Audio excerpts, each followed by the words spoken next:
Chapter 904. 9,000-word chapters. In the 17th day of this month, I have only updated 18 chapters, only making up for the 5 chapters one owed last month. However, the 18 chapters already have a total of 90,000 words. The average word count of each chapter is close to 5,000 words. I think that the lack of updates is still a necessary effort. Moreover, this kind of updating without deliberately splitting the chapters to make up for the lack of updates is also an effort. In the future, I won't talk about updating in the chapters. In any case, I will remember it in my heart. When night fell, Hong Shuwen excitedly followed Wang Tongkai to fish with a net. The other 2 members of the Phoenix Battalion stayed in the courtyard. Su Fengnian left the courtyard and only brought Su Yanbing and Huyen Guanyin, who had disguised herself as a page boy. They came to a place that would make a virtuous gentleman both spit and swallow his saliva. The brothel was coincidentally adjacent to the brothel alley in Huangnam County where the net was being collected. Lingzhou was rich and populous. Visiting prostitutes was a common practice. Many of the bodhisattvas and heavenly maidens that merchants spent a lot of money to provide for also had plump bodies. Many monks who saw the sculptures and murals all lamented that the human heart was not what it used to be. Walking in the brightly lit and powdered fireworks alley, there were many ambitious and arrogant guests wearing mink coats. Huyen Guanyin followed behind Su Fengnian, afraid that she would lose him. No matter what situation Su Yanbing was in, his state of mind was like an ancient well without ripples. Perhaps he was also like this when he attained Heaven's Gate. As the former hedonistic leader of Bailiang, Su Fengnian was familiar with this kind of work. He chose the most brightly lit Peach Cheeks brothel. The brothel was 3 stories high and the lanterns hung high. It was not like the neighboring brothels where a few women with heavy makeup were sent out to solicit business. Su Fengnian waved his hand and threw a piece of silver to the brothel's turtle leg. The silver did not even need to be weighed and instantly slid into his sleeve. The young man's smiling face immediately became attentive. This kind of person was not simple. He had good eyesight, a good tongue, and a strong body. He sized them up from head to toe and decided that there were a few distinguished guests who could spend a lot of money. He immediately shouted, but in reality, he was sending a secret message to the brothel keeper. As expected, a woman walked out slowly from the brothel. However, compared to most brothel keepers who were middle-aged women, this woman was very young. Su Fengnian's discerning eyes saw that she was the brothel keeper's daughter, commonly known as the little boss. When she saw Su Fengnian, she was in high spirits and obediently snuggled up to him. Su Fengnian did not take advantage of the situation to take advantage of her. He pinched a piece of silver with 2 fingers and threw it into the white and tender cleavage between the woman's bright red silk tube top. He smiled and said that he wanted 2 musicians who could play music and not some courtesan. The little boss was very happy. In her line of work, there were 2 kinds of bastards that she was most afraid of. The first kind was those whose family background was neither high nor low. They were not rich, but they could still afford to enjoy themselves for 10 to 15 months. They were half a bucket of water, and as soon as they arrived at the brothel, they would start to show off, wishing that they could buy all the girls in the brothel. The second kind was those who did not have much money, but could not be considered the son of an official. Not only did they rely on their family background to eat and drink for free, they also liked to cause trouble. In the end, if they could not solve the trouble, they would only give the brothel a hard time. The gray-haired young master in front of her was very heartwarming. He was generous and tactful. Because he spent money on the courtesans, the amount of money he spent was not much less than those popular courtesans. Moreover, he could also increase the popularity of the courtesans. If he was a poet or scholar with a small reputation, he could sing a few poems with the girls, and these courtesans would really become outstanding. Without needing Su Fengnian to say anything, he was invited to an elegant room on the 3rd floor. When they were going up the stairs, the graceful little head's slender waist swayed more vigorously than usual. In her mind, if this elegant young master wanted her to accompany him, even if she offered a lower price, it would not be a big deal. Most of the men in Bailiang were strong and rough. With his appearance and temperament, which was similar to that of a scholar from a Jiangnan aristocratic family, in the end, she should be the one to take advantage of the job. When the young master reached the 3rd floor, he asked for a room facing the street. She kindly reminded him that it would be a little noisy here, but he dismissed it with a laugh. The little head was also happy to go with the flow. If the guest was willing to spend money in vain, she could not cry and shout to stop him. She pushed open the door and entered. In the room, there was already a young courtesan waiting for business. Before she went out to call for another guest, a young master with a pair of red phoenix eyes tugged on her sleeve. Without batting an eyelid, he asked her to hold a banknote. He smiled and said, "What's with riding a donkey looking for a donkey looking for a donkey looking for a donkey?" The little head's eyes jumped with joy. She knew the answer, so she teased the young master and asked him what he meant by riding a donkey looking for a donkey looking for a donkey. But that young master did not overdo it. He did not say the word ride, which slightly tickled her heart. However, this kind of small ripple came and went in a hurry. It was much faster than many people with silver spears and wax heads taking off their pants and putting on their pants. Su Fengnian did not sit down. Su Yanbing went out of the room and closed the door. He stood at the door with his eyes closed and focused. Huyen Guanin's back was almost leaning against the wall. She was wearing a large mink hat as she stared fixedly at her own boots. The young manager's eyes were sharp. How could he not recognize that this was a woman? Bailiang had always had an open culture. Women were not only experts in riding horses, drawing bows and hunting. Some bold and unrestrained women would not only pay to invite the courtesans into their manors to sing, they also dared to personally come to the brothel for a stroll. Some of the more bold and unrestrained women would not only pay to invite the courtesans into their manors to sing, they would also dare to personally come to the brothel for a stroll. Some of the more unique and gluttonous women had long been accustomed to this sight in larger brothels. There was a slightly aged courtesan in the Peach Cheeks brothel who would be invited by a widow in Lingzhou to grind a mirror every few days. Every time she returned, she would still be radiant and radiant. The young manager privately asked her how she felt, and the courtesan would reply with the word, "Excellent." Then, everything would be revealed without a word. This almost caused the young manager's heart to be moved and he wanted to give it a try. Unfortunately, the courtesan said that the unattainable widow liked women of the same age as her. Only then did the young manager resentfully give up. Taking advantage of the slender and handsome young master admiring a clear bottle with a few winter-sweet flowers, the young leader introduced herself as Chao Zhuan. Not to mention in a brothel, this was a vulgar name that was considered rare anywhere. She also introduced the girl who had a good relationship with her as Snowsuit. There was a bamboo cage in the room with a parrot whose feathers were as white as snow. While Chao Zhuan was talking, Su Fengnian touched the opening of the bottle. Then, he tilted his head and tapped the mysterious cyan bottle with his finger. Not only did Chao Zhuan find it interesting, but even Snowsuit, who was obviously not familiar with serving customers, also had a look of surprise in her eyes. The corners of her mouth curled up slightly. Living in a brothel, they had seen many rough men who reeked of alcohol. They had seen many old men whose bodies were soft and fleshy but had lecherous looks. They had even seen many scholars who were gentle and refined when opening the door and closing the door impatiently. This young master who had the patience to make things difficult for a cheap bottle behind closed doors was very amusing to them. Huyen Guanin extended a finger and gently lifted her mink hat. Seeing that he did not do anything that she did not know whether to say was dissolute or vulgar, she, who was sullen, snorted softly, but her mood was slightly better. Su Fengnian, who had his eyes fixed on the bottle as soon as he entered, exhaled and winked at the three women in the room. Then, he tapped the slender neck and the round body of the bottle.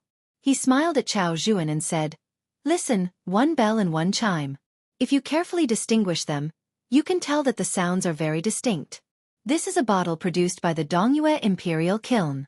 Not to mention the whole bottle, even a fingernail-sized fragment is more expensive than gold or jade.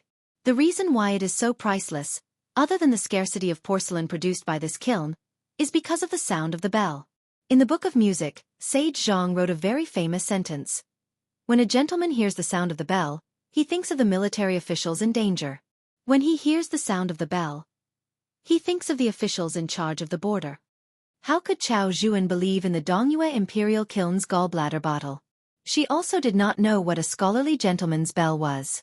She only thought that he was a man who flaunted his knowledge. She threw a coquettish glance at him and smiled tenderly. "Young master, did you come to visit a brothel or to knock on a bottle? If you want it, go ahead and take it."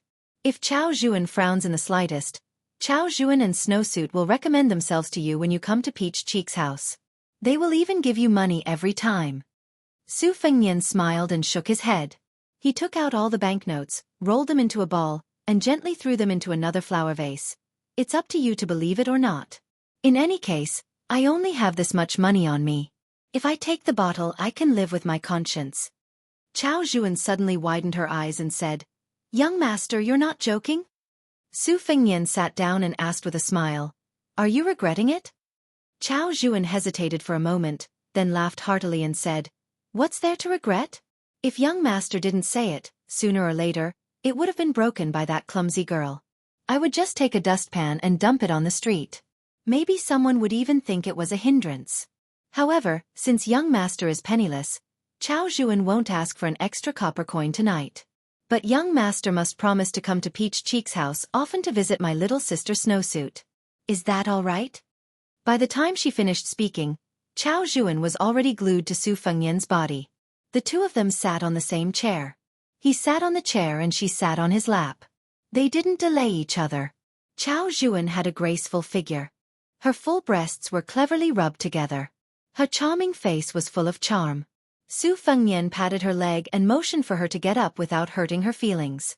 He squinted his eyes and said with a smile, I'm not from Lingzhou, so it will be difficult for me to come to Peach Cheek's house in the future. However, I have a few friends who are doing well in Lingzhou. If Peach Cheek's house wants to move to the county capital or meets with some trouble in Huangnam County, I can ask them to help say a few words. Of course, you didn't believe me when I said that the porcelain bottle was worth 1,000 taels of gold. You can choose not to believe me this time. After Chao Zhuan got up, she didn't care about pretending to be reserved anymore. She was afraid that there wouldn't be another opportunity like this. She hurriedly and carefully asked, Young master made friends in Lingzhou's county capital. Chao Zhuan doesn't dare to have extravagant hopes to associate with them and doesn't dare to disturb them. However, may I ask who is the son of an aristocratic family in Huangnam County?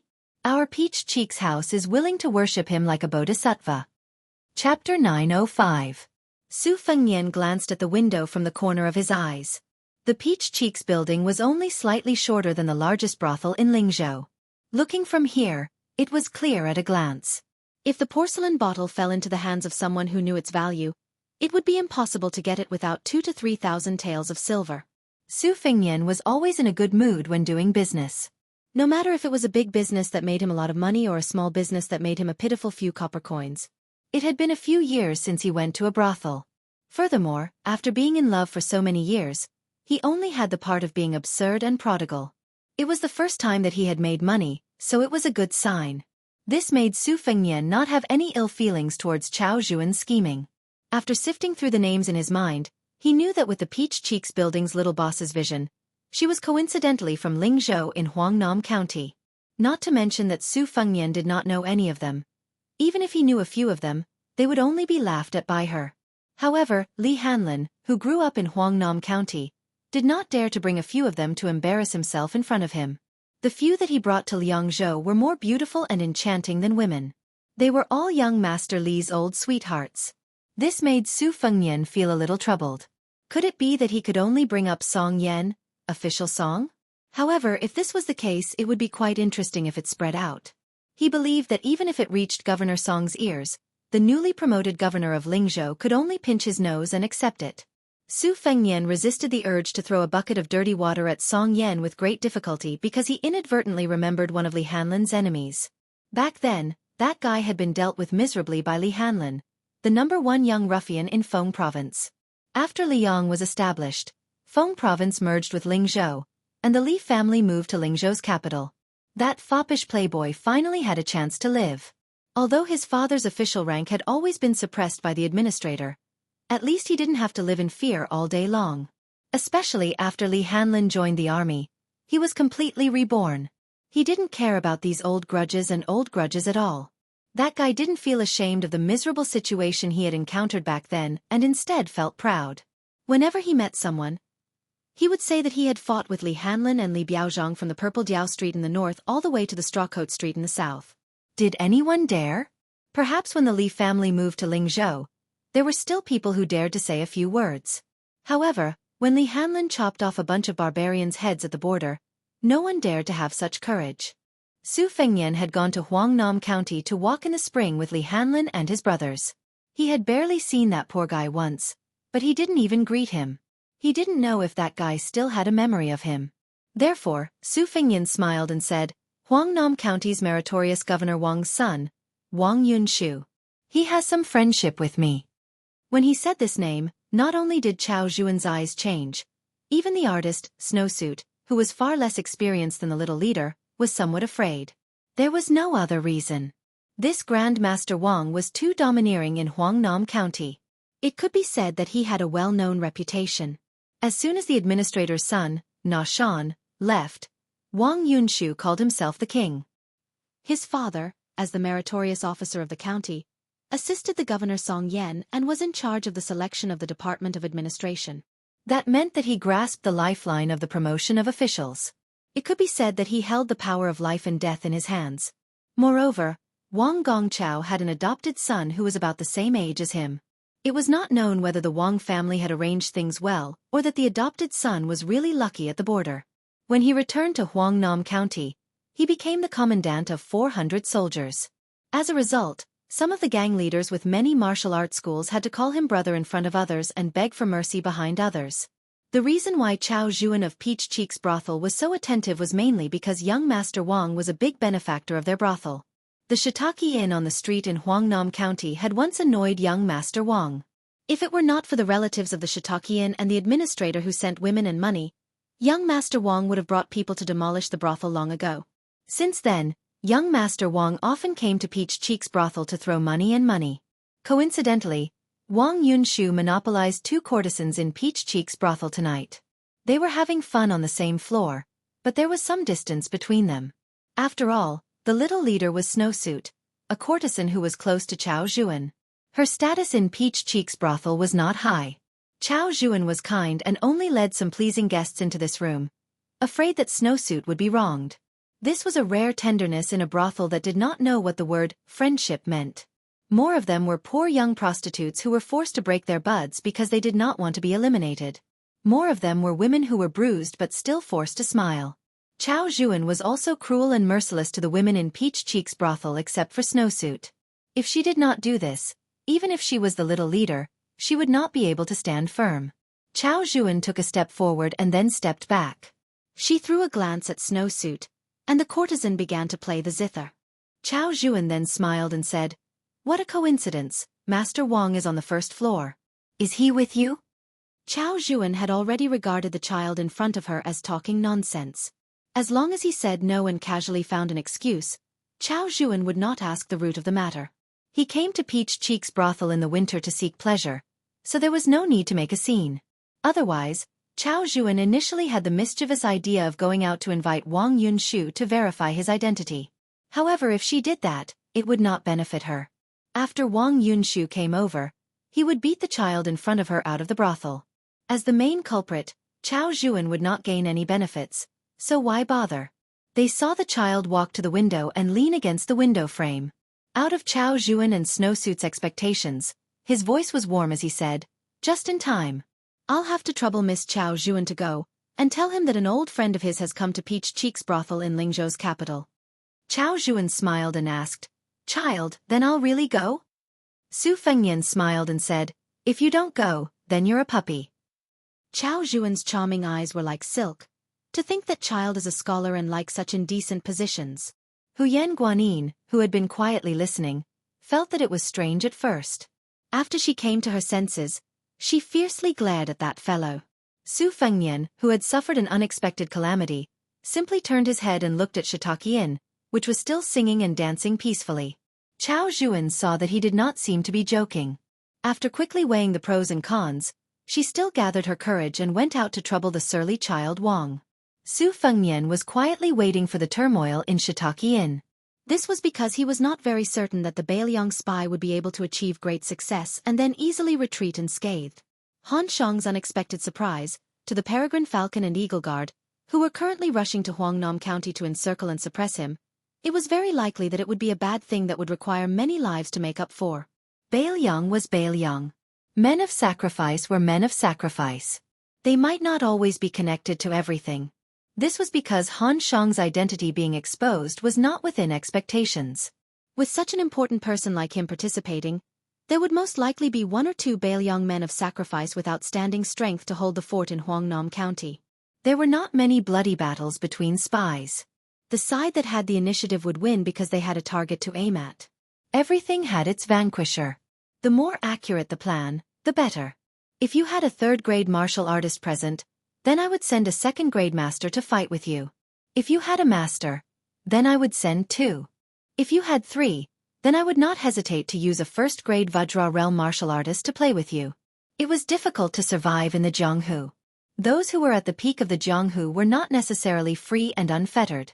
This was especially so for those who had become lackeys. They had no choice but to cherish their reputation. This was because they would never know if their next life and death battle would be a mortal enemy of the same realm or even an expert of a higher realm. These experts who stood on the opposing side, even if they were known as rare and transcendent figures, once you encountered them, once was enough. Decades of hard work, decades of martial arts training, decades of martial arts training.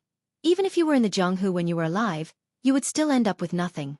Of course, the battle between spies was more like Wang Tongkai and Han Shang's climbing. It relied on acting skills, adaptability, and luck. Su Fengnian listened to the melodious sound of the zither and turned to look at Huyen Guanyin, who was finally willing to approach him. She looked up and asked softly, "That sister ran in the courtyard, she likes you?" Su Fengnian laughed involuntarily and said softly, "She likes someone who is not the next king of Bailiang. Otherwise, she would have worked for Bailiang since she was 9 years old and would feel that she was not worth it.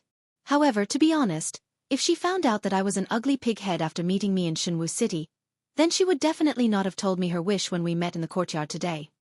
Huyen Guanyin raised her chin and looked away.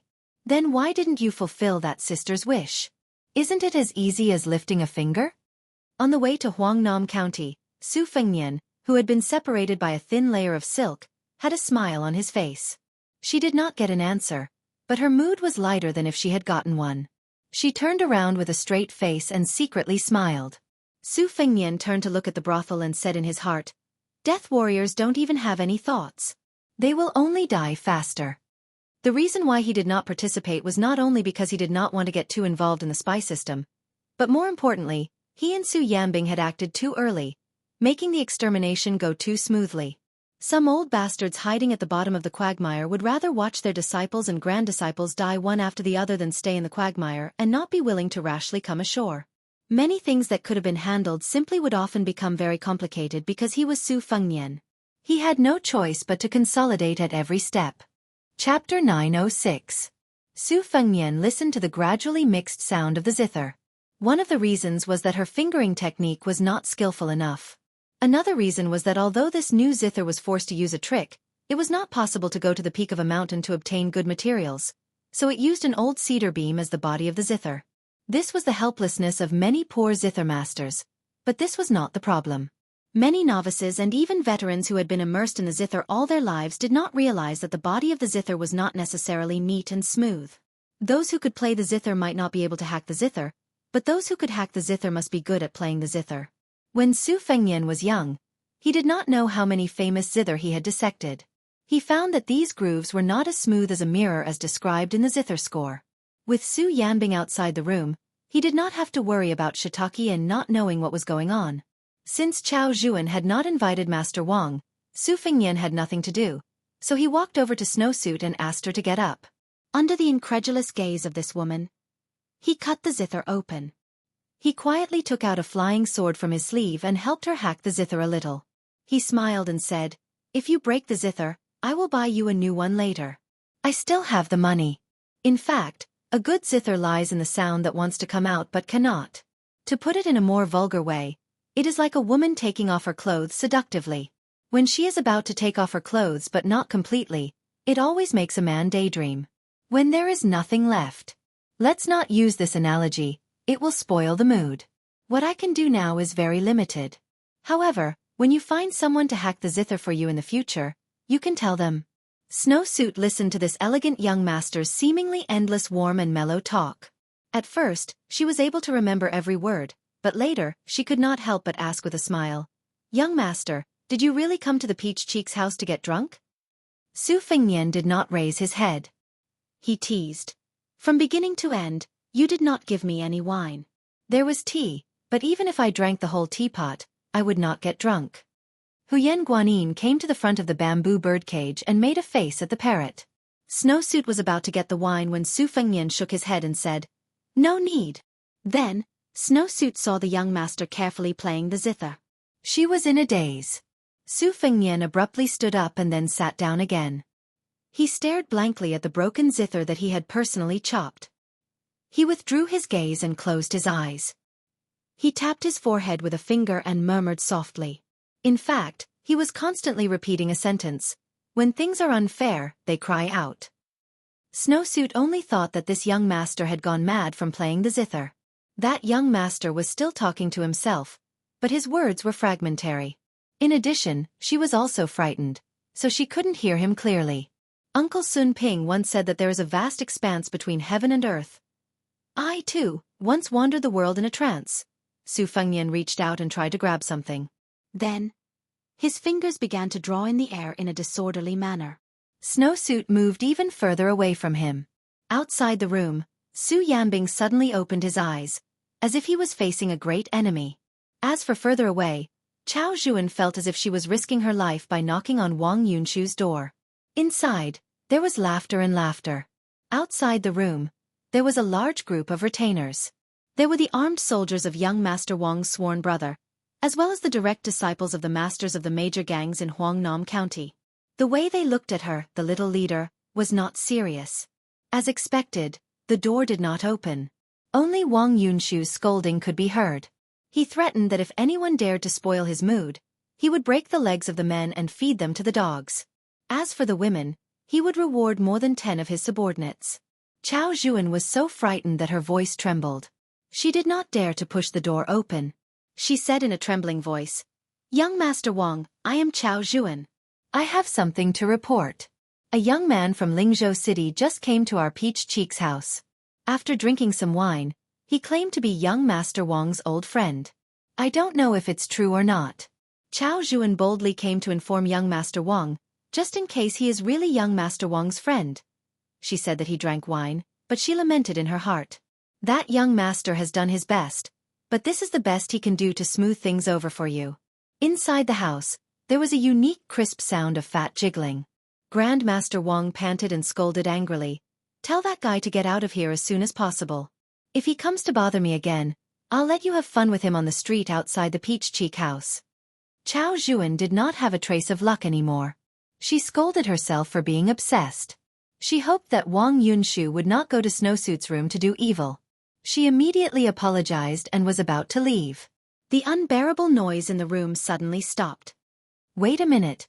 Is he from Lingzhou City? Chao Gu quietly made a bitter face and wished she could slap herself.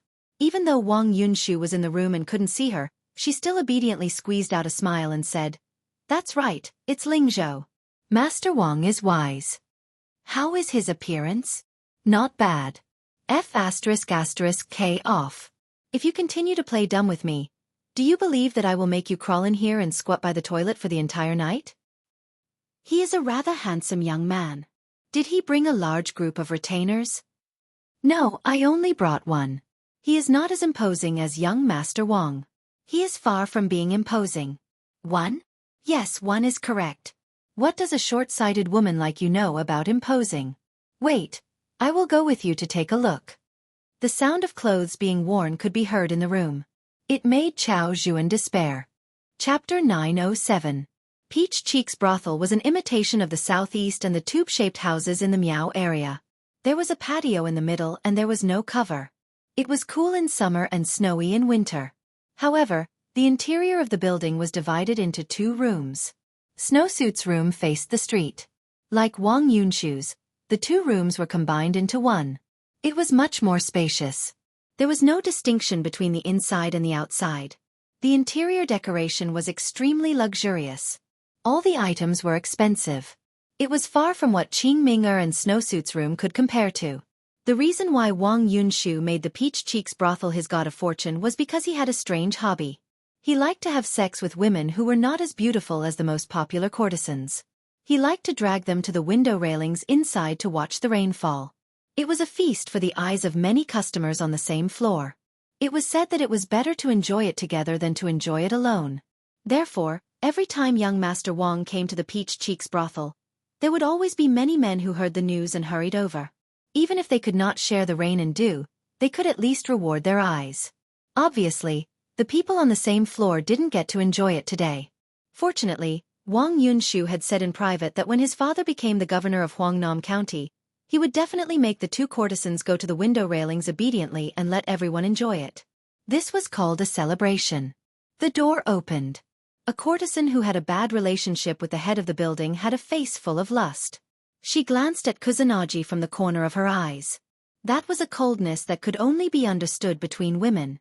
She was gloating. Chao Zhuan led young Master Wang, who was carelessly draped in a fox fur coat, and walked with difficulty. Wang Yunshu kicked Chao Zhuan's calf. "Are you lame?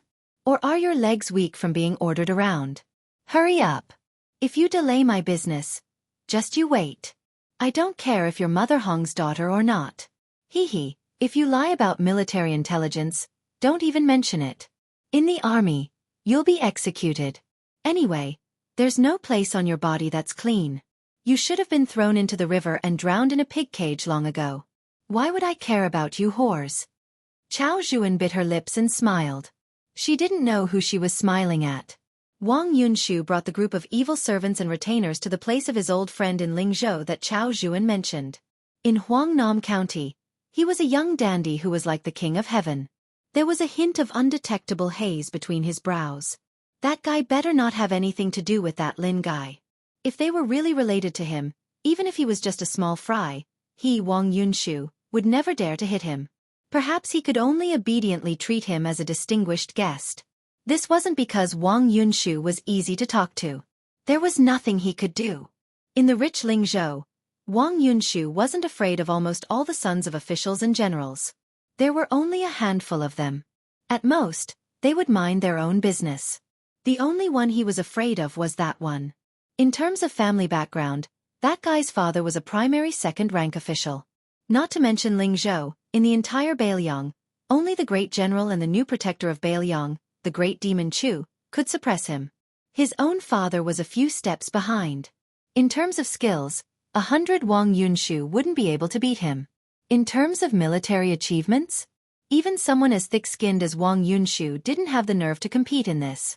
As long as Wang Yunshu thought of that Li guy, his mood would become gloomier.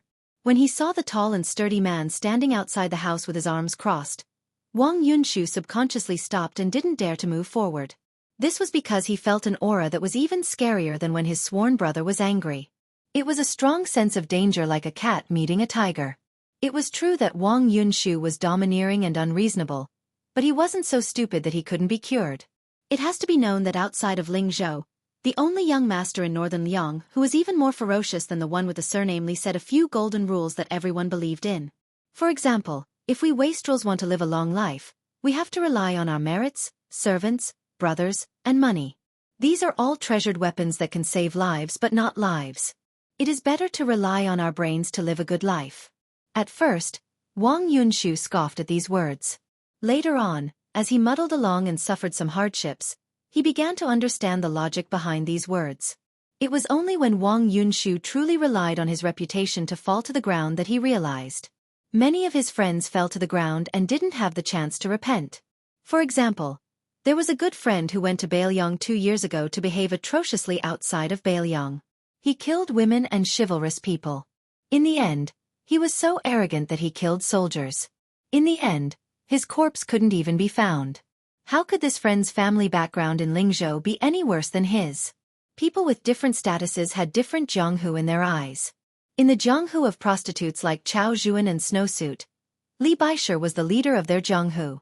As for wastrels like Wang Yunshu, that fellow was no different from a wastrel immortal in the Jianghu. Moreover, no one could stand shoulder to shoulder with him. Where could you find a wastrel who could go to the throne room of the capital without kneeling to the emperor? Where could you find a wastrel who could bring the old god of swords to the martial emperor city? Wang Yunshu couldn't bear to see others living better lives. However, when it came to some fellows that he couldn't afford to offend, he still knew how to admit defeat. Chao Zhuan didn't find anything surprising about the retainer at the door who didn't open his eyes. He was just a little taller and more taciturn. However, when she saw the serious expression on Master Wang's face, she started to think about it. Her actions of knocking on the door and pushing it open also became lighter. However, no matter how hard Chao Zhuan pushed the door, she couldn't push it open. She thought that the door had been locked and was about to open her mouth to remind Master Wang and Snowsuit inside. The retainer slowly opened his mouth and said, "Wait." Chao Zhuan didn't mind that matter. She didn't even mind that she had a part in it. However, she was afraid that Master Wang behind her would fly into a rage. At that time, not to mention her, even the entire Peach Cheeks restaurant would be implicated. Behind Chao Zhuan, Master Wang chuckled and said, "Just wait a little longer." Chao Zhuan really felt like she was being roasted on a bonfire. Every day felt like a year. She didn't know how much time had passed. Behind her, Wang Yunshu's face was so gloomy that it could drip water. "Come in." Fortunately, 2 words came from inside the room. In Chao Zhuan's ears, there was no more heavenly voice than this in her life. The door of the house was slowly opened by Shui Yi. Wang Yunshu, who had lost his patience, stepped over the threshold with a sinister smile. He saw a person sitting behind a broken zither that he had never dreamed of. Wang Yunshu would recognize her even if she turned into ashes. Then, this big wastrel of Huangnam County made a prompt decision that even he himself admired. With lightning speed, he knelt heavily on the ground, slapped his hands on the ground, and knocked his head solidly on the ground with a bang. Wang Yunshu didn't even dare to fart. He just knelt on the ground. Even if he wasn't a land immortal, he should be at least at the level of 2nd grade master. Chao Zhuan's mouth twitched outside the room. Snowsuit in the room was even more miserable. She was so frightened that she quickly stood against the wall and covered her heart. She didn't dare to look at him again. What was even more unacceptable to Chao Gu was that the rich young master whom she had mistaken for an ordinary gentry, the one who had accepted the bow of the Grand Prince Wang, was looking at her with a faint smile while holding his cheek with one hand. Chapter 908. I'll be going abroad tomorrow, so I'll be bringing along a notebook with a pleasing font. When the time comes, I'll be posting updates and some photos on the WeChat platform. If you want to follow me, you can search for Fenghua 1985 on your phone or scan the QR code directly. You can find it on Zonghua 1985. Wang Yunshu had just finished his 2nd round with the 2 courtesans of Peach Cheek's house. His body was already like an arrow at the end of its flight. He was trembling as he knelt, but he could only try his best not to move. He was afraid that the slightest movement would cause him to be misunderstood as having ill intentions. Fortunately, Su Fingyan smiled and said, "Yunshu, I just told Chao Zhuan that you and I have a close relationship. Although the loser of the bet last time has to kneel when they meet, you don't have to get addicted to kneeling. Get up. I heard that you're the #1 guest here. Aren't you afraid that Peach Cheek's house will look down on you?" Chao Zhuan's mood today was fluctuating between joy and sorrow. According to her thoughts, Wang Yunshu definitely wouldn't be lying there pretending to be a dead dog because his legs suddenly went soft. The only explanation was that he was a young master from Lingzhou. It was hard to say whether he was Wang Yunshu's old friend, but his family background was definitely far superior to Wang Gongcao's in Huangnam County. If he was a son of an official of the same rank as his father, even if he had been taught an unforgettable lesson, he definitely wouldn't be so submissive to the point of prostrating himself before someone the moment they met.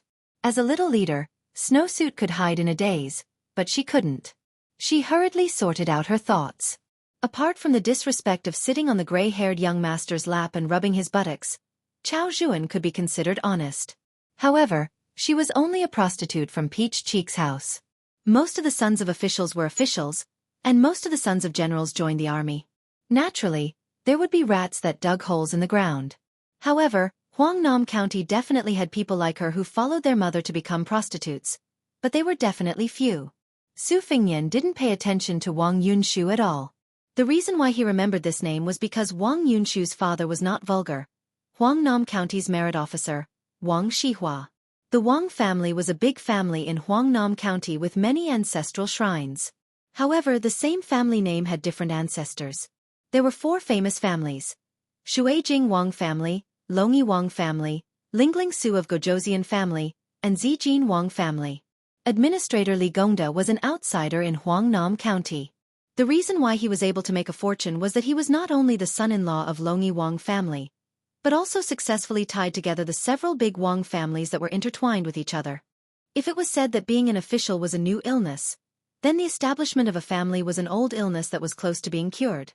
Wang Yunshu was quick-witted, Or else he wouldn't have been able to survive in Huangnam County. He immediately understood that His Royal Highness didn't want to reveal his identity, so he hurriedly stood up and dusted his sleeves in a serious manner. Su Fengnian stood up and gestured to Cao Zhuan to drink. There was wine in the house, but it wasn't good enough to serve young Master Wang. Cao Zhuan wanted to go to the wine cellar to get a few jars of wine that had been sealed for many years, but Su Fengnian said that green ants would do. Cao Zhuan was stunned and didn't dare to question him, but she still subconsciously glanced at Wang Yunshu. This made young Master Wang so angry that smoke was coming out of his 7 orifices. He silently cursed this little leader for being blind. Wasn't this setting him up? He immediately threw a fierce look at her, telling her not to be nosy. Cao Zhuan also knew that she was drawing legs on a snake and hurriedly left. Su Fengnian gestured to Wang Yunshu to sit. Wang Yunshu flatteringly shook his head and hurriedly said that standing was more comfortable. Su Fengnian still carried a chair for Wang Yunshu and stood by the window. Wang Yunshu laughed dryly as he sat down, feeling as if he was sitting on pins and needles. He recited all the names of the bodhisattvas, deities and Buddhas he knew, hoping that this bad-tempered His Royal Highness would not use peaceful means before resorting to force. In Longqing County, even Zhong Hongwu had been dealt with quite a bit, so His Royal Highness could still steam and roast him whenever he wanted. Su Fengnian leaned his elbow against the window and asked, "How is Uncle Wang?" Wang Yunshu swallowed his saliva and nodded. He's fine, he's fine." Su Fengnian, who had always been amiable towards Wang Yunshu, thought for a moment and smiled. Uncle Wang comes from a rare scholarly family in Beiliang. In Huangnam County, his knowledge is high, no less than that of the prefect Song Yen. It is said that there was once a Wudong Zhenren who observed his physiognomy and gave him a prophecy. What did he say? Wang Yunshu said awkwardly, that unknown old Taoist said that when my father was young, he was addicted to chivalry, riding and archery. Then he was addicted to the study of scriptures and poems. Then he was addicted to the old immortal Huang and the Western Buddhist land. In the end, he returned to being a sage. I reckon that whether or not the Taoist priest came from Wudong is another matter. I've made a fool of myself in front of your highness. Young Master Su. Su Fengnian shook his head and said, "When I was at Wudong Mountain, I did indeed hear such a thing. That old Taoist priest was fully deserving of his title as a Taoist immortal, the old supreme leader Wang Zhonglo." Wang Yunshu was dumbfounded. To be honest, even the Wang family did not take this prophecy seriously. They only saw it as icing on the cake. However, when his father was young, he did indeed ride a horse, carry a sword, and travel to study. He was full of chivalry. However, now that Wang Gongchao was addicted to Taoism, Wang Yunshu had never seen his father practice martial arts with a sword. He had not even seen his father ride a horse many times. As for his travel experience when he was young, Wang Gongchao had never mentioned it in front of his only son. Wang Yunshu also thought that these rumors, which his father was unwilling to talk about, were just the flattery of busybodies. Chapter 909. If it was really the old immortal who severed the Kanglin River with one finger, then it would be incredible. Wang Yunshu immediately had a higher opinion of his father, who made enemies on all sides in Lingzhou's officialdom. Not to mention other things, just the fact that he did not see eye to eye with the administrator made Wang Yunshu feel that his future in this life was bleak. Wang Yunshu's ability to observe people's expressions was even more perfect than Cao Zhuan's. When His Royal Highness talked about the old Wudong leader, his eyes and expression were very gentle, and it was not the kind of feminine softness that made others feel cold in their bones. Of course, Wang Yunshu did not know that between the two mountains, Wudong Mountain and Qingliang Mountain, it could be said that even an immortal sword could not sever it. The green ant wine that everyone was fond of was readily available in Beiliang. Cao Zhuan quickly brought 4 pots. Su Fengnian and Wang Yunshu naturally took 2 pots. Cao Zhuan asked for 1 pot herself. Snowsuit was not good at drinking, so the last pot was given to the woman in the mink hat who was pretending to be a servant in green. When she handed the wine over, Cao Zhuan was suddenly stunned. There was such a beautiful person in the world? Could it be that she could compete with Xiangfan City's Li Shuangjia? Su Yanbing had already closed the door and became a door god who did not show his emotions. Su Fengnian held the small wine pot with 2 fingers and gently shook it. He asked mischievously, "Do you still hate Li Hanlin now?" Wang Yunshu drank a mouthful of wine to calm himself down. He had never touched the green ant wine before, but when he drank with His Royal Highness, not to mention the barely tasted green ant. Even the dregs of the wine would give rise to the feeling of getting drunk. When he suddenly heard this sentence, Wang Yunshu's weak point, he almost spat out the mouthful of wine. He quickly swallowed the mouthful of strong wine. The wine went down his stomach, but his heart was in his throat again. He carefully smiled bitterly and said, "How would I dare? Young Master Li has already made a name for himself on the border. Don't talk about holding a grudge. If young Master Li comes to Huangnam County to pay respects to his ancestors, I will lead his horse for him." However, before young Master Li left Huangnam County, he said that if he ever sees me again, he will beat me up until even my father won't recognize me. Even if Wang Yunshu wants to apologize, I really don't dare to go to young Master Li and be beaten up. Chao Zhuan thought that she had grasped the mystery. This young man from Lingzhou must have some kind of relationship with the administrator's son, Li Hanlin. He might even be a relative of the administrator. This was why Wang Yunshu was scared out of his wits. Su Fengnian nodded as if he believed Wang Yunshu. He casually asked, "I heard that you have a sworn brother who is a military officer in Huangnam County. He is in charge of a battalion of soldiers and horses.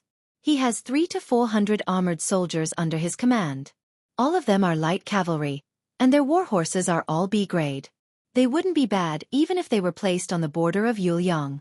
They are far more elite and skilled in battle than the military officers in the county?" Wang Yunshu scratched his head and chuckled. He grinned and said with an honest face, "They are just for show. Of course, they are good-looking. If they really go to the border and fight with the barbarians, I don't think they will be good. They are all new soldiers who have never fought before. However, to be honest, many of them are the direct disciples of the gangs in Huangnam County. They are not good at fighting, but they are good at fighting. Since young Master Su has asked about these family scandals, I can only tell the truth. If there is anything wrong, young Master Su can tell Wang Yunshu. I will explain it to my father and my sworn brother. In any case, I can guarantee that everything will go according to young Master Su's wishes." Chao Zhuan, who heard every word, was even more surprised. Could it be that this young master from Lingzhou was not as simple as just a descendant of the Li family? Otherwise, how could he give orders to Huangnam County's military and politics? The conflict between rich playboys would break the sky and fight with each other. The two groups of people would invite immortals to fight until the sky was dark. The worst-case scenario would be the soldiers in bright armor being their accomplices. There was no reason for it to be serious enough to shake the foundation of the family. In the impression of the head of the Peach Cheeks house, there really was no young second generation from Huangnam County who could surpass their parents and challenge those old foxes in the officialdom. Huangnam County was Baoyang's granary. The officials who could abuse their power here were not simple. Governor Song Yan's methods were swift and fierce, and Wang Gongchao was also famous for being watertight. It could be said that all of them were like a hornet's nest. Su Fengnian smiled and said, "There are too many rich people in Huangnam County.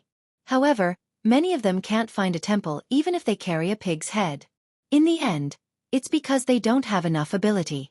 Back then, when they fought for the position of governor of Fengzhou, it wasn't Uncle Wang who lost to the administrator. It was the Wang family from the water school who lost to the Wang family from Longyi. They were suppressed by the administrator for so many years that they couldn't even become the governor of Huangnam County.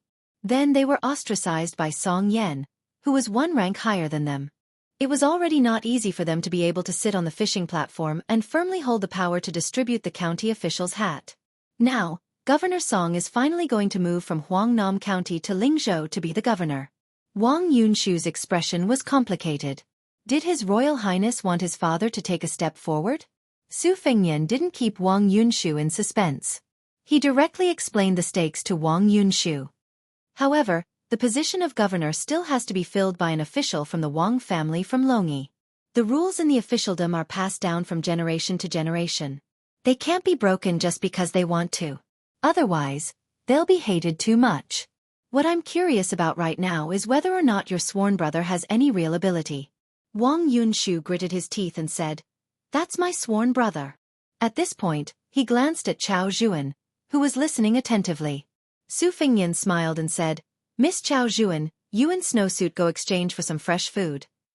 Once the outsiders left, Wang Yunshu immediately stood up and carefully worded his words. "Your Highness, my sworn brother is called Jiao Wui. He has some ability and has made a lot of military achievements at the border of Yuzhou. Unfortunately, he was framed by his colleagues. Not only did my father lose more than 10,000 taels of silver, my sworn brother almost didn't make it back to Huangnam County alive. However, our Wang family admits to this grudge. Wang Yunshu won't complain to your highness. My sworn brother Jiao Wui often drowned his sorrows in Huangnam County in the past few years, but he didn't lose his martial arts. During this time, he often led the soldiers to the river to cut ice and had them jump into the river to freeze.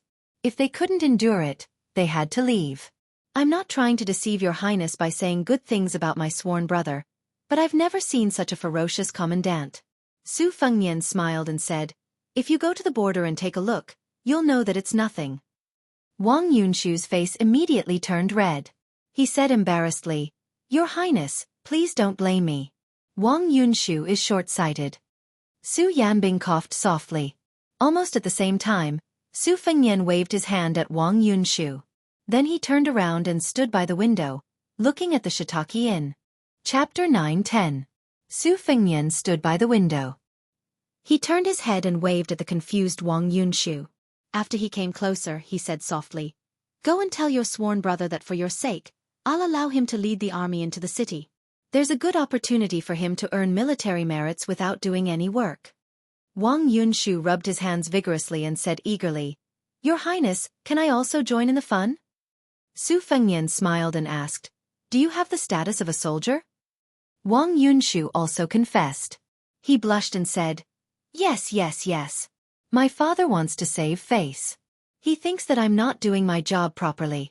He takes me out to meet his colleagues during festivals, which makes him lose face.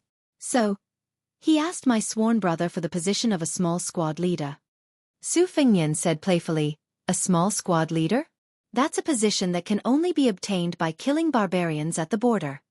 Young Master Wang was horrified. He laughed dryly and didn't know how to salvage the situation. Su Fengnian didn't care about it. He waved his hand and said, Hurry up and discuss with your sworn brother. When the time comes, you don't have to come to Peach Cheek's restaurant. Let the Jiao Wui army split into two.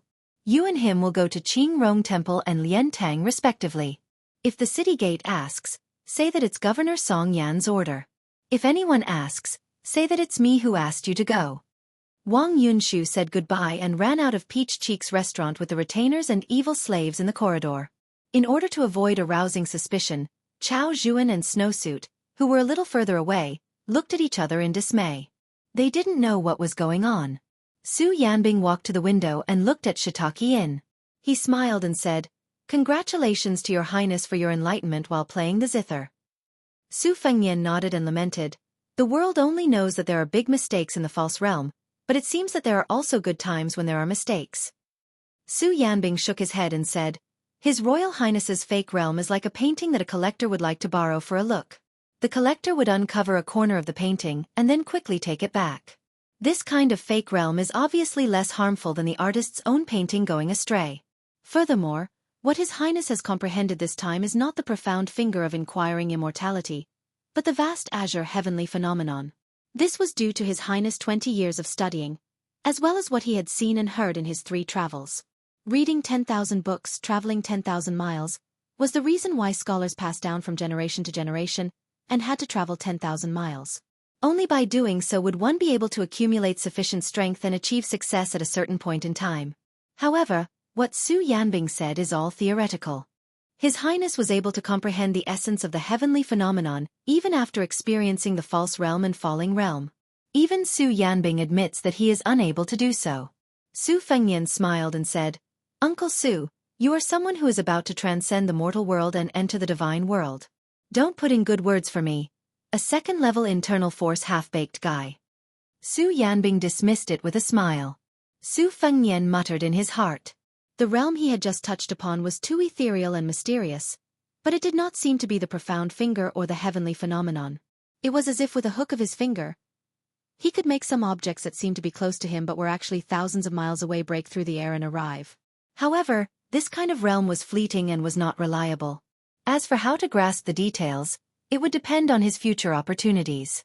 Ever since the betrayal of Black Carp in Huangnam County and the secret cooperation of Hanshang, An old spy with a high position in Beimang, the spy network in the county was rotten. The more experienced a person was, the easier it was for them to be exposed. The spy circle had a habit of catching pairs. They were catching pairs between friends and enemies after their identities were exposed, and they were also catching pairs between people of the same camp. However, the latter was usually only the important literary spies who had reached a certain position had the qualifications to be watched and protected by military spies. Many literary spies did not know who had died for them in their entire lives. Often, they would only be informed of someone's death when they had to evacuate in an emergency. Hanshang was undoubtedly an important part of Beimang's infiltration into Beiliang's granary. With a literary spy like Hanshang, whose martial arts cultivation did not match his identity, naturally, there would be the old bastard that Su Fengnian had mentioned lurking at the bottom of the quagmire. However, a cunning rabbit has 3 burrows. No one knew what surprises would be in the 3 nests. In this secret assassination, the Eagle Guard was mainly responsible for Qingrong Temple, where there were relatively few spies. The peregrine falcon was to peck at the fat meat of the entire lotus pond. There were orders from the higher-ups that they could not kill by mistake but not by mistake. These 2 groups of Beiliang killers were very powerful and required a lot of energy, material, and manpower to deal with. Therefore, these 2 groups of men of sacrifice not only wore soft armor and short knives, but also carried bows and crossbows.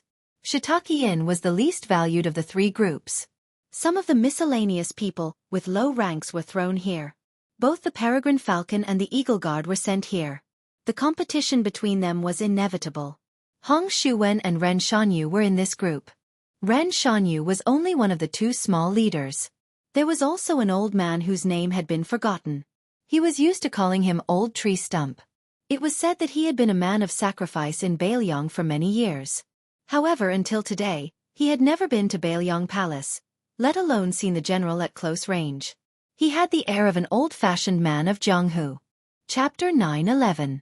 The manager of the Peregrine Falcon was a sloppy middle-aged man whose surname was Song. This time, other than the 2 groups of people who were on the lookout and hunting down the fish that slipped through the net, there were 6 people who entered Shiitake Inn. This man with the surname Song pretended to be a rich man from another place, and wore a thick gold chain that weighed several kilograms around his neck. Hong Shuwen was his bad friend and Ren Shanyu was Master Song's private foxy woman. The other 3 people were the elites of the Peregrine Falcon. They wore retainer outfits and didn't carry any weapons, but they all had daggers and short hooks hidden inside. Before entering Shiitake Inn, they had roughly communicated with each other about what they were good at and what kind of weapons they used. Being men of sacrifice was not a joke. No one was allowed to be a hero alone. Once there was a battle that was roughly evenly matched, whether there was cooperation or skillful cooperation, the outcome would be completely different. It might even be the difference between life and death. Chai Filu's main target was a woman who had recently become the most popular courtesan. She wasn't necessarily more beautiful than the previous courtesans, but men liked the new and disliked the old. This made her business seem particularly good. Tonight, a lord from Fengyang County spent 700 taels to get her out of the competition, which meant that she would have to spend the night outside. However, he had underestimated the market for courtesans in Shiitake Inn. As soon as he heard that this lord from Fengyang County was going to be kicked out, someone immediately offered 600 taels. The old man had no choice but to ask for 100 taels back and give up on the idea of being kicked out of the competition. He had no choice but to leave a beautiful maidservant in a private residence outside. According to the spy report that Wang Tongke had unearthed, the procuress in Chai Filu who was responsible for matchmaking between the boss and the rich and powerful was also a spy who was born in Beiliang but turned to Beimang halfway through. In addition, the guard instructor and several fellow apprentices of this brothel were real Beimang's men of sacrifice. There were a total of 8 or 9 people in Chai Filu, and only half of them were capable of risking their lives. Therefore, everyone was an expert. The Peregrine Eagle Guard, 16 or 17 people coordinated from inside and outside, so there was no suspense. In fact, it was indeed very smooth at the beginning. The leader of the Peregrine Eagle, Song Gu, and Ren Shanyu went to a room that had been booked long ago. It happened that the top floor of the building was the room where the courtesan received her guests. He called for a half-famous courtesan. The brothel did not reject the guests who brought their own women, but it was not easy to let a famous courtesan play with a stranger. Even if the courtesan herself was willing, the brothel would most likely reject it. This was because they were afraid that the value of the famous courtesan that they had painstakingly raised would fall after making a fuss. Therefore, without a high price, it was impossible to invite her. Hong Shuwen, who was hired by Song Gu, got a big bag of silver. He kept pestering the brothel keeper and shamelessly asked her to make an exception for him. In fact, Hong Shuwen was not bad-looking. He was a disciple of a rich family in Beiliang, and he killed people to show his heroic spirit. The woman, who was about 27 or 28 years old, might have taken a fancy to this guy. Even though Hong Shuwen's money was not enough for her, she still agreed. However, she was a brothel keeper in Shiitake Inn and had countless trivial matters to deal with. So she asked Hong Shuwen to be more efficient and finish the job quickly. Hong Shuwen agreed with a smile and exposed his shortcomings. He said that he was famous for riding fast, which made the woman look at him coquettishly. The spring night was short, and no one thought that life was too long. Little by little, the 3 peregrine falcons, who were familiar with the terrain of Shiitake Inn, found the guards who were drinking in the small courtyard and killed them without saying a word.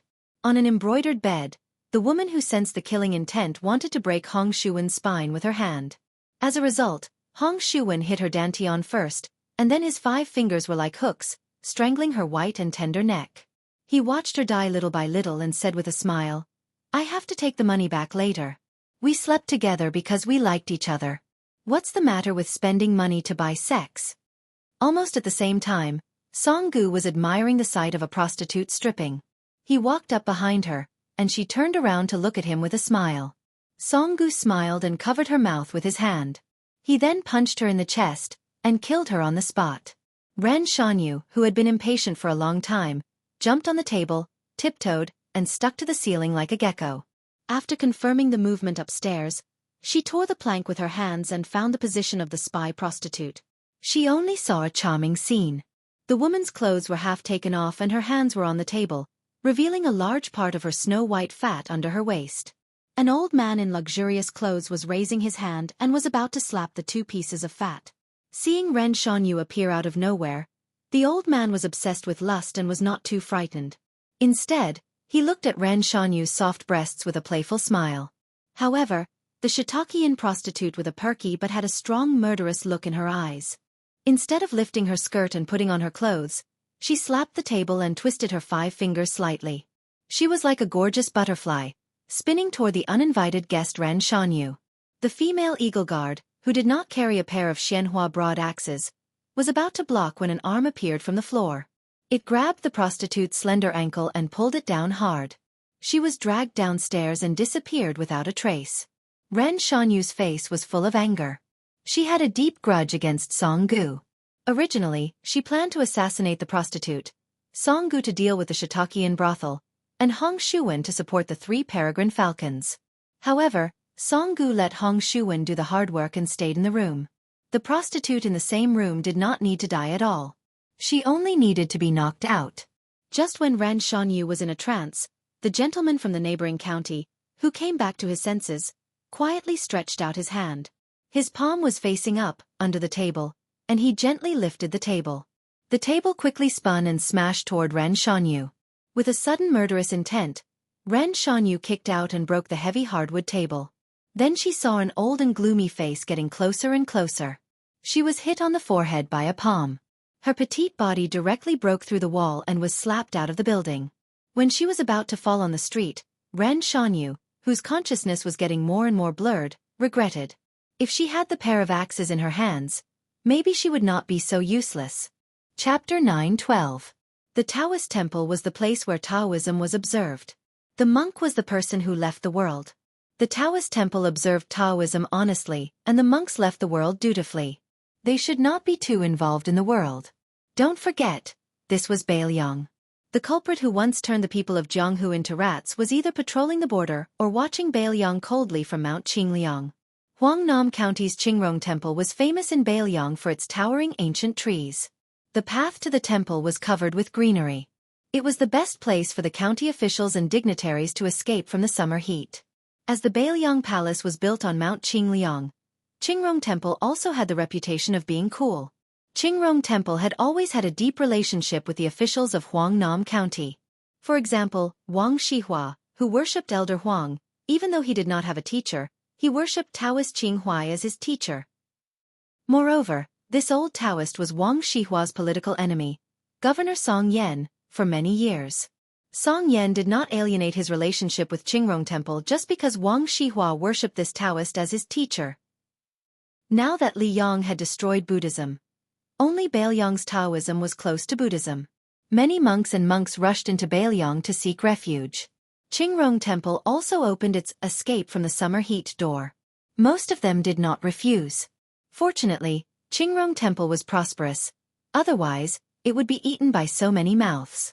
Among the monks who stayed in Qingrong Temple, the most famous one was monk Huang Deng of Gangnam-do. In this half a year, the monk and the Taoist had been learning from each other. Both sides debated Buddhism and Taoism and did not close the door. This made the scholars of Huangnam County scramble for it, regardless of whether they could understand it or not. At night, the Taoist temple's night sky was green and close to ink. Only a lantern was hung in one place. The light was dim and there were two unfamiliar songs alternating. At first, it sounded barren and out of tune, but if one listened carefully, one might be able to taste something unique. The old Taoist had white hair and a ruddy complexion. He held a horsetail whisk in his arms and sat on the ground with his back leaning against a pillar. He was none other than Taoist Qing Huai, an expert in the Zhai Jiao Kui. There was an old monk clapping his hands beside him. He was humming a line. Snatch the swallow's mud, shave the Buddha's golden makeup, slice the mosquito's leg meat. He was none other than Yellow Lamp Zen Master, who had drifted from Gangnam-do to Bailiang during the Buddha annihilation catastrophe. The two old men looked at each other and smiled. Monk Huang Deng asked softly, "My old friend Qing Huai, I heard in Gangnam-do that there was a Guqin belonging to the Lei family of Shishu in Qingrong Temple. Back then, the Lei family followed the king of the fallen country to his death. The hundreds of Guqins that the family had kept were all smashed to pieces. I wonder if this Guqin can still be played?" The old Taoist said regretfully, "When I got my hands on it, more than half of the Rao Jianlei had already been burned. Not a single string was left. Every time the remnants of Shishu looked at it with tears in their eyes." Monk Huang Deng sighed. The rise and fall of fate. The old Taoist raised his head and looked at the lantern hanging high. He suddenly laughed and said, "Isn't there a competition between Buddhism and Taoism?" The old monk nodded. After a moment of silence, he asked, "What do you think of the Lord of Bailiang?" The Taoist spoke without hesitation. He said, "Of course he has made great contributions. According to the system of our dynasty, there are 6 categories of contributions: founding the country, quelling difficulties, capturing rebels, suppressing the vassals, resisting the barbarians, and conquering the barbarians. The king of Bailiang, Su Shao, has 5. His contributions are more than just the lord's. However, as a subject, if the lord wants the subject to die, the subject is disloyal." The old monk smiled calmly. The Taoist was looking at the big red lantern, while the monk was looking at a string of wind chimes that were mute even though there was no wind. There was a buzzing sound. Although it sounded like there was only one sound, there were more than 40 crossbow arrows shooting towards the eaves. The old Taoist furrowed his brows, but he didn't withdraw his gaze. With a flick of his horsetail whisk, he wrapped a few crossbow bolts in the white strands of the whisk. Then, with a flick of his wrist, he pretended to use the crossbow bolts to knock against the crossbow bolts. He actually managed to block the rain of arrows outside the eaves. 2 armored soldiers came out of the shadows, one in front and one behind. When they were 10 steps away from the corridor, they changed into a bunch of arrows that flew over the soldiers' heads. The old Taoist stood up. He held the horsetail whisk in one hand and the white silk in the other. He pulled out most of it and threw it into the air. The old Taoist, who was good at observing qi, focused more on the soldiers behind him. The eagle guard was covered in iron armor. His body was as graceful as a woman's, which made him look very unique. Taoist Qing Huai, who was already at the peak of grade 2, had been stuck in a state where he wanted to break through but couldn't. For cultivators, as long as they broke through to the master realm, most of them would reach the mystic realm as soon as they reached grade 1. This was also why Tao sect masters were called little Taoist masters. However, Taoist Qing Huai never showed his strength to outsiders. Even when he did show his strength, he was still around grade 3. Therefore, in Huangnam County, he was only known for his research on Taoist techniques. Taoist Qing Huai used the Dipper Steps. Just as the hidden talisman formation was about to be activated, A Buddhist chant sounded. Taoist Qing Huai's face turned cold. He climbed from grade 3 to grade 2. He shouted softly. The iron horse wind chimes jingled and the big red lantern swayed. The old monk chanted again, but the talisman formation was still unable to be activated. At this time and place, the Tao was 1 foot tall and the Buddha was 10 feet tall. Taoist Qing Huai finally stopped hiding his strength. His entire Taoist robe puffed up like a ball. However, the old monk had already closed his eyes. The old monk entered a meditative state and listened to the gentle sound of the bells. The leading soldier stepped onto the corridor and broke through the aura shield with one strike. The price was huge. His entire body was covered in blood. He didn't care about his face and cut open the Taoist's abdomen. His other hand held the hilt of the sword and increased his strength. He charged forward and knocked Taoist Qing Huai, who was determined to multitask, into the wall. The tip of the sword didn't just pierce through the old Taoist's body, it even went a few inches out of the wall. The soldier who was close to the diamond body spat out a mouthful of blood. He raised his arm and wiped the blood off his face. The armored soldier behind spoke. Her voice was clear and crisp. She should be a young woman. Wutangin's secret order allows you to change Qing Rong Temple into a temple. The old monk put his palms together and chanted, Amitabha. Chapter 9:13. The general wanted to test the young man's internal energy, so he continued to gallop forward on his horse for 30 li. In the blink of an eye, he had already caught up with the general, and the two of them were actually riding side by side. The general wanted to test the young man's internal energy, so he continued to gallop forward on his horse for 30 li. The wanderer also followed the general for 30 li without showing any signs of fatigue. The general saw him as a talent and allowed him to establish a sect in his territory. Lotus Pond vaguely became one of the top 3 sects in Feng province at that time. However, following the general's death, this sect leader's personality was perverse, and his martial skill was not high. When he clashed with others, he would either die or be injured. Only then did he move to the neighboring Huangnam County. These years, he had been supporting the sect by himself. When he reached 40 years of age, his temperament changed, and he gradually began to stand firm. However, Lotus Pond was still not as prosperous as it was in the past. Fortunately, in these years, he had accepted a few in-name disciples with good innate abilities. These young talents probably learned from their master's mistakes and were good at interacting with officials in the county. Thus, they reluctantly helped Lotus Pond expand in Huangnam County. Do Yongguan, who had nothing better to do, entered Lotus Pond at this time. He could be considered to be from a well-off family. Since he was young, he liked to fight for power and ruthlessly. However, if he wanted to become a genuine expert, logically speaking, he shouldn't even think about going bankrupt. Once, when the direct disciple of Lotus Pond's sect leader went out to travel, he was surrounded and beaten up by several major sects within the county. The hot-blooded Do Yongguan risked his life to save him and escorted him all the way from the border of Huangnan County to Lotus Pond. Jianghu originally wanted to give him 500 taels of silver to settle the matter, but Do Yongguan knelt on the ground for a day and a night, begging to be allowed to enter the sect. Jianghu refused and coldly said that his talent was mediocre. To the men of Jianghu, this was tantamount to a death sentence. However, Do Yongguan was also a person who would go to a dead end. He would rather not give up the silver that was envied by ordinary people, and only wanted to be allowed to squat on the martial arts field of Lotus Pond's outer sect for a month. A month later, Do Yongguan was mercilessly kicked out of the sect. Jianghu's disciple, who was saved by Do Yongguan, also had a sense of brotherhood. In order to repay Do Yongguan's kindness, he did not hesitate to violate the sect's rules and privately imparted martial arts to Jianghu. In a fit of rage, Jianghu expelled him from Lotus Pond.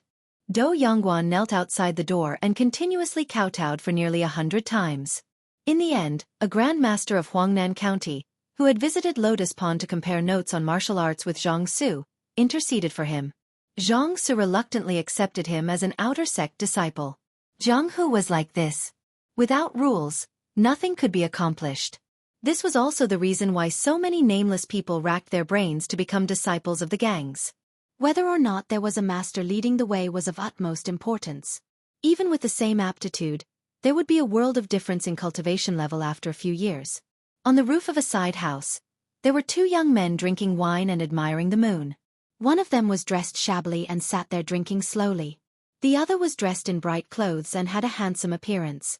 He had sharp eyebrows and all the items on him were the most fashionable and expensive items in Huangnam County. He was lying on the roof, shaking a small vermilion-colored porcelain wine pot. The wine was green ant wine. However, after changing to this gourd-shaped wine pot, the price was not much lower than white dragon wine. When the handsome man was not smiling, he had the demeanor of an aristocratic family. However, once he smiled, he exposed himself. He laughed and said, "Brother Yen, I really didn't expect that I would be able to drink 6 taels of silver a pot of wine one day." The shabbily dressed man with the surname Yen turned his head and laughed softly. "In the future, even if it's 60 taels of silver a pot, you can still afford it. Listen to Brother Yen, it will be difficult for you to find a woman as good as Miss Song in your lifetime. Don't take it lightly." The handsome man who was about to become an inner disciple of Lotus Pond smiled and said, "Brother Yen, in terms of martial arts, I will never be as good as you in this lifetime. However, when it comes to dealing with women, especially those rich young ladies, you are far inferior to me." The shabbily dressed man sitting and drinking wine shook his head and laughed. "Yongguan, your talent in martial arts is not inferior to mine. Although you have missed the best time to temper your body, Master is a dual cultivator with unfathomable inner strength. As long as you are promoted from an inner disciple to a direct disciple, your future will be limitless. Even if Miss Song is the daughter of the governor, you will be worthy of her. Yongguan, don't despise Brother Yen for being rigid. When you meet a good girl, no matter how much she can't bear to part with you, as a responsible man, you have to make her proud of you. You can't always think that she's such a high and mighty girl who's only obedient to you and only cares about ordering her around like a cow or horse. You've gained face in front of your fellow disciples, but later on, you've become a family with her." Do Yongguan's face suddenly turned gloomy. "Brother Yen, if it wasn't for me, you wouldn't have been," the shabbily dressed man said magnanimously. "It's all fate. Moreover, Yen Shijun doesn't regret it. I was adopted by Master when I was young. After following Master for so many years, from Fengyang County to Huangnam County, I have only learned Master's stubbornness. Eldest martial brother has the best perseverance and learned martial arts from Master. Second martial brother has the best talent. Even if he doesn't practice martial arts diligently, his martial arts didn't fall behind. Moreover, when he was with the governor, he was smooth and slick. In all aspects, it was thanks to second martial brother's connections that our Lotus Pond was able to expand in Huangnam County. However, in many things, it is difficult to have the best of both worlds. No matter how you choose, you will not live happily. I also don't know if entering Lotus Pond will help you or harm you. You may find out in the future. However, I hope that you don't know. When you become the son-in-law of the governor, don't mix in Jianghu anymore. You won't be able to make a name for yourself. If you mix in the government or the military, you will have a better future than in our line of work." Do Yongguan was speechless. He sat up and saw a few outer disciples of Fish Pond patrolling near the martial arts field at night. He was somewhat dispirited. Do Yongguan suddenly opened his eyes wide and completely sobered up. Groups of black-armored men climbed over the wall in an orderly manner. After landing on the ground, they bent their backs and sprinted forward. They raised their short crossbows and shot, killing the sentries in front of them like the autumn wind sweeping away leaves. Almost all of the patrolling disciples at the Lotus Pond had their heads pierced by more than 2 crossbow bolts to ensure that they died silently and without any struggle before they died. Apart from the north, the black-armored assassins gradually approached the residents north of the martial arts field from the east, west, and south. What followed was an even more sinister night attack. When Yen Shijun and Do Yongguan stood up and saw the general situation, Yen Shijun immediately shouted, "Assassins are attacking!" Do Yongguan was in a daze. He was about to turn around and ask Yen Shijun what kind of enemy Lien Tang had provoked for them to be so ruthless. However, when he turned around, he heard the soft whooshing sound of arrows piercing through the air. Then, he saw a bloody scene. Yen Shijun, who had just warned, had just dodged the attack of a featherless arrow when a second featherless arrow circled in a large arc and pierced through his abdomen from the side. Yen Shijun staggered back, but another arrow came straight at him. Other than the second arrow, which was especially domineering, which he could not dodge, the other 2 arrows were easy to dodge. Yen Shijun turned his head, grabbed the arrow with one hand, and held it upside down. With all his strength he said, "It's the Northern Liang crossbowman." As soon as he finished speaking, A burly assassin in black armor easily climbed up the building. He looked a little annoyed at Xianxia for being a busybody on the roof. He held a crossbow in one hand and a saber in the other as he slashed at Xianxia. Do Yongguan had never experienced a life-or-death battle like this before. Although there were fights between gangs in the past where people killed each other and blood splattered everywhere, Do Yongguan was still able to fight back. In the end, it was far less terrifying and cruel than tonight's sneak attack. Not to mention that Do Yongguan had become a spectator. Even Xianxia, who was a first-class expert in his eyes, had his arm and shoulder chopped off by that saber. The burly man in black armor had just slashed down with his saber when he suddenly raised his arm and shot a powerful crossbow at Do Yongguan. Do Yongguan's life wasn't meant to end yet. At this moment, he was unexpectedly lucky and dodged the crossbow. He stepped through the roof tiles and landed in the martial arts room. He casually picked up a saber and retreated. Do Yongguan relied on his familiarity with the terrain to move around desperately. Every time he moved, there would be crossbow bolts falling from the roof like a shadow. The black-armored assassin softly exclaimed in surprise. He obviously didn't expect this kid to be so agile. Just as he was about to jump into the room to chase after him, another man in the same armor jumped onto the roof. He held an oxhorn longbow and shot an arrow at a house that suddenly lit up. The window was broken and the owner of the house was nailed to the wall by an arrow just as he lit up the lantern. The man with astonishing archery skills coldly said, "Tonight, we will only catch the big fish. I will stand guard here. You go downstairs. If you lose to those fledgling eagles from Wutong Garden, you know the consequences." A hint of fear appeared in the eyes of the burly armored soldier. He hurriedly acknowledged the order and ran forward. Like a forest spirit ape, he jumped down from the roof and joined up with the other soldiers. They quickly moved forward and headed straight for the main residence. That was the courtyard where Jianghu of Lotus Pond was located. The armored soldiers charged forward with an irresistible force. The outer disciples who were not skilled enough would only end up being cut down like rice. Some of the inner disciples were not completely unable to fight, but this group of armored soldiers did not pay attention to any of the Jianghu rules of killing. In a small area of close combat, in the blink of an eye, they had the advantage of numbers. 2 or 3 cold sabers charged forward, supplemented by the sinister sneak attacks of the short crossbows, and the sturdy soft armor covering their bodies. The weapons and instruments of the Jianghu gangs could not be considered very sharp. As long as it was not a fatal injury, these armored soldiers would not pay attention to it. They would allow you to stab with a sword or 2 sabers, and they would take the opportunity to heavily injure or even kill the Lotus Pond disciples on the other side. It should be known that the peregrine falcon was originally an expert from all kinds of places in the Liang Jianghu. When it came to one-on-one combat, he was an expert. Over the years, he had become proficient in many military formations and had become a pack of jackals and wolves. Compared to a one-on-one assassination, the lethality of the attack naturally could not be mentioned in the same breath. The archer who gave the order on the roof had a cold look in his eyes. He took out a refined arrow from the quiver on his back. Huangnam County's number 1, shrew monkey, Zhang Su could be considered a troublesome character who was on par with the prince's retainer Lu Qiantang. This time, the peregrine falcon and the eagle guard were traveling together. If they could take this person's head, it would undoubtedly be a great achievement. Ren Shanyu's body floated down. It was unknown whether she was alive or dead. Su Fengnian's eyes were calm. The peregrine falcon? Then he said, "That guy should be the big fish that was caught by the Han Shang." Su Yanbing nodded. Then Chao Zhuan and Snowsuit found that only the gray-haired young master was left in the room. In Shiitake Inn, the rich old master who had succeeded in one strike was about to leave quietly. Then he died quietly. The old man did not even know how he died and who killed him. Chapter 9:14. Ren Shanyu fell on the street, but Su Fengnian did not show up immediately. He counted to 16 in his heart, but still, no one showed up. From Su Fengnian's perspective, he could clearly see that Ren Shanyu struggled a few times. It was impossible for her to even sit up, let alone stand up.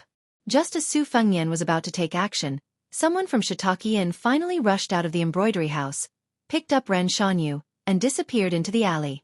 It was Hong Shuwen, who was neither an eagle guard nor a peregrine falcon. Su Fengnian's face was clouded. Su Yanbing, who came and went like a ghost, stood back at the window and nodded to Su Fengnian, indicating that Shiitake Inn had been dealt with. Su Fengnian turned his head, and his expression returned to normal. He asked Chao Zhuan for the detailed location of Wang Yunshu's family mansion, and then asked Snowsuit for the broken zither that was made for flying swords.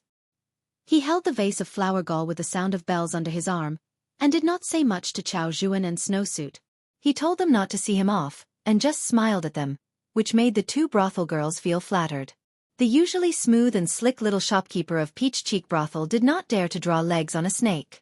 She stood in the corridor and watched the two people disappear around the corner. She noticed the side profile of the gray-haired young man, which was angular. She did not know if it was an illusion, but the young man had a kind of spirit that could make Huangnam County feel like a storm was coming. Chao Zhuan waited for him to leave and leaned against the porch. She turned her head and saw that Snowsuit clearly wanted to take another look, but she was shy.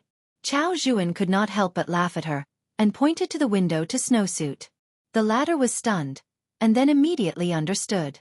She quickly lifted her skirt and ran to the window. Chao Gu didn't do anything superfluous. She looked at Shuiyi's back. Mother always disliked this girl for not being feminine enough. She couldn't learn how to seduce men, so why didn't she come out? Chao Zhuan collected her thoughts and began to think about the appearance of the young master of Lingzhou. Would the Peach Cheek Brothel, which had always been suppressed by Shiitake Inn, have a turn for the better? As for the broken zither and the vase that she did not know whether it was genuine or fake, they were all insignificant small things. As long as that person was willing, even if it was a girl like Snowsuit in Peach Cheek Brothel, as long as there was one, Peach Cheek Brothel would give it to him. Outside the building, Su Fengnian boarded a carriage while Su Yanbing drove the carriage to Wang Gongcao's residence in the county. Wang Shihua was the current head of the Wang family of the water school. Following the rise of his mortal enemy, Li Gongda, to the rank of second-rank Dao administrator of Beiliang, Long Yi's Wang family was known as the dragon raises its head, arrogant and despotic. The Wang family of Zijin, who had always been on good terms with Long Yi, could no longer tolerate him. The Wang family of the water school took the opportunity to rope him in. With the addition of the Ling Su of Gojoseon, the three families with the same surname had secretly joined forces to contend against Long Yi. With Wang Shihua, who had great accomplishments and knowledge, as the leader, Wang Shihua's days were not as difficult as outsiders imagined. For the past few years, the Wang family's residence had been bustling with people and carriages. Even a few scholars who had recently entered Beiliang had come to seek guidance from this great scholar of exegesis. However, it was still uncommon for a carriage to visit in the middle of the night. Although Wang Yunshu had a notorious reputation in Huangnam County for not teaching him strictly, the gatekeeper of the Wang family's residence was someone with hidden authority who was no less than a 7th or 8th ranked official. If he was the slightest bit careless in his treatment of others, he would be severely reprimanded or even expelled from the residence. Thus, when he saw an unfamiliar young master step down from the carriage, the gatekeeper hurriedly walked out from the side door and walked down the steps to inquire about the matter. However, what surprised the gatekeeper was that this young man was completely different from the other aristocratic sons who were eager to open the E-gate to welcome them grandly. He actually said that it was fine to wait at the entrance. The gatekeeper immediately understood that he was most likely looking for the eldest young master. In Huangnam County, it was more effective to look for the eldest young master than to look for anyone else.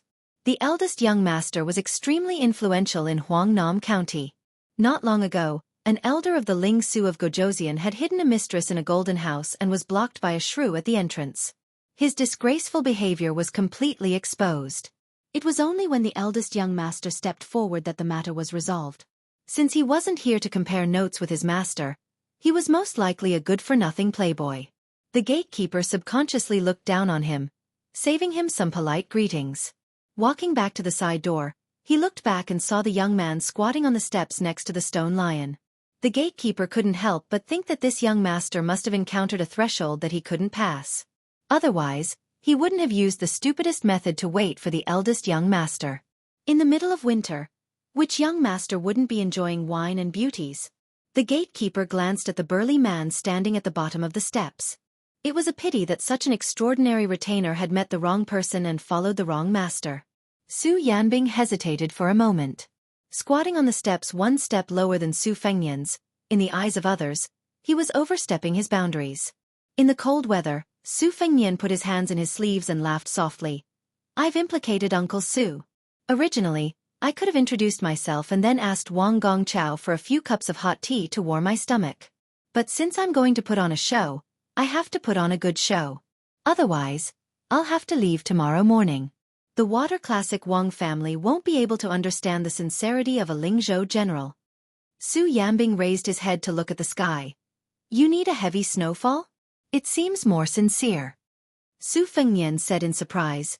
That's possible? Su Yanbing smiled slightly and said, when I was young, I traveled extensively. My luck wasn't bad and I met some hidden experts. I learned a lot of unorthodox methods. Now that my realm is high enough, I think the heavens will give me face if I ask for a snowstorm in the middle of winter. Su Fengnian asked curiously, does Master Lu Hao have the ability to do so? Su Yanbing thought for a moment and said calmly, that old thief probably can't. It doesn't mean that my realm is higher than Master Lu Hao's. This is probably the principle of specialization in learning. Back then, I went to the South Sea and killed a bunch of qi cultivators. I obtained a few secret manuals. But when it comes to killing people, two Master Lu Hao's won't be of much help. All these years, I heard that Dong Tai is the best in the world when it comes to killing people. I've always wanted to learn from that peach blossom sword deity. Su Fengnian smiled and asked, Li Chungang reached the heavenly phenomenon state before the age of 30. There's also Dong Tai and Uncle Su. All of you seem to have a smooth journey in martial arts. How did you do it? Su Yanbing thought about this question very seriously. Finally, he gave Su Fengnian an answer that made him not know whether to laugh or cry. Just go with the flow. As if he found Su Fengnian's expression funny, Su Yanbing said something that was very suitable for the current weather. Actually, Su Yanbing has always felt that his achievements today are because of this handsome face that didn't lose to His Highness when he was young. Su Fengnian held his belly and laughed. After he stopped laughing, he said helplessly, Uncle Su, you and second brother Yuan will definitely get along. Su Yanbing smiled indifferently and said, that blockhead on horseback spear and lance was indeed taught by me. Su Fengnian was speechless. Chapter 9:15. Su Yanbing suddenly asked, does your highness not know that Yuan Zuozong started practicing blade techniques at the age of 21? However, after losing to Gu Jiantang, he stopped showing off his blade techniques in front of the world. In the ranking of the experts in the Liyang army, Beiliang had Chen Jibao and Yuan Zuozong. Now, if Gu Jiantang only had the Thunder Heart, he would probably be at the bottom. However, Gu Jiantang is a cunning person. After so many years, he shouldn't be stagnant. Your Highness, if you still have thoughts about martial arts, why don't you listen to Su Yanbing? Pick two masters who haven't entered the first grade and let them fight willingly. It's a life and death battle. That's why you shouldn't enter the first grade. No matter if it's the first grade or the first grade, as long as you see the greatness of the first grade, your spirit will be more or less affected. Su Fengnian nodded and said, I understand. This is like Administrator Li Gongda. He stands high and sees far. He knows the dangers of fighting in the imperial court, so he acts submissively and can't help but be high-spirited. On the contrary, it was those who were in charge of small counties and counties, who claimed to be the overlords of their own land, who were full of spirit. According to what Uncle Su said, it's easy for second-grade masters to fight to their heart's content. Su Yanbing stopped talking and didn't say anything more. About 2 hours later, the sound of horse hooves hitting the street was especially ear-piercing in the cold winter night. Su Fengnian turned his head and saw a group of cavalrymen galloping towards them. 2 cavalrymen were riding side by side. Even though they were galloping at full speed, the cavalrymen were still able to converse with each other in a soft voice. Their faces were dignified, but they were also forcefully restraining their pleasant surprise. One of the cavalrymen was not wearing armor. Su Fengnian saw this scene and laughed at himself. The ability to hide one's own weakness was not unique to Su Fengnian. Su Fengnian was still squatting in the shadow of the stone lion, shielding himself from the wind and cold. Su Yanbing had already returned to the bottom of the steps. Wang Yunshu urged his horse to gallop. He looked a little tired, but he was more excited. When he saw Su Yanbing's figure, his expression froze. Then, he lashed the horse's buttocks fiercely. He almost rolled off the horse. Just as he was about to kneel, Su Fengnian waved his hand and said, "Forget it. Tell me what happened." Wang Yunshu jogged to the bottom of the steps and asked cautiously, "Shall we enter the mansion and tell His Highness in detail?" Su Fengnian pointed to the seat beside him and shook his head. "I'm going back now. Just give me a rough idea." Wang Gongcao's adopted son, Jiao Wui, Order the other 20 or so knights to stop a little further away. He got off his horse and knelt on one knee. He cupped his fist and said in a deep voice, Huangnam County's County Commandant Jiao Wui greets His Royal Highness. Su Fengnian smiled. County Commandant Jiao, please stand up and speak. Wang Yunshu walked up the steps and squatted down beside Su Fengnian. He began to report to His Royal Highness about the situation of the battle.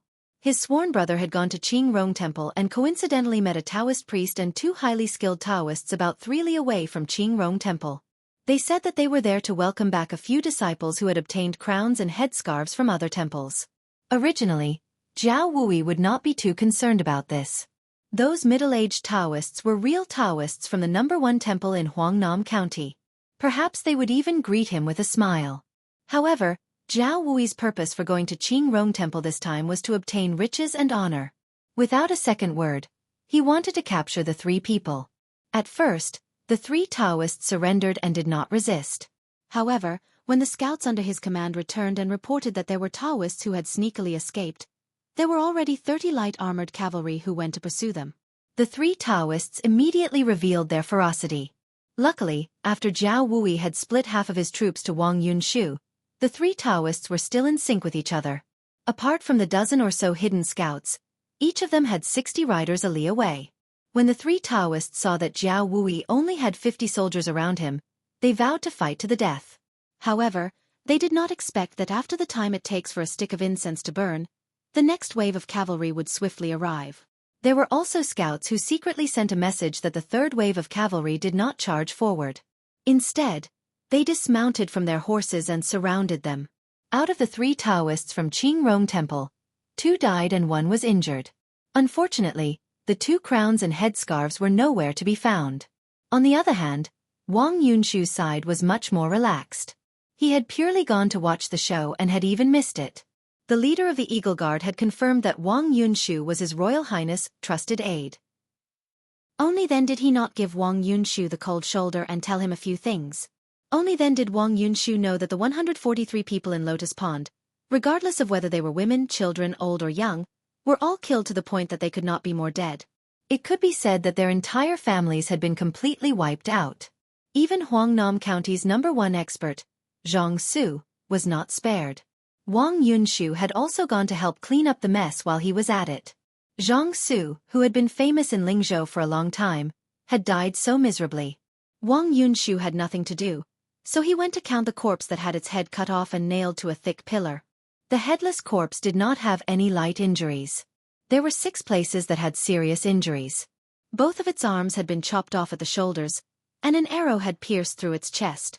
The rest of the corpses were strewn all over the floor, and most of them were badly mutilated. Wang Yunshu had vomited out all the delicacies and wine he had eaten that day. Even now, his scalp was still somewhat numb. In the past, he had always felt that he did not treat people as people. Only today did he realize that once he provoked the Bailiang peregrine falcons, human lives were truly worthless. Su Fengnian quietly listened to Wang Yunshu finish speaking. He stood up and said with a smile, "After all, Huangnam County is your territory, so you should be more familiar with it. There are still some things left to clean up. If I need to trouble you and Commandant Jiao, I will send someone to your residence to inform you." Wang Yunshu was extremely happy. Jiao Wui bowed and cupped his fists. "This is my duty. I will not regret it even if I have to die for your highness." Su Fengnian walked down the steps. Wang Yunshu asked in a low voice, "Is your highness really not going to stay in my humble abode? Even if it's just a cup of hot wine?" Su Fengnian teased, "All right, you flattered me enough for tonight. Wang Yunshu, after you return home, tell Wang Gongqiao that if you have the chance to go to Liangzhou, come to my residence for a chat." Wang Yunshu said in fear and trepidation, Of course. Su Fengnian turned to Jiao Wui and said, "Commandant Jiao, you're quite experienced in managing the army. After the Huangnam County incident, the Lingzhou general's residence is still lacking a commandant. After the new year, bring your original troops over. I'll give you another 600 soldiers and horses. We have to make up a total of 1,000. Jiao Wui, who was nearing 40 and had finally abruptly become rich, had tears in his eyes. He fell to his knees. "Jiao Wui is willing to die for your highness." Su Fengnian patted his shoulder and walked towards the carriage. Wang Yunshu wanted to send him off, but Su Fengnian, who had his back to the residence, waved his hand. Wang Yunshu watched the carriage disappear into the distance. He retracted his gaze and said softly, "Brother, His Highness has gone far." Jiao Wui, however, kept his hands pressed against the ground. He was unwilling to get up. Wang Yunshu turned his head and glanced at the beautiful plaque that the imperial court had bestowed upon him 200 years ago. "Brother, please don't forget about our Wang family in the future." Chapter 9:16.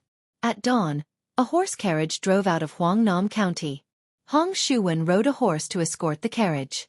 His expression was languid. Beside him were two other white horses. Su Fengnian sat in the horse carriage. Huyen Guanyin was curled up in a corner with sleepy eyes. She was wearing Su Fengnian's fur coat. Last night, when the horse stopped in front of the Wang family's residence, she was alone in the carriage. She lifted the curtain a few times, but she did not see him, who was blocked by the stone lion.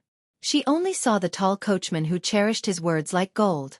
Later, when she returned to the side room in the courtyard, she probably did not sleep well. On the contrary, she could sleep soundly in the carriage. If she was a female servant, she really did not know who was taking care of who. Huyen Guanyin opened her sleepy eyes. She forced herself to open her eyelids. Through a small gap, she secretly sized up the man who had turned the city upside down overnight. On the way to Huangnam County, she noticed that he would lift the curtain every few hours. It was almost like he had obsessive-compulsive disorder. She also did not know what he was looking at. In her eyes, other than the same willow tree, there was nothing new on the road.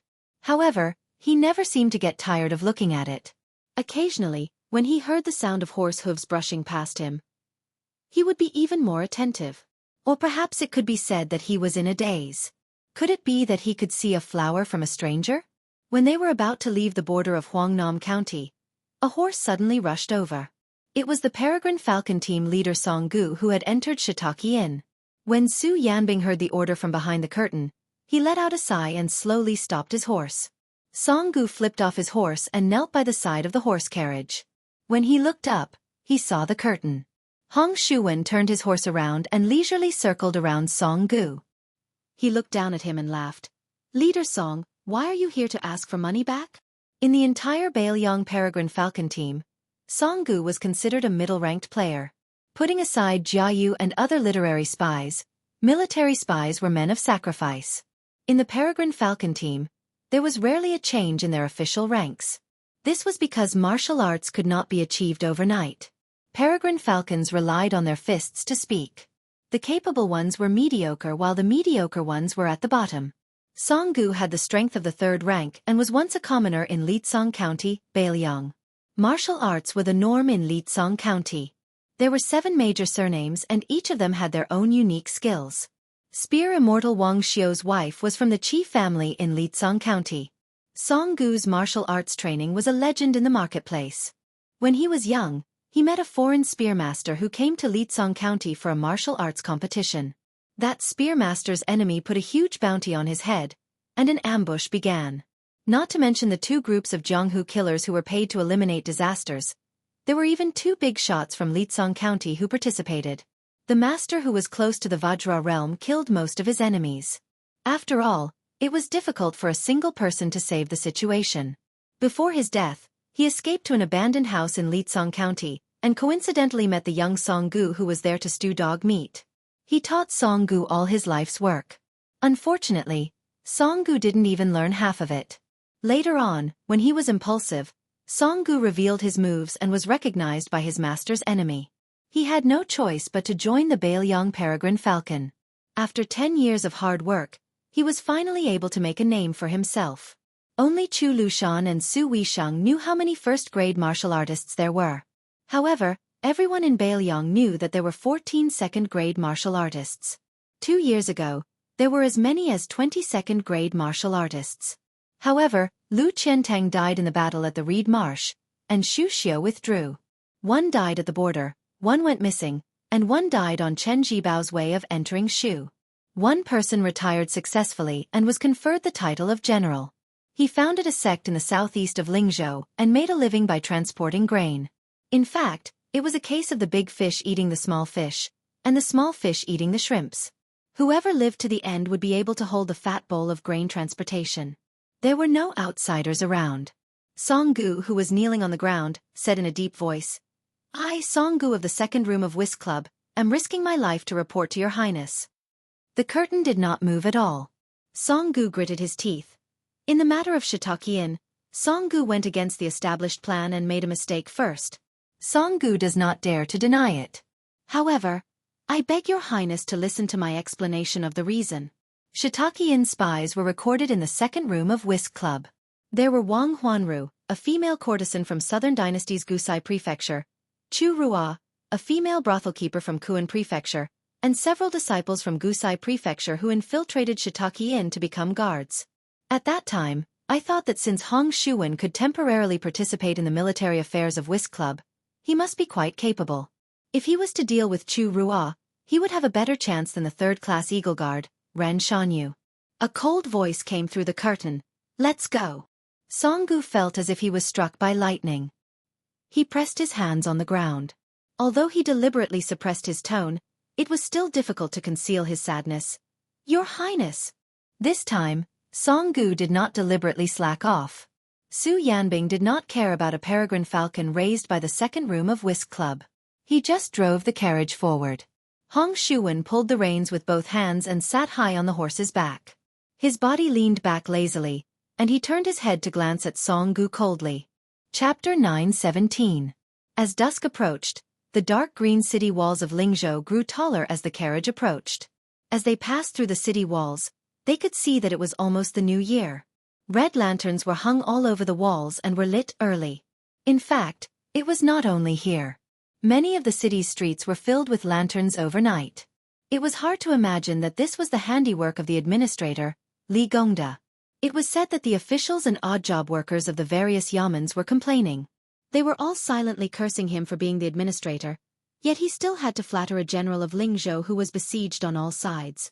However, when the people of the city went out, their faces were filled with joy. Su Fengnian had the carriage stop at a bustling crossroad. He picked a restaurant and said that everyone would be having dinner outside. The restaurant was overcrowded. The group finally managed to find 2 empty tables on the first floor. Su Fengnian had Hong Shuwen go to the counter and choose a bamboo stick engraved with the names of the dishes. As soon as they sat down, there was a commotion. Huyen Guanyin followed the sound and saw a young man with a protruding mouth and monkey-like cheeks. She did not look any further. Instead, it was Su Fengnian who turned around and sat on the bench. He looked over with a smile. The skinny monkey-like man had one leg on the bench. He picked his teeth as he shouted, "If I were the heir of Bailiang and had a great general as my father, if I were to practice martial arts, I would have mastered a peerless martial art since Tide Listening Pavilion is such a large armory full of secret manuals. There are also countless masters. I would have easily mastered the top 10. If I were to lead an army, I could just casually bring a few 100,000 cavalry. I won't brag about killing all the northern barbarians in one breath. Wouldn't Beimang's southern dynasty and Gusai Long Yao have long been wiped out?" Someone immediately joined in the fun and poured cold water on him. "Are you for real? I remember that there are 300,000 to 400,000 barbarian soldiers at the border of Liangmang. They are not made of paper. Fortunately, only our Bailiang can stop them. Moreover, Beimang has the military god Tuoba Bodhisattva. The fall of the southern dynasty is meaningless as long as Tuoba Bodhisattva is gone. However, this guy is fierce in battle. What if he goes crazy and takes your head without regard for his life? This guy is only inferior to old monster Wang of Wu City in the world. Isn't taking the head of a general among millions of soldiers easy?" The skinny monkey-like man shrank his neck when he heard the name Tuoba Bodhisattva. "Then let's let Beimang go for now. We'll lead all the Bailiang cavalry to attack the east. It's only 2,000 to 3,000 li." Other than General Gu Jiantang on the eastern border, the 2 elite troops of Yanqi Prince Zhao Bing and Guangling Prince Zhao Yi are far away and can't take care of them. Old man Gu was suppressed by our great general in the past and is no match for him now. We'll directly charge into the palace and sit on the dragon throne. Who cares about purple beard and blue eyes Zhang Julu? No matter how smart he is, he's just a civil official who doesn't even dare to kill a chicken. If he dares to stand in front of me, I'll immediately give him a big slap and make him lose his sense of direction. Someone immediately followed up with a face full of anger and said sarcastically, "It's just that our prince is timid and useless. He went to the capital for nothing and didn't do anything. At the very least, you should be able to bully a few of the most popular courtesans in the capital." God knows if this grandson went to the capital and gave the officials and lords a lot of Baelyong's hard-earned money. I heard that on his way to the capital, there were dozens of boxes of gold, silver, jewelry, and antiques. It's absolutely true. This little bastard who only dares to bully others in his own nest is now the general of Lingzhou. He must have been taught a lesson in the capital, and wants to return to his own territory to abuse his power. The skinny monkey-like man lowered his voice slightly and said mysteriously, "Did you guys hear?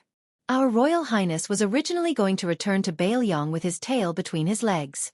However, the general couldn't stand it anymore and personally made a trip to Baelyong. Only then did he manage to bring back 2 daughters-in-law for this disappointing son of his. It's said that they are both women from Qingzhou. For the general to have such an eldest son, he really has 8 lifetimes of bad luck. If the little prince becomes the next king of Baelyong, that would be a great thing." A young man who looked like a scholar said with a heavy Jizhou accent with a smile, "Choose the eldest son over the concubines. Choose the eldest son over the youngest son." An old man at the next table sighed. "That's right. The little prince reincarnated too late. Because Su Shao only married one princess, there was no distinction between the eldest son and the concubine that was common in other noble families.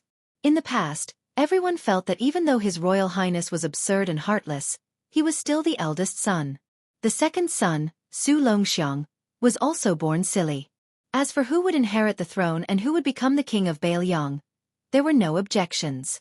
However, the little prince led the dragon elephant heavy cavalry and broke through the border. His military achievements were outstanding. He personally led the troops and led the charge. No one disagreed with him. It was rumored that Yan Wenluan, Zhong Hongwu and the rest of the old generals were full of praise for the little prince. An undercurrent was surging. This undercurrent had no doubt converged with the storm in Lingzhou. Su Yanbing naturally ate at the same table as Su Fengnian. He did not hesitate when he ate. Ever since he was by Su Fengnian's side, he had never had a fawning expression. He did not pay attention to the noise in the restaurant. Huyen Guanyin did not like the dishes of the Central Plains. When she heard the words of the man beside her, she pricked up her ears and did her best to listen clearly. Then she carefully bent over to see if Su Fengnian was angry. However, she only saw a calm smiling face. Su Fengnian turned around and wolfed down the food. When he was full, he glanced at Huyen Guanyin. She nodded, indicating that she had eaten enough. After paying the bill, the group walked out of the restaurant. Su Fengnian looked at the setting sun and silently walked towards the carriage. Su Yanbing sighed in his heart. Only he could understand the complicated thoughts of the young man in front of him. If there really came a day when Baelyong was broken through by the Baimang heavy cavalry, then if there were a few more Baelyong people like this in the restaurant, as the new king of Liang, Su Fengnian would feel less guilty. Chapter 9:18. Finally, they returned to the Lingzhou general's manor. When Hong Shuwen got off his horse, he loudly shouted that they were home. Then, Hong Shuwen's eyes widened. A large group of small fries was sneakily hiding in the empty space on the right side of the general's manor where the stone lion was. Hong Shuwen's family was wealthy. With one glance, he could see that these people were pretending to be Jianghu heroes and had come to the general's manor to scam a living. If they weren't wearing gray mouse fur or raccoon fur, they were exceptionally new. They were all the most worthless types of fur. Among them, there were 2 people whose fur was exactly the same. It was clear that they were trying to make themselves look good, but unfortunately, they were in the same shop and had bought leather clothes that were currently being sold at a low price. Hong Shuwen moved closer and casually looked around. Among the 20 to 30 men, he did not find a single one with the demeanor of an expert. This made Hong Shuwen, who was prejudiced against Jianghu people, feel very bored. Just as he was about to turn around, His Royal Highness was already standing shoulder to shoulder with him. Hong Shuwen hurriedly took a step back without leaving a trace. Su Fengnian smiled and said, "Heroes, who has the strength of a 4th level, please step forward." There were 9 levels of martial artists. 4th level was a large dividing line. To be able to reach the 4th level, one could be considered an expert in a province. In a county, One could practically do whatever they wanted. In a small place where martial arts were not strong, one could establish a sect. Not to mention becoming rich, at the very least, one could become a tyrant. Hong Shuwen made a sound of surprise. He originally thought that it would be lucky if there were 2 or 3 4th-level experts among this group of half-baked heroes. He did not expect that there would be 14 or 15 people walking out at once. Su Fengnian saw a man whose eyes were wandering. He threw a look at Hong Shuwen, who was next to him. Hong Shuwen took a few steps forward. His murderous aura was immediately awe-inspiring.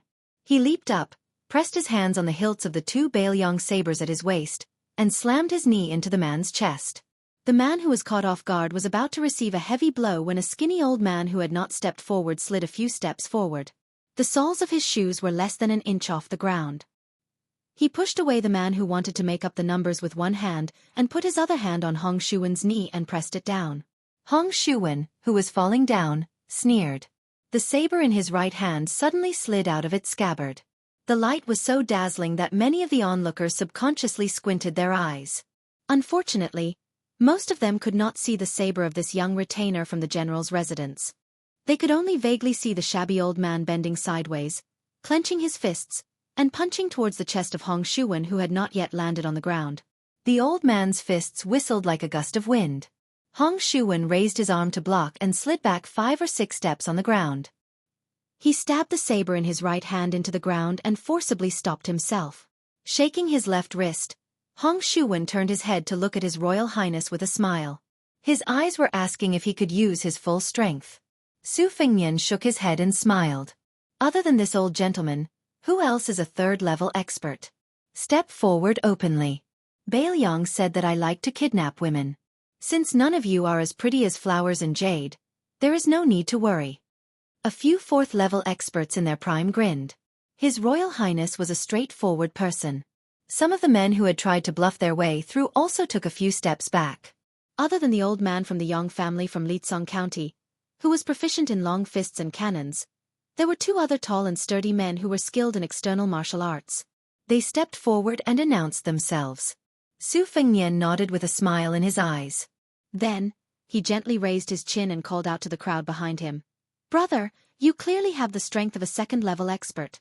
Since you are already here, why are you not willing to show yourself? Could it be that you want me to open the door for you before you are willing to come in?" The crowd parted. Only then did the crowd notice a middle-aged man in ragged clothes. He was crouched against the wall and reeked of alcohol. There were several wine gourds of different sizes scattered around his feet. When he raised his head, the scars on his face made him look like a ghost.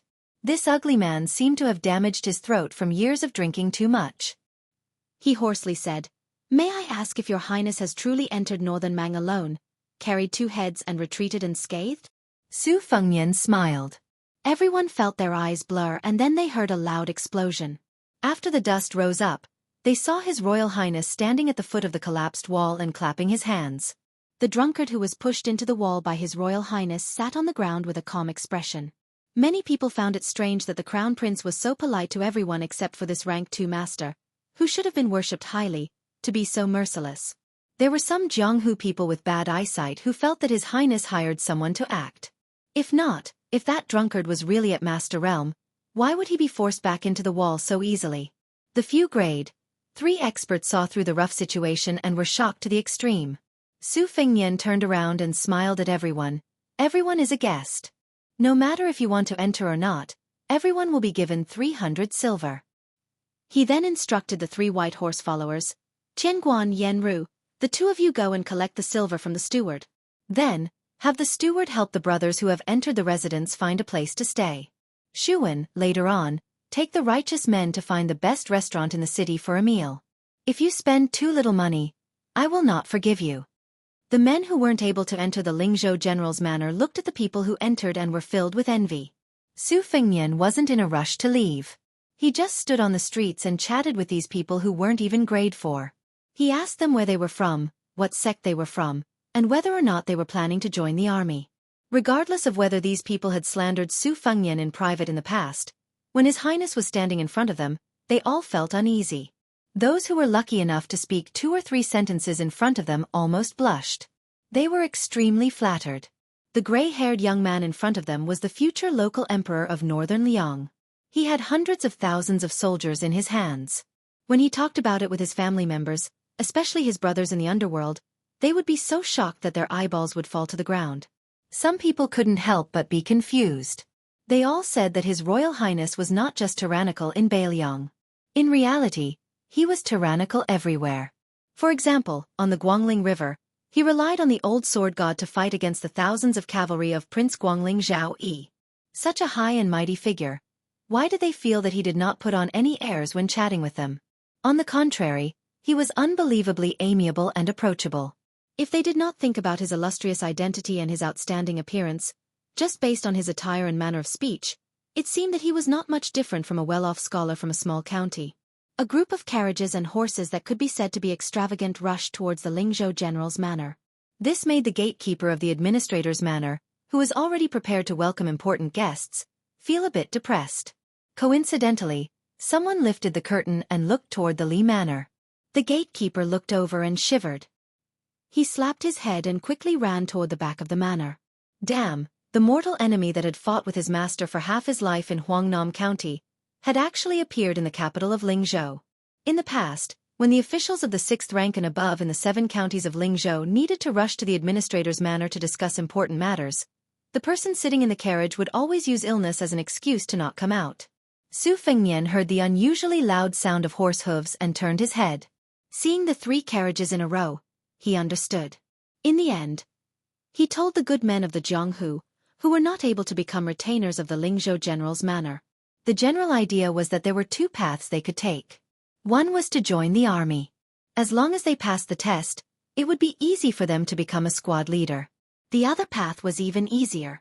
The various yamens of Lingzhou were in urgent need of a large number of Jianghu men with great martial arts. They would come out of the mountains to temporarily take up a position that was not considered to be an official.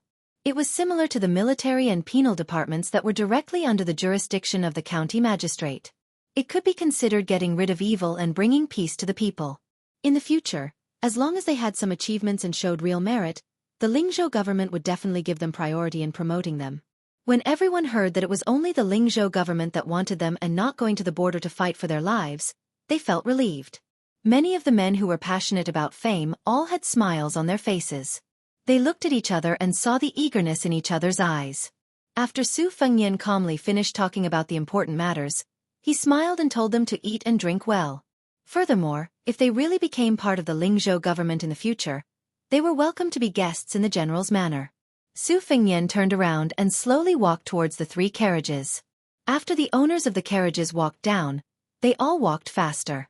When they were 5 steps away, the 3 scholars of different ages knelt down at the same time.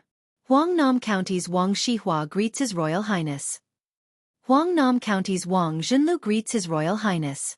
Huangnam County's Wang Lufting greets His Royal Highness. Chapter 919. The 3 of them were the current masters of Huangnam County's Water Classics Wang clan, Spiritual Su of Gozhouzian clan, and Zijin Wang clan. Wang Shihua was Wang Yunshu's father, the current merit officer of Huangnam County. He had an elegant temperament and had the style of an ancient sage. The Water Classics Wang clan was famous for having a rich collection of books. The famous scholars in the clan were especially good at exegesis and annotations. The Imperial College's new left chancellor, Yao Baifeng, was determined to turn the family's learning into national studies. When he was young, he concealed his identity and became a private tutor of the Water Classics Wang clan. It was so that he could be close to them and read books. Later on, Yao Baifeng's reputation rose and everyone knew that he was knowledgeable. He became more determined with age and was regarded as the master of the northern literary world. Together with the 2 masters of the Song clan, he often borrowed books from the old master of the Wang clan. The gray-haired Wang Zhenlu came from the spiritual Su of Gozhouzian clan. There was a great Zhenren who ascended on a crane. The Wang clan of Zijin's history was not as good as the other 3 princes of Huang and Nan. However, due to the fact that 3 princes of Zijin had appeared in the previous dynasty, there was a scene where 3 generations of the Wang clan of Zijin sat in the same court. Unfortunately, it was short-lived. In the current era, the Wang clan of Zijin did not attract much attention. The current Wang clan head, Wang Lufting, was not only young, she was only 3 years old. She was also famous for being unorthodox. The outside world did not know how such a disreputable young man, who was as famous as Wang Yunshu, could suddenly become the head of the Wang clan of Zijin. Su Fengnian was not arrogant enough to make the three masters kneel on the street for a long time. He let them get up and brought them into the residence. They agreed to rest for a night and talk about the details tomorrow. In the Li mansion, the administrator, Li Gongda, was tending to a hollyhock in the garden.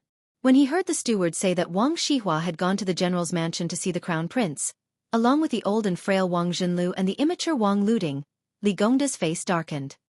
He sneered and said, "Old he, don't you think some people are strange? You give them 1 copper coin every day, and when you don't give them any more, they will jump and curse? You slap them every day, and when you stop, they will be grateful. Others say that Huangnam County has produced 4 princes and that it is a blessed land with good feng shui. However, in my opinion, this Huangnam County is a place full of white-eyed wolves. They only remember the beatings and not the good. I have only been gone for a year, and they have already begun to forget favors. If I did not pave the way and build bridges for them back then, how would they be where they are today? Let's not talk about the other 3 families. Let's talk about the Wang clan of Longyi. It is true that I have used them to achieve a meteoric rise, but what I have returned to Longyi over the years is more than what they gave me back then. Father-in-law waited until I became the governor of Fengzhou before he was willing to eat his first New Year's Eve dinner with me. A son-in-law from a humble family. Now, he is begging to bring his family to this residence so that 5 generations can live under the same roof. The steward surnamed he was scared into silence by the master's words. In the past, he had been a servant of the Wang clan. Later, because Li Gongda had not yet achieved meteoric success, he was the only small steward who had invited the son-in-law of the Wang clan to drink. Even steward he himself could not believe that Li Gongda would reach the position he had today. Back in Huangnam County, Li Gongda was not accomplished in literature or martial arts. He was looked down upon by countless people. To put it bluntly, even the female servants and coachmen did not look him in the eye. The reason why steward he had taken the initiative to invite Li Gongda to drink wine was because he had received an unexpected reward. After searching through the entire Wang clan, he felt that only Li Gongda was suitable for him to brag about and also be able to invite him. Later on, when one person achieved the Tao, even his chickens and dogs rose to the heavens. Steward he became one of the earliest elders of the Li clan.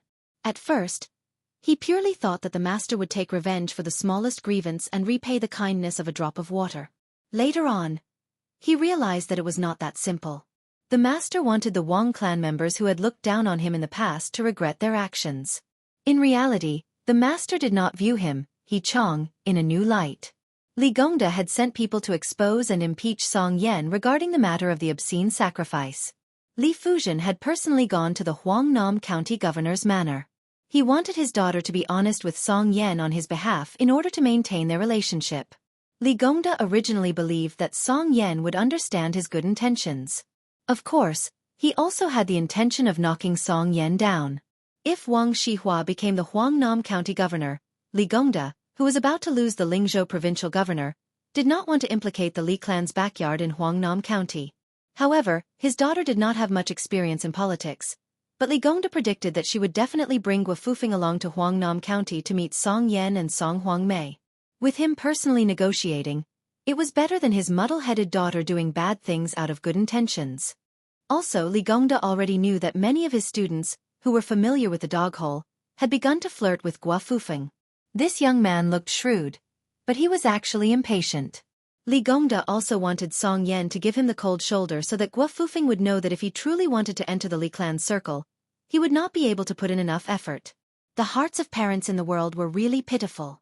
It was because before children became parents, it was very difficult for them to understand this painstaking effort, which was why they were pitiful. An outer courtyard manager hurriedly ran over with a weird expression on his face. "Master, the young miss has returned." Li Gongda thought about it for a while before impatiently saying, "Let that person in." The manager lowered his head, his face filled with joy. Unexpectedly, Li Gongda laughed. "Jianghu, that young man gave you a few dozen taels of silver?" Jianghu immediately took out a silver note from his sleeve and bowed as he ran over to the administrator. He did not waste any time and honestly said, 50 taels. Li Gongda waved his hand and glanced at the note. His face was helpless as he muttered to himself, "This silly girl, using the silver that father gave you to fool him. Li Gongda's eyes narrowed as he slowly placed the note into his sleeve. Surnamed Gua, you dare to accept this note? Aren't you afraid it will burn your hands? One of the managers of the inner courtyard, He Chong, took the initiative to leave. Li Gongda, who was alone, continued to deal with the hollyhock that was as tall as a person. He stretched out 2 fingers and broke off branches and leaves, sometimes nodding and sometimes shaking his head.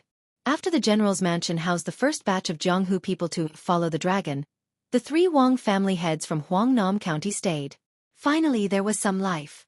Su Fengnian sat in the study, using the afterglow to appreciate a precious calligraphy and painting with dense inscriptions. Huyen Guanyin tiptoed into the study, holding the pot of phoenix spirit that was criticized as a chrysanthemum made, with both hands and placing it on the window. With the light blocked, Su Fengnian did not raise his head and waved at her.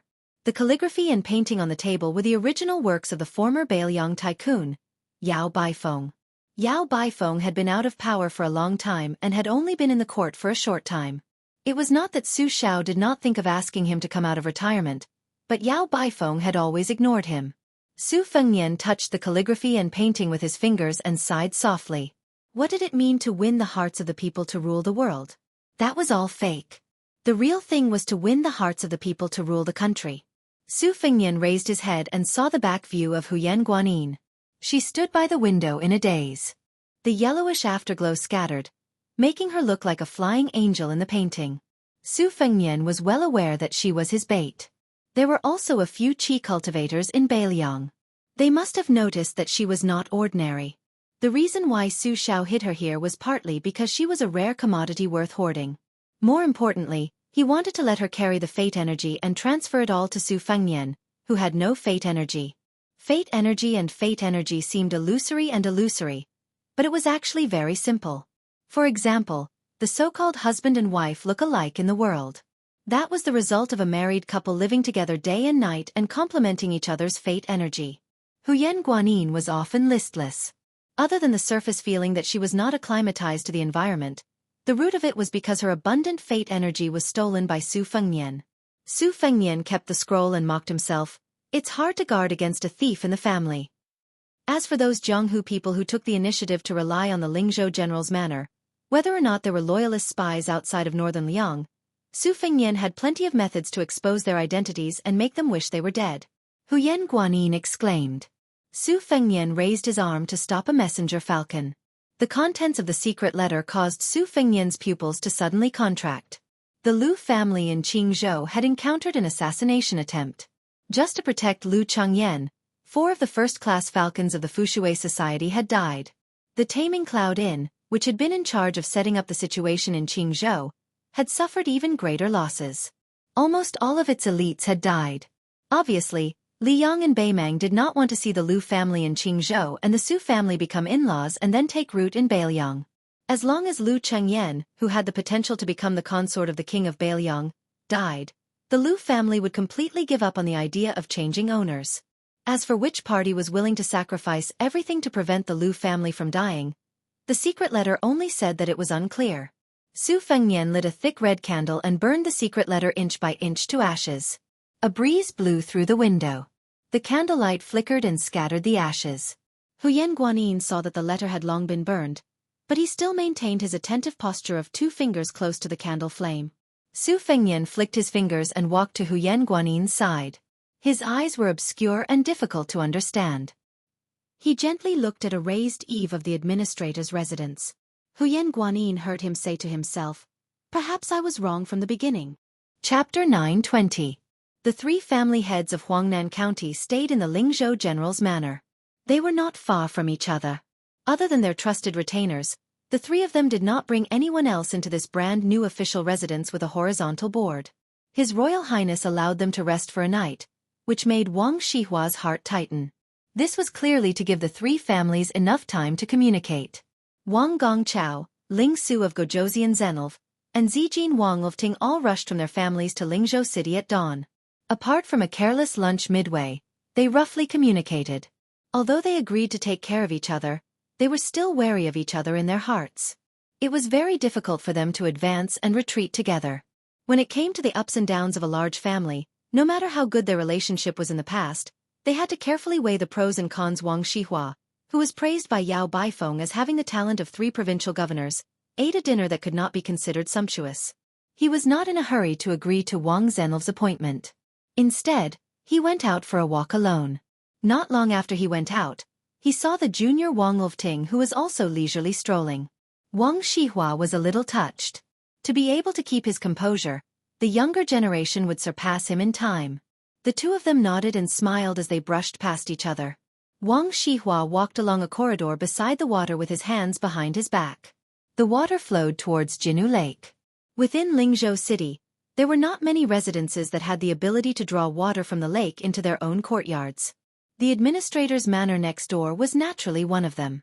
Wang Shihua had an idea and turned into a small path close to the wall. Through the hole in the wall, he could see the inside of the Li Manor. Wang Shihua suddenly stopped. Coincidentally, on the other side of the wall, there was an official that he could not be more familiar with who was also approaching. After looking at each other, Wang Shihua, who had his hands behind his back, smiled. "Lord Li, why are you so free and elegant? I heard that Lord Li has found a son-in-law who is outstanding in terms of knowledge, character, and background. Congratulations. Congratulations." He only addressed Li Gongda as Lord Li, but did not refer to himself as a lowly official or a lowly official. It was enough to show the arrogance of Huangnam County's merit officer, Wang Shihua. Li Gongda patted his sleeves and replied with a smile. "This official doesn't need to rely on some son-in-law for retirement. In any case, I have a son who can be considered to be quite promising. He's able to earn military merits on the border without being involved. Wang Gongchao, you should take it easy." Wang Shihua nodded and said, "There are many great men on the border. Young Master Li is both in the battlefield and in love, so naturally people can't help but be envious. That son of mine has no ability and only knows how to hook up with girls from the brothels. He doesn't have such good fortune." Everyone in Bailiang knew that the administrator's son, Li Hanlin, used to be popular with both men and women. Almost every time he went out, he would be intimately accompanied by a handsome young man. Although the prodigal son had turned over a new leaf and no one doubted the authenticity of the crossbowman's military merits, the evil young Master Li had committed too many heinous crimes. Tonight, he was mocked by Wang Shihua. Li Gongda did not refute and bent down. Wang Shihua was wondering why the administrator would admit defeat this time. He did not expect that after Li Gongda stood up, he would directly throw a handful of soil at Wang Shihua's face. It didn't hurt, but Wang Gongchao, who had always been regarded as the cultured sect master of Lingzhou, had never been humiliated like this before. For a moment, he did not know how to react and was stunned on the spot. Li Gongda laughed and said, King Wang Shihua, you're the best at putting on an act. I've wanted to beat you for a long time. There are no outsiders today, only you and I are enemies. His Royal Highness, why are you here?" Hearing this, Wang Shihua unconsciously turned his head. In the end, there was no one around. Where did His Royal Highness come from? When he turned his head again, Li Gongda threw another handful of soil at his face. Wang Shihua was unable to restrain his anger. He pointed a finger and scolded angrily, "Li Gongda, the 3 immortals of virtue and speech. As an important official on the battlefield, ask yourself honestly, is there any one of them? You've really tarnished the word merit and virtue. You're a cautious and fierce person. Do you really think you can die of old age?"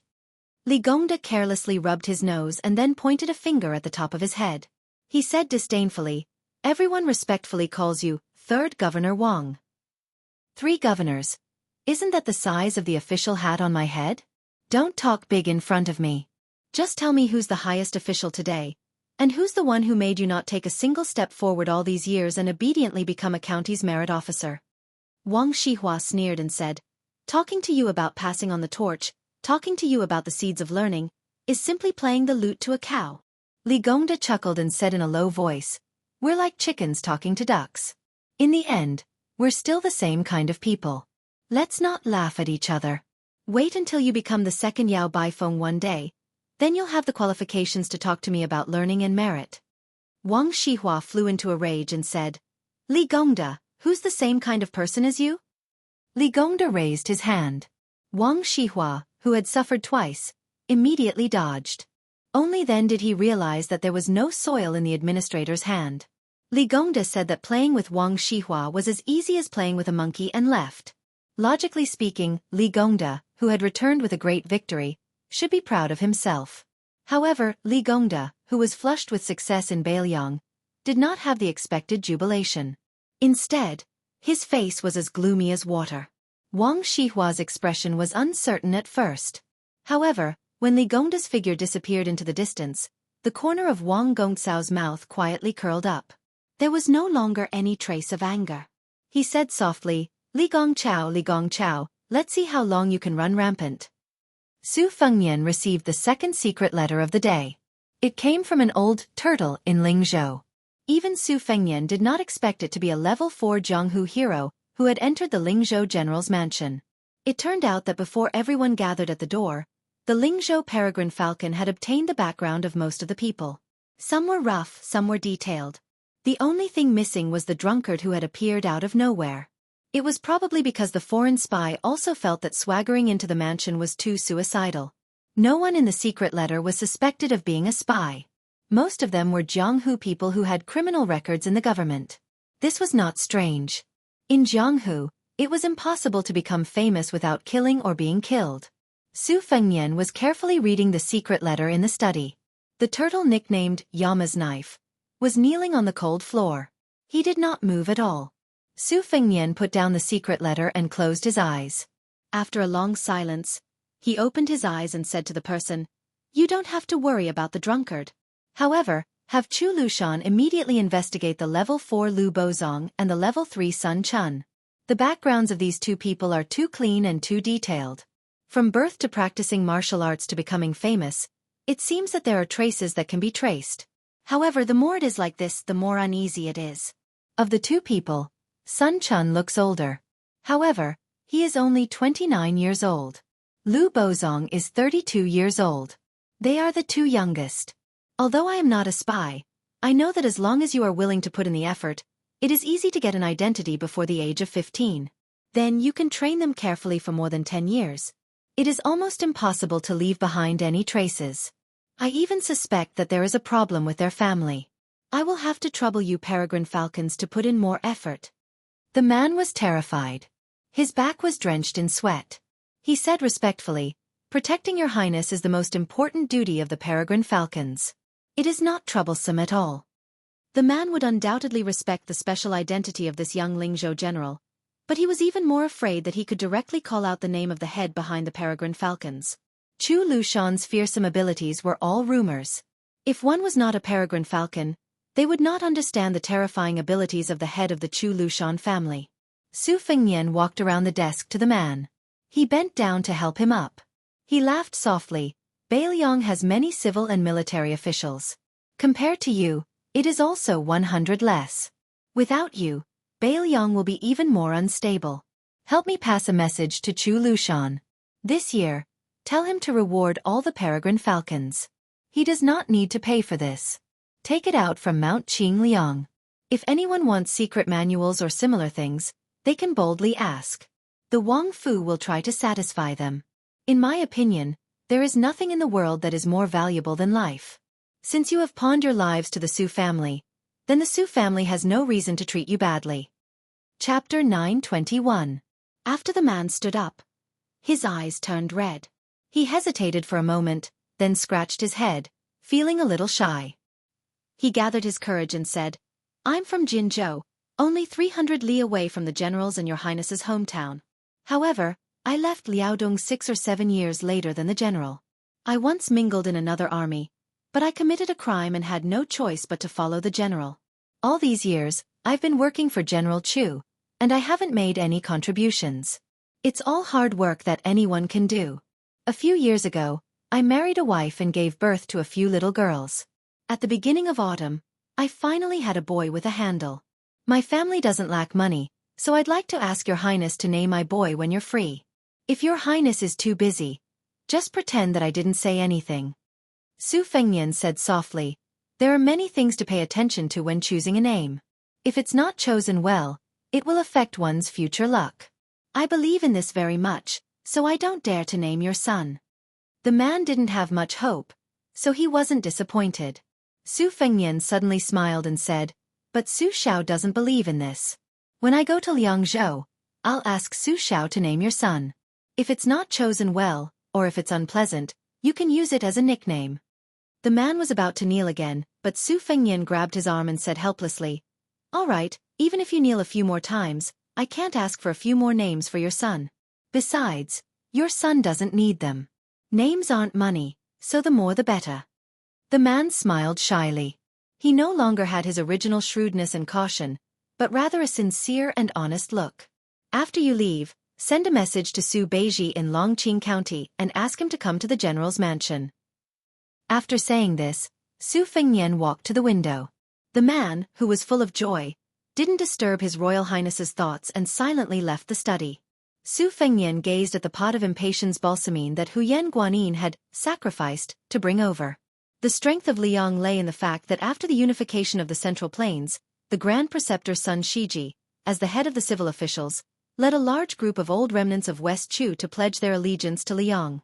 The dust had completely settled on the dust of the struggle for orthodoxy in the world.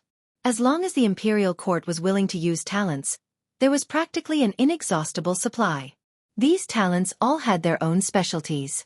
Some were focused on writing moral articles and establishing their views. Some were pragmatic and buried in their work to render meritorious service. There were also a large number of people doing dirty and tiring work. If Liang was said to be a fertile land with tens of thousands of mu and qualified to bully customers in the taverns, then Beiliang was a small piece of land. His master, Li Yishan, for so many years, could be said to be a clever housewife who couldn't cook without rice. Su Fengnian used to joke in private.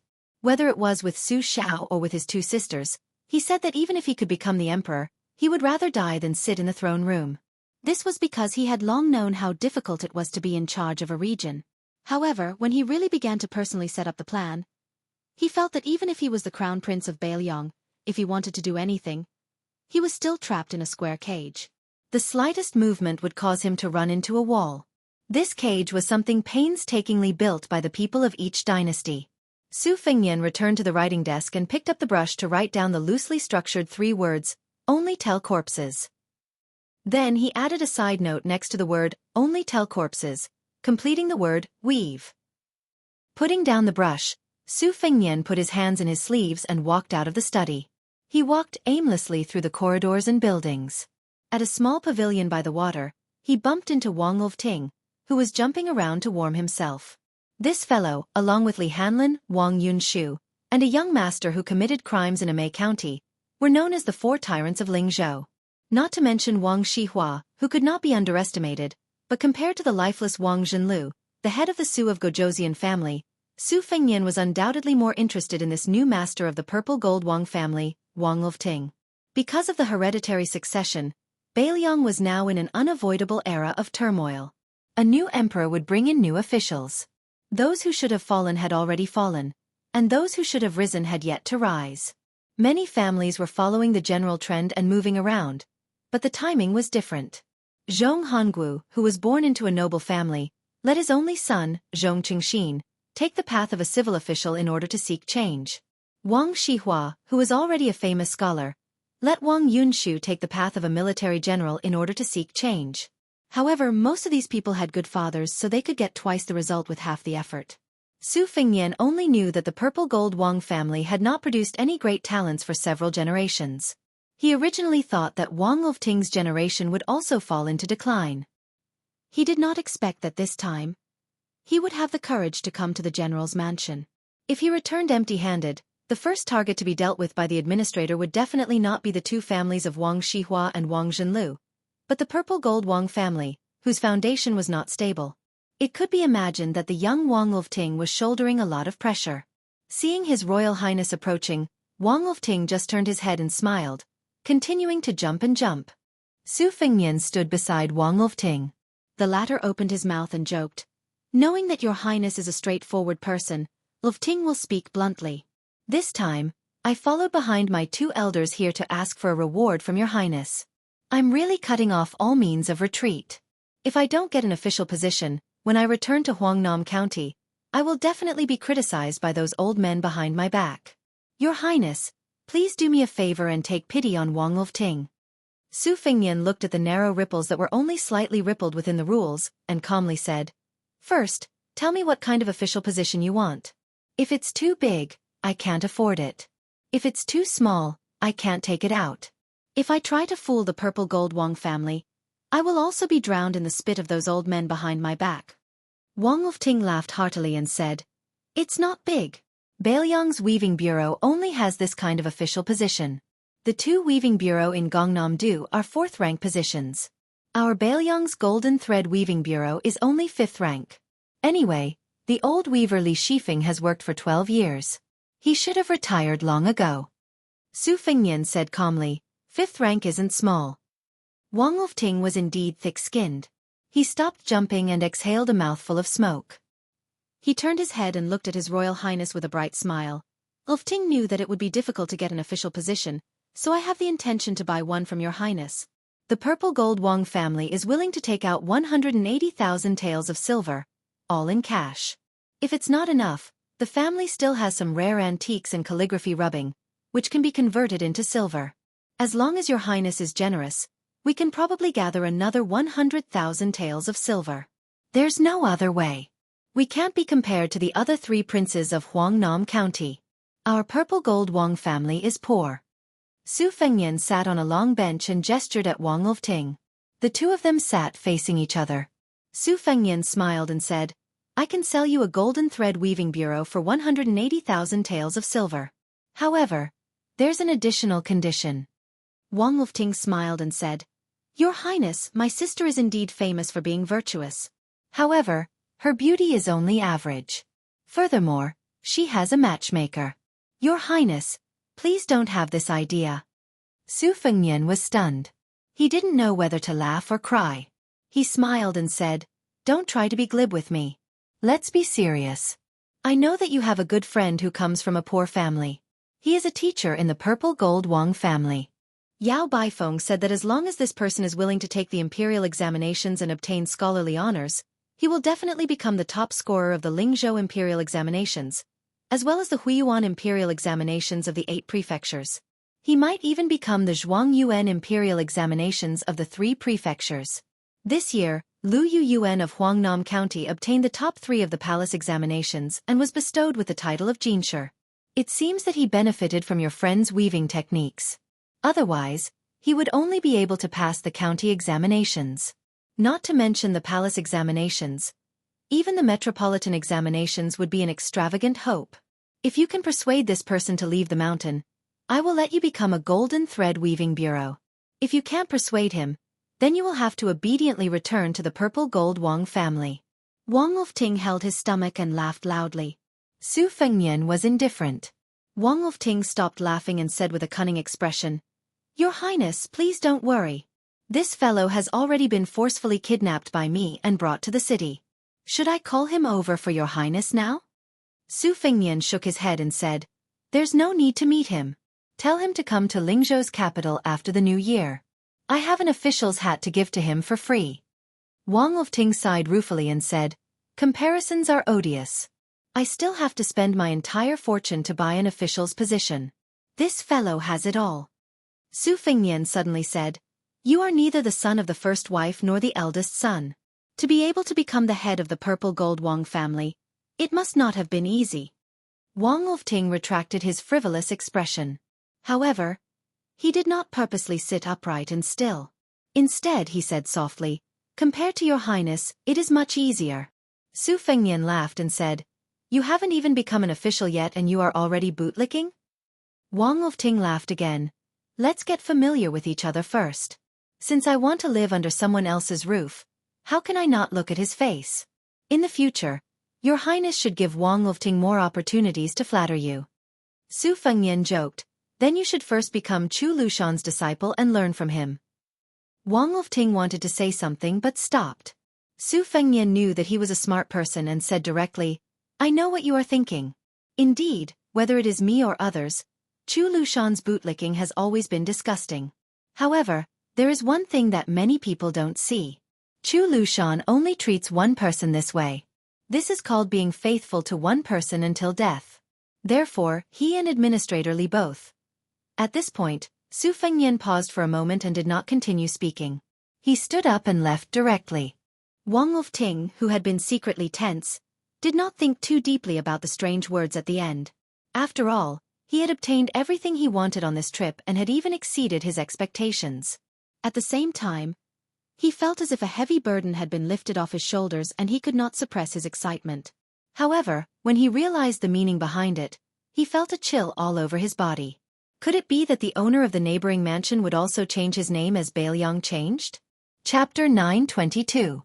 When Su Beiji entered the Lingzhou general's manor, it was only 3 days away from New Year's Eve. Almost as soon as he entered the official residence, he immediately followed His Royal Highness to Liangzhou. If this special honor fell into the eyes of others, it would really be Bailiang's favor. On the return journey, there were 2 carriages. Huyen Guanyin occupied one. Su Fengnian and Su Beiji squeezed into the other carriage. The 2 coachmen were respectively Su Yanbing and Hong Shuwen. There were no other personal guards or attendants. Su Beiji listened to Su Fengnian talk about the matters of Huangnam County and did not comment. Persimmon and Zhu Zi, when they interacted with each other, they seemed to be quite similar to the king of Yan and Nalan Yusi. They could be said to be the perfect example of a ruler and his subjects being compatible. The first time Su Beiji opened his mouth was to ask why he did not let Song Gu, who blocked the way, finish speaking. This was because Su Beiji was clear about the matter of Shiitake Inn.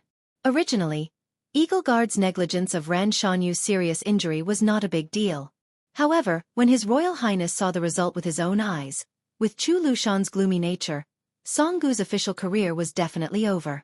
Whether or not he could keep his life was another matter. If Su Fengnian scolded and kicked him a few times and got angry, Chu Lushan could use this as an excuse to get off the donkey. He only needed to heavily reprimand Song Gu. In the end, he could still forgive Song Gu. At most, he would temporarily teach him a lesson and give face to His Royal Highness and the Eagle Guard. In the future, he would not hinder Song Gu's appointment. However, Su Fengnian did not say anything. How could Chu Lushan dare to take the initiative to minimize the matter? Su Fengnian's answer at that time was that he would never interfere in the affairs of Bailiang's spies. He could even tolerate the Peregrine Falcon and the Eagle Guard, who had turned from a colleague to a rival after the Bailiang spy agency split up. However, he would never allow the two to be like fire and water and take advantage of each other to hit each other when they were down. Bailiang could not afford this kind of internal friction. On this matter and all the disputes in the future, Su Fengnian would not be partial to his second sister, Su Weisheng. He would not deliberately support the Eagle Guard to suppress the Peregrine Falcon. Similarly, he would not take the initiative to side with Chu Lushan. He would not beat the paste 50 times and settle the matter with 50 strokes of the paddle. When Su Beiji heard this answer, he smiled generously.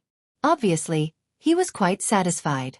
It was difficult for an upright official to settle a family dispute. The root of the problem was that the person who held the bowl of water was not impartial. If he was not impartial this time, it would be difficult in the future. However, being impartial also had its difficulties and disadvantages. If he was not careful, he would be in a difficult position. This depended on whether Su Fengnian could persist to the end. Su Fengnian told him everything he knew.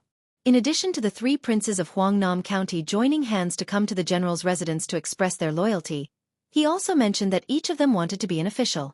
The way they wanted to be an official was also very different. He also mentioned to Su Beiji that Wang Wolfting had offered to spend money to buy the golden thread weaving.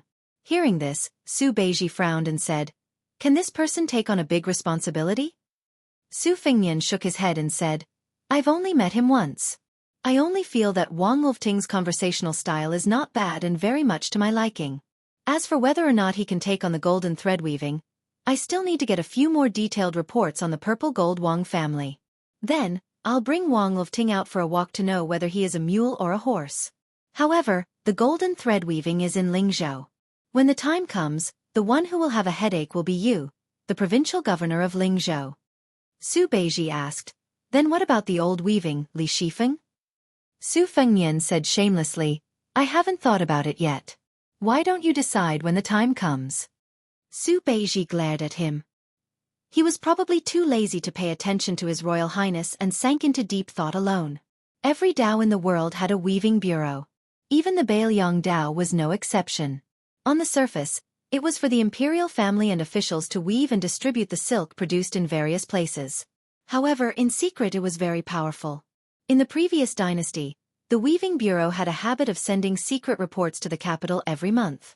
It could reach the emperor's desk directly. Passing this kind of information on the courier route was even more careful than normal military information. The king of Jiaodong, Zhao Sui, and the king of Huainan Lu Ying had been severely punished by the emperor several times because of the secret reports from the Weaving Bureau. Currently, the Liyang imperial court had set up the Dao level. Although the Weaving Bureau of the various regions had not raised their ranks, all the smart people in the court and in the field were well aware that other than the Jianghu sent out from the capital to impede the vassal kings, these dozen or so low-ranking Weaving Bureau officials were the most sinister and disgusting. However, Li Shifeng, the Golden Thread Weaving Bureau, which belonged to the Beiliang Dao, was nearly 70 years old and had been mediocre for many years. He had never had any interactions with the king of Beiliang, Su Xiao. He neither took the initiative to flatter nor was he too estranged. Once, there was a twice-yearly half-year discount that was inadvertently intercepted by a group of audacious horse bandits on a post-house road.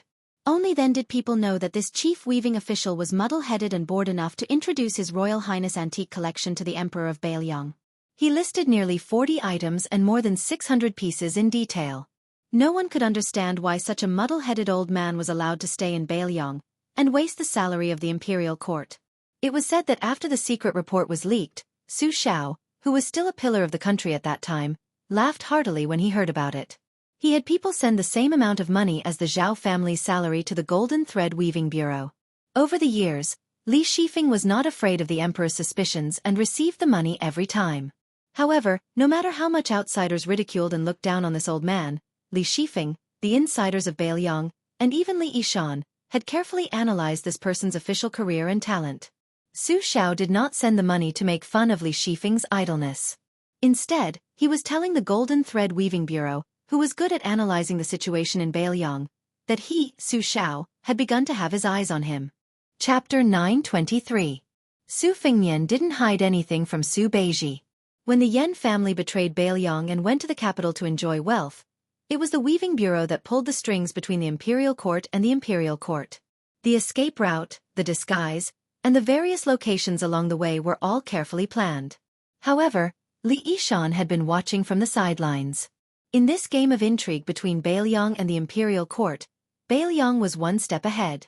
In addition, Chu Lushan spared no effort in investigating. In the end, they were intercepted by Beiliang's spies. However, Su Fengnian was soft-hearted and personally pleaded for mercy for the Yan family. Only then did Su Xiao let them go. Otherwise, even if Wang Xianji came to Beiliang personally to save them, she would only be able to save one or two people. Although Li Shifeng lost, it was amazing that he could still do what he did when he was surrounded by wolves in Beiliang. Su Beiji broke the silence and said, "If Li Shifeng wants to spend his old age peacefully, he has to make a deal with Beiliang before he returns to the capital. However, this deal will only benefit him." Su Fengnian was silent, but his expression was somewhat gloomy. Su Beiji raised his eyebrows and said bluntly, "I remember that you used to have 3 very good friends. Among them, Yan Qiji has already followed his family to the capital to become a relative of the imperial court. He has a bright future ahead of him. Kong Wuxia isn't bad either. At the end of the year, he also became a commandant of the imperial army. In the end, only Li Hanlin is left in Beiliang. Do you really have the heart to do that? You haven't even become a vassal king, yet you plan to become a loner?" Su Fengnian said calmly, "No matter what the result is, even if it is the worst, I will ensure that the Li family will never have to worry about food or clothing. Li Hanlin not acknowledging me as a brother is also my own fault." Su Beiji smiled faintly and said, "How pitiful." Su Fengnian kicked this fellow. Su Beiji leaned against the wall of the carriage and patted his clothes. He asked casually, "That good friend of Wang Lufting, Sun Yin, was praised by Yao Baifeng as a talented bull. Yao Baifeng became the left chancellor of the Imperial College and controls the literary world. Did any spies say that Master wanted to invite Sun Yin to be the chancellor?" Su Fengnian laughed and said, "Juzi, you're really something. If I didn't know that Yao Baifeng had secretly sent someone to invite Sun Yin and promised that as long as this fellow was willing to go to the capital and become the chancellor of the Imperial College, he would be able to participate in the court examinations next year, Yao Baifeng would have put down his precious face and personally asked the Zhao family's emperor for the top spot. If not, I wouldn't have known that there was such a person in Huangnam County. However, you can relax but you can't. Sun Yin has already been sent to Lingzhou by Wang Lofting. I plan to let him become a 6th rank official with real power. If you become the provincial governor of Lingzhou and are overshadowed by this person, be careful that I don't let him replace your position in a fit of anger. Su Beiji glanced at Su Fengnian and didn't say anything. Su Fengnian smiled. Don't worry. I like the new and not the old. No matter how capable Sun Yin is, Zhu Zi, you're still my old love. My favor won't decrease. Su Beiji laughed coldly. Stop the car quickly. Let me go out and vomit. Su Fengnian looked hurt. You don't understand. I saved all the good stuff for you first. I picked up a heavenly blue gall bottle from the Dongyue Imperial Kiln at the Peach Cheeks restaurant. There's no other bottle like it in the world. You really don't want it? Then I'll give it to Chen Shiliang. That fellow is more sensible than you. Su Beiji closed his eyes to rest and said calmly, Hurry up. At noon on New Year's Eve, His Royal Highness was finally seen on Mount Qingliang, which was already decorated with lanterns and colored banners. Su Fengnian arranged for Huyen Guanyin to stay in a quiet courtyard. He didn't plan on letting her meet up with the girls from Wutong'an. Su Xiao accompanied them along the way. He didn't say much and was just happy. His younger brother, Huang Manor, had grown a few centimeters taller. There was a hint of anger between his eyebrows. When he wasn't smiling, he was abnormally heroic and exuberant. However, when he smiled foolishly with his father, this instantly broke down. Fortunately, he no longer drooled, but this still left Su Fengnian speechless. When they went to see second sister, the family of 4 finally reunited. Su Weisheng, who controlled half of Bailiang's spies, was now living in Wutong'an so that he could handle confidential affairs. In Wutong'an, apart from the 2 senior maids, Sweet Potato and Blue Bird, who didn't participate, the other 2 maids had all become Bailiang's female hanlin. They read and sift through military intelligence and spy reports and had the right to approve them. Those in the know called them Vermilion's maids. This was especially true for Lu Yi, who was second only to Su Weisheng in the 19 ways. It was as if she was born to be good at scheming and planning and had become the second in command of Wutong'an. The second Jun Zhu, who demanded perfection, reprimanded almost all of the maids, but she relied heavily on Lu Yi. The 3 men of the Su family entered the room in Wutong'an. Su Weisheng sat in a wheelchair behind a low desk that was specially made for her. She raised her head and glanced at the 3 of them. She then lowered her head and casually pulled out a copy from a large stack of secret reports that had already been approved. She inspected the Vermilion's maids in the neighboring rooms to see if they had made any mistakes. Su Fengnian jogged over and saw that the ink on the ancient inkstone on the table was a little dry. He immediately squatted down beside the wheelchair and turned his head to flatter her. "Sister, I'll grind the ink for you." Su Weisheng didn't even turn her head to look at him. She smiled insincerely and said, "How could I let the Lingzhou general do this for me?" Su Fengnian played dumb and said, Of course. Su Weisheng didn't continue to make sarcastic remarks about His Royal Highness. She allowed him to roll his sleeves and grind the ink while she focused on reading the detailed Vermilion's handwriting on the various court reports and Bailiang's own spy reports. Su Xiao smiled knowingly. Su Longxiang sat down on the doorstep and held his chin in a daze. Su Weisheng probably couldn't stand Su Fengnian being in the way. She didn't even raise her head and said, "Didn't you see that we haven't put up the Spring Festival couplets and peach talismans?" Su Fengnian slapped his head and said in realization, "I'll go write the couplets right now. Let's put them up together later?" Su Weisheng didn't make a sound. Su Fengnian went to the empty desk next door and began writing rapidly. It still took him an hour to finish writing the 100 Spring Festival couplets that the prince's estate needed. Every time he finished writing one, Su Xiao and Su Longxiang would gently dry them. Then, they would call Su Weisheng. She still had work to do and told him not to wait for her.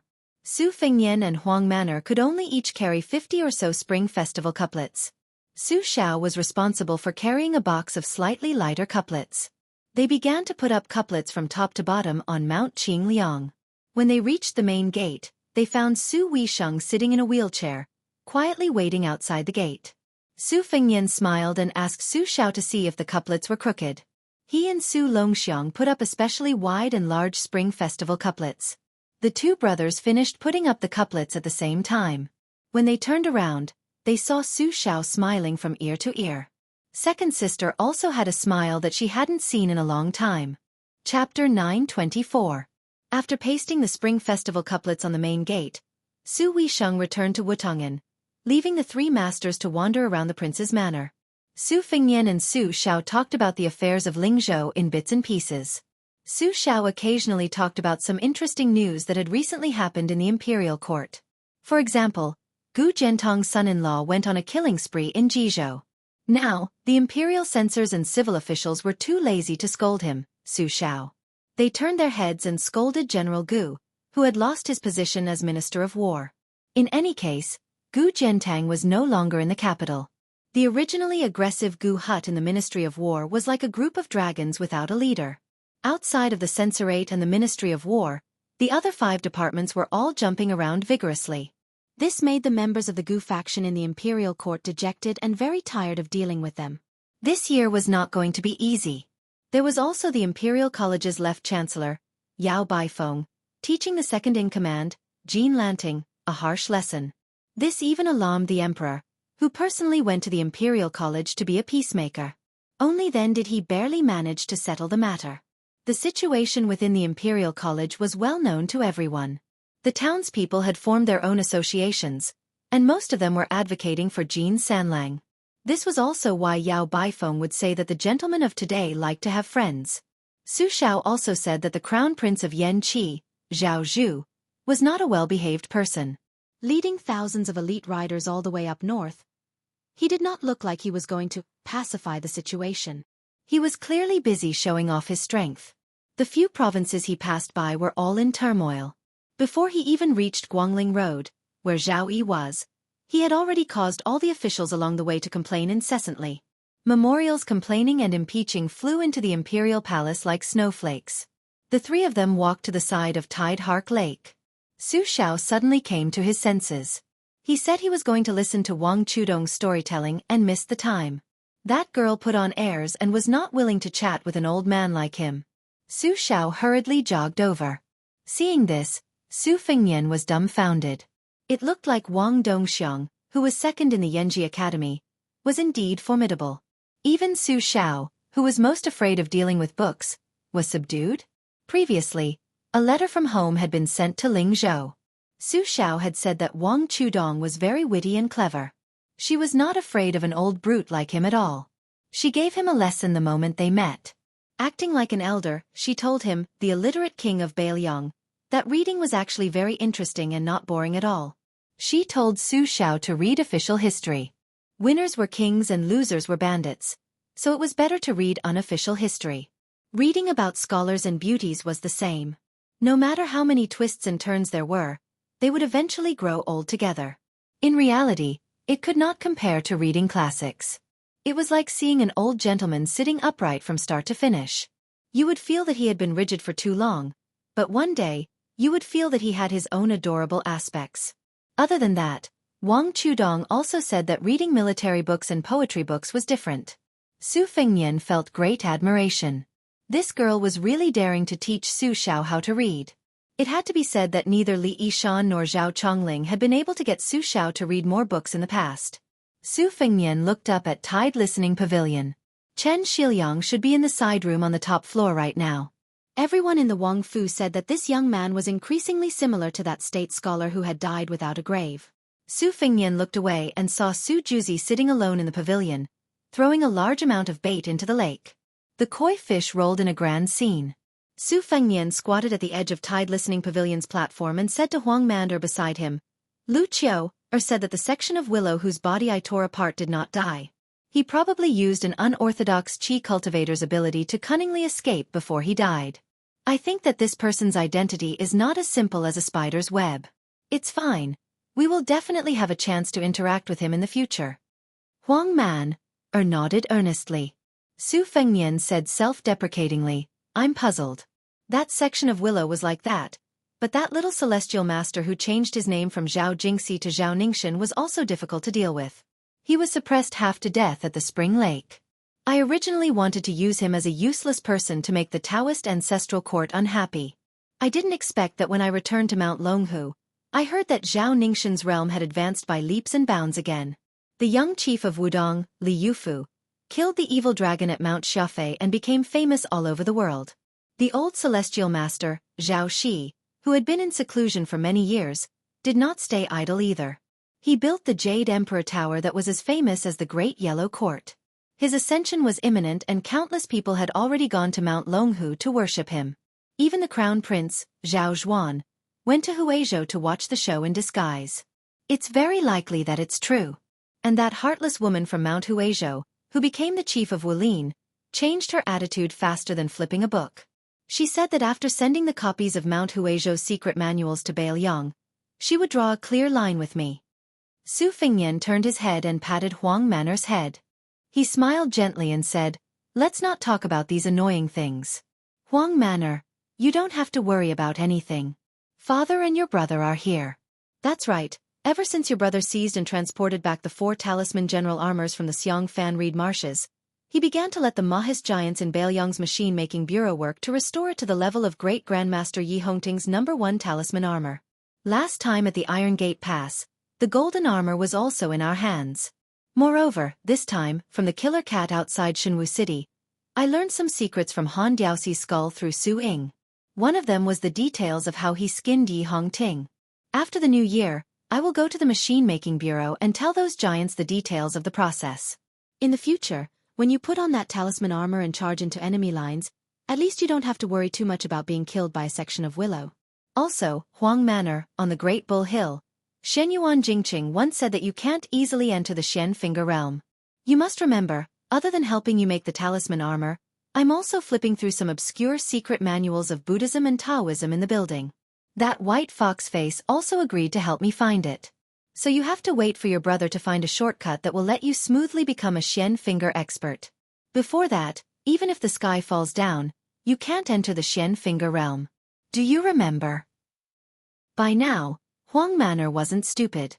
His intuition told him that he couldn't agree, and he wasn't in the habit of lying to his brother. All he did was raise his head and nod without saying a word. The young man with polychoria moved his eyes but didn't dare to look at his brother. Su Fengnian knocked Su Longxiang on the head with a chestnut.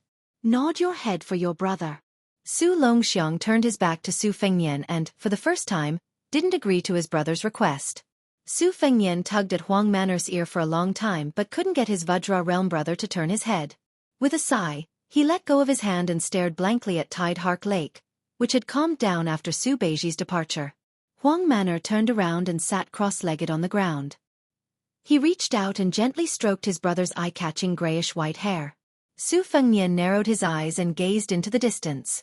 There were fish in Tide Hark Lake every year, and there was an abundance of Bailiang every year. Su Fengnian lay down slowly and rested the back of his head on his hand. He gazed at the clear sky and fell asleep peacefully. He had never told Su Shao that when he saw his father's silhouette on the Spring God Lake, even though he knew that the silhouette was getting older and hunchbacked with age, he could still see the emperor, Wang Xianji, Zhang Julu, and Yuan Benshi from afar. Su Fengnian wasn't the least bit afraid of these fellows appearing together on the lake. He felt very at ease. 2 much stronger tiger kuei scuttled out with a whoosh and ran towards Su Fengnian with all their might. In the end, Huang Manor pressed them down to the ground with one hand each. The 2 strange beasts were only a few feet away from Su Fengnian, yet they couldn't escape from Huang Manor's palms. Their gazes actually contained a hint of hidden bitterness. Su Fengnian smiled and said, "Huang Manor, go play by yourself. Bring Bodhisattva and Vajra with you. I still need to sit here for a while and think about something." Huang Manor grinned and nodded. He dragged the 2 tiger kuei with him and ran far away. Huang Manor strolled around. After letting go of the tiger kuei for the first time, the pair of siblings wanted to run back to Tide Listening Pavilion to look for Su Fengnian. However, Huang Manor, who walked as fast as lightning, grabbed their tails. After suffering a few times, they could only follow behind him sickly. He unknowingly arrived outside the walls of Wutongan. In the end, he found that his father didn't go to listen to the story of that sister-in-law. Instead, he pushed the wheelchair and took his second sister to relax. When Su Shao saw Huang Manor, he waved his hand. When the female tiger Kuei called Bodhisattva saw Su Weisheng, she seemed particularly affectionate and lively. Su Xiao continued the previous topic and slowly said, "In the future you, as the older sister, have to keep an eye on the matter of Beiliang's official consort. Xiaoyan knows what she's doing. Father isn't just more at ease, he's the most at ease. It's only when it comes to matters of the heart that this child easily disregards the consequences once he falls in. Wei Xiong, it's not that I'm worried about the military and politics of Beiliang being affected. I've worked so hard to build up such a large family business. If in the end, my son can't even afford to squander it, then how am I supposed to be a general? How am I supposed to be the king of Beiliang after the new year?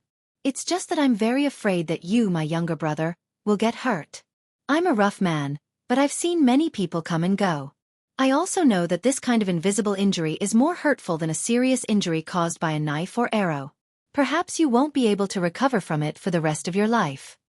Su Weisheng grunted in acknowledgement. Chapter 925. Then there are the future concubines. To be honest, of the two women that have been temporarily decided, Wang Chudong, who is already in the Fu, and Lu Qingyan, who is in Qingzhou, father does like the little girl Wang Chudong more. However, there are different ranks of concubines. Wang Chudong can only be after Lu Qingyan. After all, the Lu family is full of talents. Compared to Wang Linquan, who relied on Chu Lushan to climb to the position of the richest man in Qingzhou, Wang Chudong is definitely more important to Beiliang in the future. Therefore, in the future, if there is a dispute between the two families, as long as it doesn't involve major issues, you have to side with the Lu family. This can be considered father's compensation to Lu Changyan as his daughter-in-law. Because father knows that Xiaoyan may not be able to open her heart to this poor woman in this lifetime. Treating each other with respect only sounds good, but for a married couple who will spend the rest of their lives together, it is actually a kind of suffering. Father has been going to Wang Chudong's place every day to listen to her stories. First, it is interesting. Second, it is an opportunity to let Beiliang know that this girl is the first daughter-in-law that Su Xiao approves of. In the future, if anyone wants to use the Wang family as a stepping stone to curry favor with the Lu family, they have to first consider whether their flattery will backfire. As for Pei Nanwei, father knows that you don't like this Princess Jing'en. You don't have to go against your heart and deliberately interact with her. Just let her be. In this world, there is only the saying that the elder brother is like the father and the elder sister-in-law is like the mother. There is no such thing as the elder sister taking care of the family. The reason why father nags you about this and wants you to bear this thankless responsibility is because father is selfish. He is afraid that Xiaoyan won't have any relatives to take care of her, so you can't marry in this lifetime. Wei Xiong, if you want to resent father, father will accept it. Father is a man who values boys over girls. He dares to take responsibility for his actions. Even when I was living with your mother, even if I had to brace myself, I would still say it so bluntly. Before Jihu was born, he was beaten by your mother. After Jihu was born, he was beaten so badly that it was unbearable to look at. Your mother made father, a rough man who was used to holding swords, spears, and sticks, to carry the child. No matter how much father loved his daughter, he couldn't bear the fact that the child insisted on crying. Your mother was reasonable to everyone, but she was unreasonable to your father. There were several times when I had to attend a military meeting every other day. I went to the tent with a bloody nose and a swollen face, and those bastards laughed at me. There was once an old brother who made a mistake and was personally whipped by father. This guy stared at father's swollen forehead from being whipped by your mother, and even fucking knelt there and laughed foolishly. Father was so angry that he whipped him 50 more times. Later, when father went to apply medicine for his sore wounds, he actually laughed at father and said that no matter how embarrassing he was not as embarrassing as me. This old brother was Chen Jibao's father. Other than his young son, he was the one who led all the Chen family's descendants to their deaths. Father was not the kind of scoundrel who could be so shameless as to give a meritorious official a death-free gold medallion while craftily fabricating a crime of treason. If we said that we would be brothers, then we would be brothers for life. It was father who owed the Chen family first. Therefore, even though he knew that Chen Jibao would not accept Xiaoyan as the new prince of Liang, he did not care about him for more than 10 years and allowed his adopted son to cultivate trusted aides. If Chen Jibao wanted to leave Beiliang, father would not stop him. If he wanted to be both the minister of war and the prince of Shu, it would be up to him. Father did not wish for the day when he and Xianxia would fall out and become enemies to the point where they would have to meet on the battlefield. It would be best if they could not have any contact with each other. However, Father knew that the group of old foxes Zhang Julu and Gu Jiantang, as well as the emperor of the Zhao family who was hiding behind the scenes, would not let such a sharp spear rust in vain and not point the tip of the spear at Beiliang. Speaking of this, the old man, who had been in the military all his life, was somewhat sorrowful. Su Shao smiled and turned his head to his second son, Su Longxiang, and said, "Huang Man, you will be enlightened sooner or later. You must remember that your older brother is good to you. That time when your older brother got into big trouble and Father wanted to beat him, you came out to stop him. You were angry at Father and looked like you wanted to fight Father to the death. Father only pretended to be angry on the surface, but in fact, he was very happy. Your older brother has not been happy these years. Outsiders think that because he is Su Shao, the eldest son of the butcher's first wife, he will definitely be in the limelight. You will only understand the bitterness of it when you are enlightened. Losing his mother and sister is nothing. In the Great War of the Spring and Autumn period, countless people in his family died. However, he was cursed by people for 18 generations and had to guard the gate for these heartless bastards. Perhaps one day, he would have to sacrifice the lives of hundreds of thousands of his steel cavalry in exchange for peace of mind. Later, when the Central Plains changed masters, he would be cursed and scolded by the new masters in the history books. Furthermore, there would be a large group of scholars and common people who had never suffered any hardship. This is the most pitiful part of your brother. In his youth before His Royal Highness chose to hide, the entire Beiliang Palace knew that His Highness doted on His Royal Highness from the bottom of his heart. As long as there was something fun, no matter how precious or rare it was, it would be sent to Huang Manor before it was warmed up. However, when good things were in the hands of Huang Manor, who was astonishingly strong and did not know the severity of the situation, how could they be complete? It would only take a few moves for them to be broken. The people in the manor who cleaned up the mess had never seen His Royal Highness angry. Even when His Royal Highness began to live a dissolute life with a notorious reputation, he still did not neglect Su Longxiang. The servants were rarely whipped in the prince's mansion. Su Fengnian had gotten angry a few times because he knew that the servants were deliberately teasing the young prince. And those times, His Highness the heir apparent had personally punched and kicked the servants to death, without showing the slightest mercy. Chapter 926. Also, Wei Xiong, I know you care a lot about Xiaoyan, but you're cold on the outside but warm on the inside. Sometimes, you just have to smile at him and he'll be very happy. A few years ago he went to Mount Wudong to practice his saber art. You did not like him to practice martial art, because you were afraid that he would delay your hereditary inheritance. He was even more afraid that you would be unhappy. Therefore, when he picked up the pebbles from the bottom of the deep pool one by one, and chopped them one by one, he made more than 300 chess pieces for you. As soon as you saw him, you threw the 2 boxes of chess pieces all over the ground. After that, he personally picked them up. Some of them rolled into Tide Listening Lake, and he spent the whole night picking them up. Father and Ishan watched him in Tide Listening Pavilion for the whole night. Even Ishan, such a cold-hearted guy, ended up drinking to drown his sorrows. When you were young, didn't Xiaoyan do many things to make you happy? He clearly knew that Jihu doted on him, but he still helped you in everything. After Jihu left, do you think he felt good? Who saw him tearing his heart and lungs apart with their own eyes? Originally, with his temperament, he would have gone to Mount Wudong to pay respects to the old chief, Wang Zhonglo, in gratitude. He was afraid of Mount Wudong, afraid of that lotus peak. He was afraid that he would be a scourge, afraid that the people around him would leave because of him. Feng Yan had always given his favorite things to his sister or brother since he was young. The things he kept for himself were only things that outsiders would find valuable. Su Weisheng lowered his head, his expression unreadable. In today's world, people in high positions cherish their lives and reputation. The more they read, the smarter they become. Each one of them is so smart that they don't seem human anymore.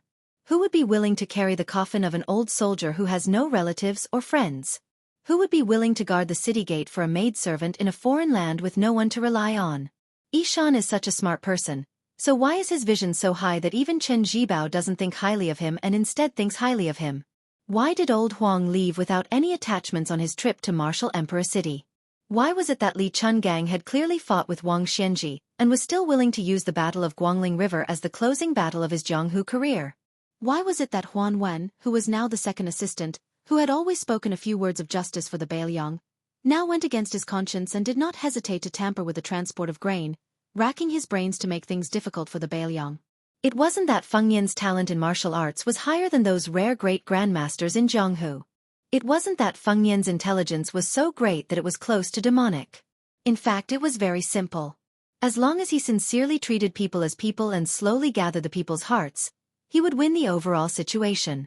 Back in the day, Dad had gone step by step from a ruffian in the marketplace to a little lieutenant who dared to fight and risk his life. Then he became a general who could easily massacre cities. In the end, he became the king of Bailiang with hundreds of thousands of cavalry. Along the way, he had stumbled and stumbled. In the eyes of many smart people who didn't think highly of Dad, he had made it this far. Dad's opponents, the later they got, the smarter and harder to deal with. But many of these smart people died without understanding why Dad had the last laugh. Dad believed that most of them could only comfort themselves before they closed their eyes that this was the will of the heavens and that Su Zhao's life was too tough. This saying was both correct and incorrect. Dad wasn't very literate, but he knew one thing. If you didn't let anyone down, many people might not understand. Or perhaps they understood but didn't care. They might even treat you like a fool, thinking that they had taken advantage of you. This didn't matter. In the end, there would still be people who would remember. Even if there weren't many people who remembered, they would all be willing to put in effort and then fight to the death. Even if it was 1 against 2, he would still be unrivaled. If he lost, it didn't matter. He could still make a comeback. There were more than 600 memorial tablets below the Tide Listening Pavilion, as well as Feng Yan's old soldiers respectfully sending him off before he entered the capital. All of this was proof.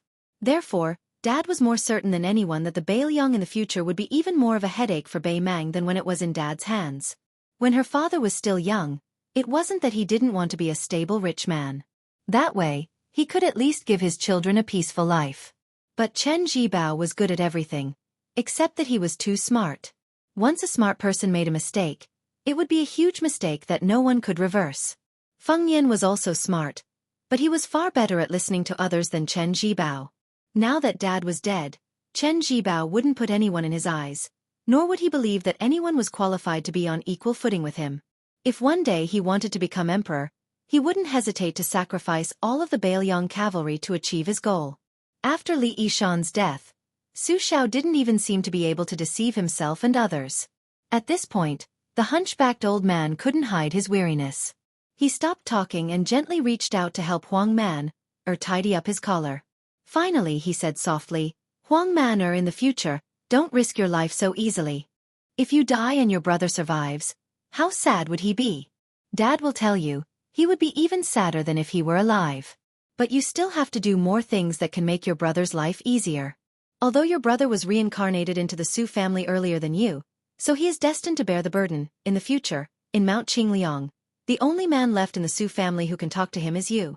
No matter if it's Su Beiji or Chen Shiliang, no matter how loyal they are still not as close as family members. Huang Man, this is the first time your brother left home in a fit of anger to travel the Jianghu. His greatest wish wasn't to become a hero, but to snatch back a great beauty for you. When you went to Mount Longhu, every time you received a letter, your brother, who has a photographic memory, clearly knew that it wasn't written by you, but he still read it over and over again. Wei Sheng, this time when he saw you sitting in a wheelchair, you purposely didn't look at him grinding ink, but Dad saw that his hand was constantly shaking. The old man reached out and patted Su Wei Sheng's head, but didn't say any words of comfort. Su Longxiang clenched his fists tightly, his eyes resolute. The two tiger kuei were so frightened that they instantly fled. They paced back and forth in the distance restlessly, not daring to approach the unfamiliar black-clothed youth.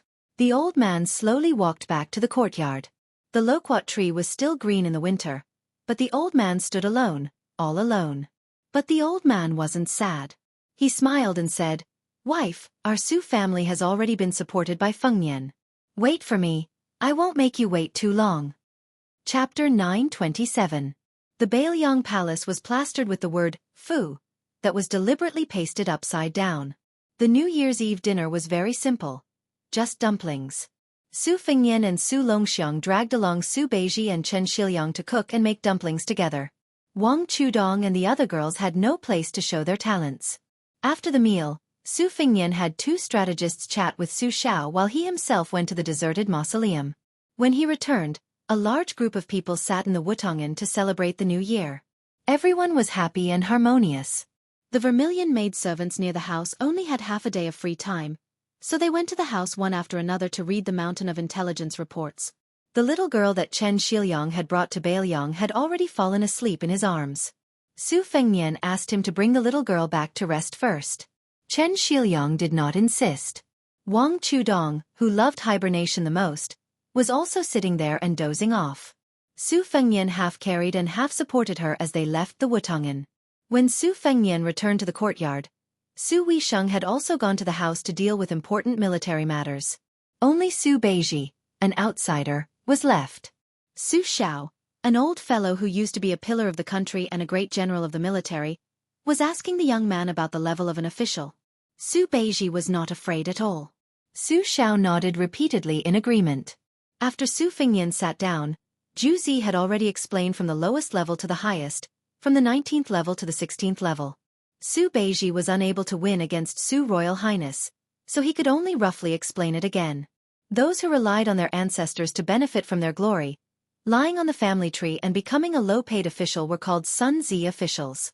Those who only knew how to bark and never did anything were called toad officials. Those who were vicious and crafty, bullied the weak and feared the strong, lowered their heads when they saw the powerful, and roared when they saw the common people were called dog officials. Those who followed the rules and did not do anything, and were not careless when it came to reaping benefits. However, they did not know how to avoid disaster and were called corpse officials. Su Fengnian smiled and asked what level the Su Li of Lingzhou were at. Su Beiji replied that they were fox officials, and were good at reading people. Su Fengnian asked in reply, "Are those county magistrates and military officers with real power, who instigated Su Li to stir up the evil wind and rain?" Su Beiji smiled and nodded. He also added, "Ghost officials who did all the bad things behind the scenes, but rarely came out." The common people who did not know their backgrounds still thought they were officials. Officials were the best officials were the best officials. They could be considered officials who did not know their background, but they were officials who did not know the was.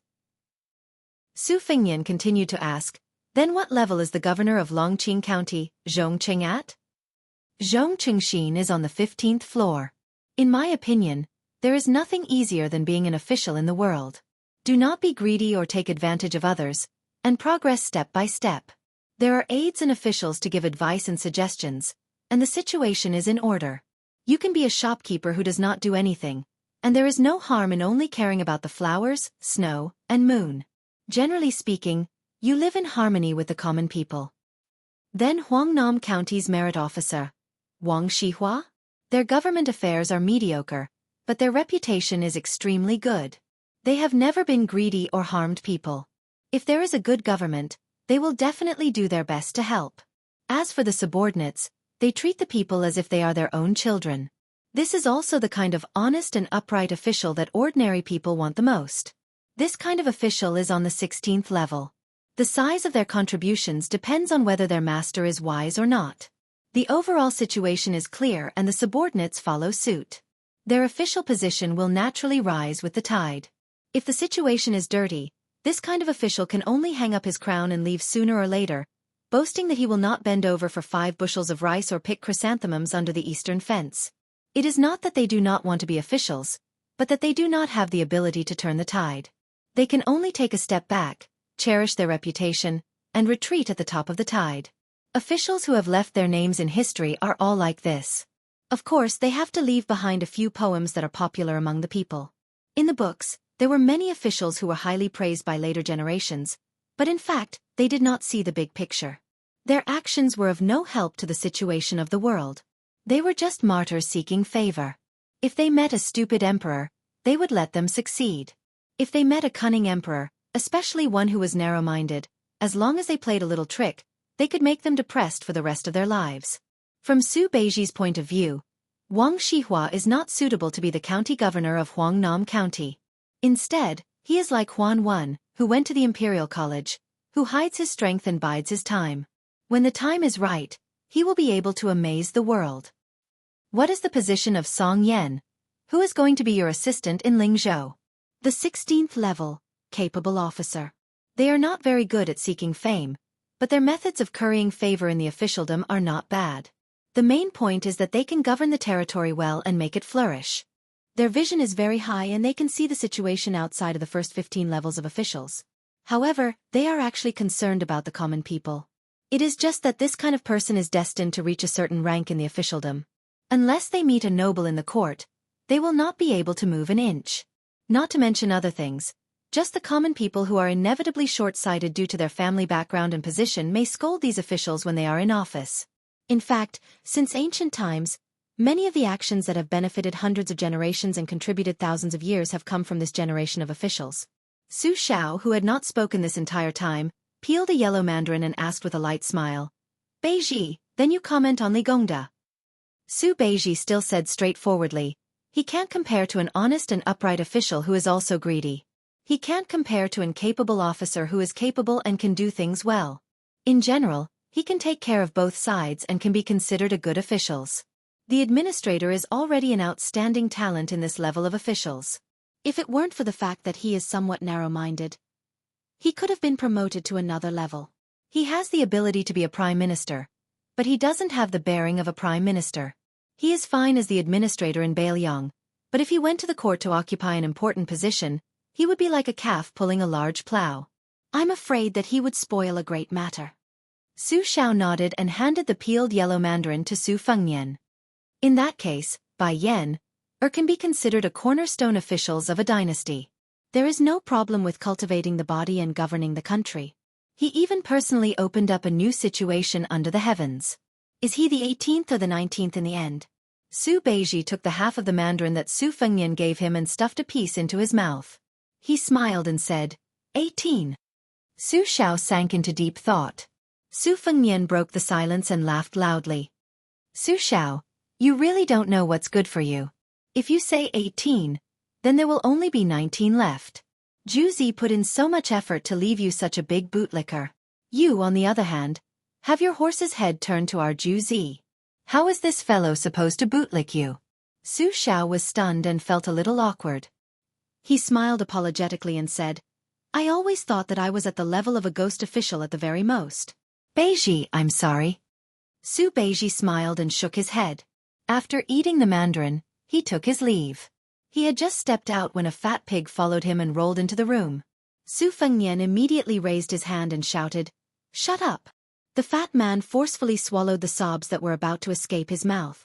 Su Xiao waved his hand and said, Lushan, take a seat. Chu Lushan, who had been promoted to grade 2 Beiliang Protector General, smiled and rubbed his hands. He sat down on the floor that was not cold even though the floor was covered with floor tiles. He had a guilty look on his face and said softly, Godfather, I'm here to ask for forgiveness from His Highness and the second princess. However, it's the new year, and Lu Qiuer is topless. I'm afraid it'll bring bad luck. Su Fengnian said helplessly, It's fine as long as you know what's going on with Song Gu. There's no one smarter than you in the world. Also, don't go to my sister's side and annoy her. Chu Lushan sighed and did not say anything else. Upon hearing this, Su Weisheng walked out of the room and said coldly to Chu Lushan, You're the Protector General of Beiliang. Aren't you bored of doing those petty and dirty things for half a year? Chu Lushan shrunk his neck that was so short that it was almost invisible. He did not dare to talk back. In fact, back in the days of the Su family, eldest Princess Su Weisheng had always hated this fat man. On the other hand, Su Weisheng did not have any prejudice against him. Su Weisheng turned to Su Xiao and said, Father, I'll make a secret assessment of the Beiliang officials' levels that Su Beiji mentioned. It will not be made public. It will only be given to Fengnian for reference. Su Xiao nodded. Su Fengnian asked in a low voice, Lu Qiuer, what kind of heinous business did you do to make my sister so angry? Did the peregrine falcon and the eagle guard gang up on you? Chu Lushan said embarrassedly, I wouldn't dare. It's just a little joke when I'm bored. It's not worth mentioning. The more secretive Chu Lushan was, the more curious Su Fengnian became. He asked, Tell me about it. Chu Lushan scratched his head and said carefully, In the past, Lu Qiu was in charge of the spies in Beiliang. Therefore, Lu Qiu knew a little about some of your highness's 3 trips. On the third trip to Beimang, foster father told me more so. Su Fengnian laughed and scolded, "Spit it out." Chapter 928. Chu Lushan had probably come to the realization that if he stretched out his head, he would also be stabbed if he retracted his head. He spilled the beans from a bamboo tube, leaving Su Fengnian speechless. It turned out that the current situation in Beiliang was vaguely unstable, and there was a clamor everywhere. After Chu Lushan became the Protector General of Beiliang, he did not make any big moves. The more he felt that he had nothing to do, the more he randomly picked up a few unlucky fellows and threw them into the whisking room, giving them a miserable beating. Among these fellows, there were villagers, scholars, officials, Jianghu people, and soldiers. 7 or 8 of them were the type that could not keep their mouths shut. They were similar to Su Fengnian when he heard Skinny Monkey and the others boasting in the restaurant some time ago. Even if he heard them, His Royal Highness would not be bothered to make a fuss about it. However, it was clear that Chu Lushan did not have such a good temper. He sent them all to the whisking room, and according to Chu Lushan's imaginative and meticulous plan, he began to make them suffer a fate worse than death. One of the villagers who was in the prime of his life gathered a group of people to drink wine and said that Su Fengnian, the heir of Beiliang, was too easy to be. He had never suffered in his life, and His Royal Highness lived a life of luxury. How could it be as difficult as him burning charcoal and taking care of the crops in the mountains? In the end, when he arrived at the whisking room, he was stabbed more than 160 times. The number and severity of each stab were different. After he was injured, he would immediately apply top-grade wound medicine. During this period, he would be served with fine wine and beautiful women. After he recovered, he would be stabbed again and again. The reason why there were so many stab wounds was not because Chu Lushan had set this rule for no reason. Instead, it was based on the number of stab wounds that His Royal Highness had received before he came to Mount Wudong. He had received 16 stab wounds, including the Eastern Yu entourage that Wudong's enemy, Princess Weizhu's Dongyuan entourage, the Reed's Marsh, the Duckhead Green Forest, the Rouran Mountains, the Fifth Raccoon, the Taimen Pass, the Divine Martial City, and the Lu Hao Shi. Before Chu Lushan sent them to the whisking room, he told them that as long as they suffered enough, according to their different backgrounds, they would each receive 100,000 taels of silver, a rank 7 official, and so on. If they could not endure, they would be released. In the end, without exception, no one was able to withstand more than 200 strikes. The 2 strong-willed men of Jianghu were unable to withstand the strike from the saber that was stabbed diagonally into their abdomens.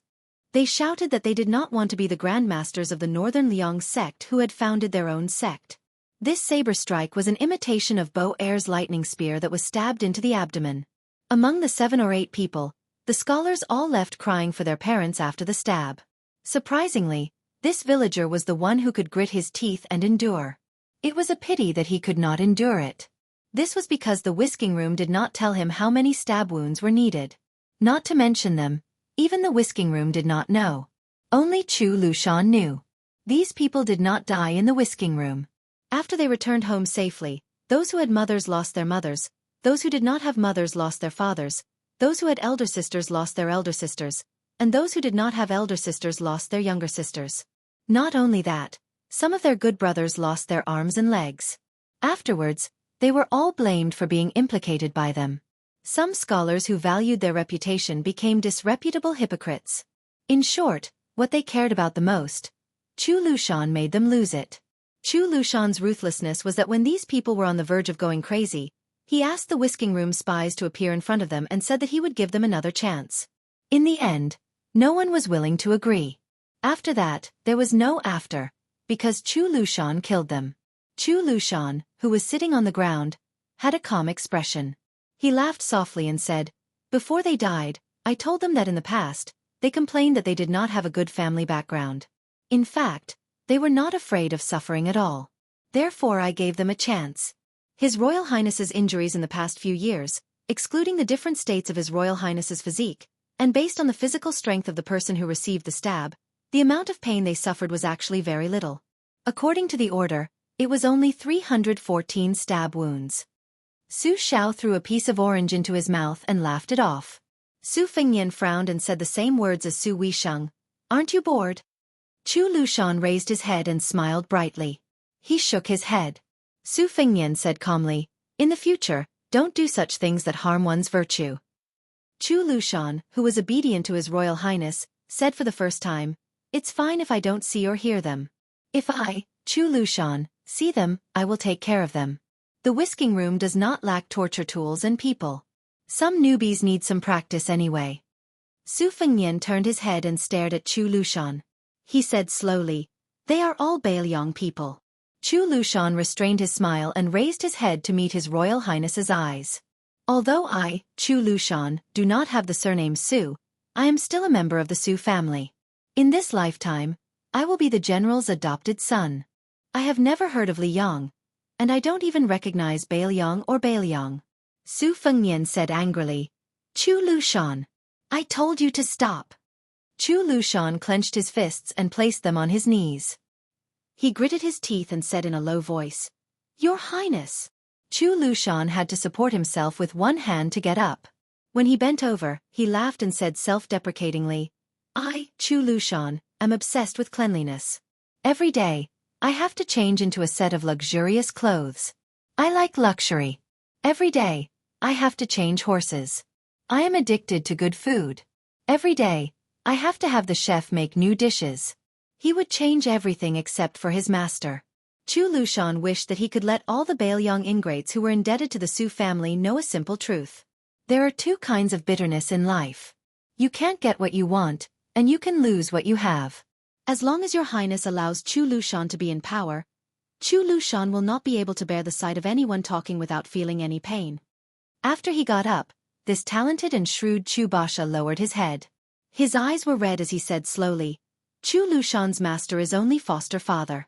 Ever since he took the infant boy from foster mother's hands, ever since he smiled at Chu Lushan, he has treated him as his own younger brother." Su Xiao chuckled and said, all right. Lushan, sit down for foster father. Why are you quarreling with your family? But then again, it's good to quarrel. If you speak your mind, there's no threshold that you can't cross." Chu Lushan sat down obediently. Su Fengnian walked out of the house silently and stood alone in the courtyard. Su Xiao said softly, "Lushan, Fengnian is doing this for your own good. He believes in fate and cherishes fortune and fate the most. He's afraid that you will suffer from retribution. My foster father has already lost 3 foster sons.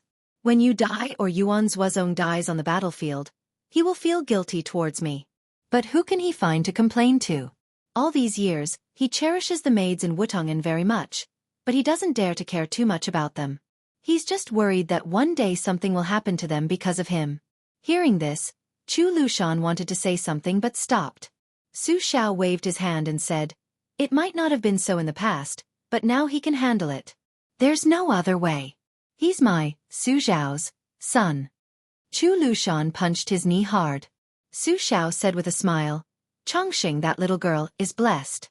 Foster father likes her when he sees her. Now while foster father is still clear-headed and can still manage things, let's settle this child marriage first." Chu Lushan was stunned. Then he saw his foster father take out a badly wet jade bracelet from his sleeve. A layman could tell at a glance that it was not worth much. But Chu Lushan, such a wicked man who could make children stop crying, suddenly sobbed. Su Xiao stood up from the chair and squatted in front of Chu Lushan. He said with emotion, "It's reasonable to say that this bracelet is the heirloom of our Su family. Foster father wants to help your foster mother to give it to the future wife of the king of Bailiang. But it's not something that can be done. Foster father thought about it and decided not to give it to his daughter-in-law, but to give it to his granddaughter-in-law is the same. You also know that among the 6 foster sons, your foster mother loves you the most. She said that you are talented, honest, and know how to repay kindness. She also advised you to read more. You also know that your foster mother rarely cries.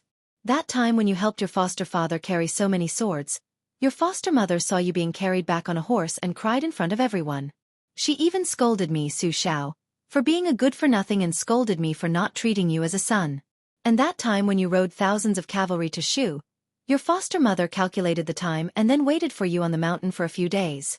She was always afraid that you wouldn't come back.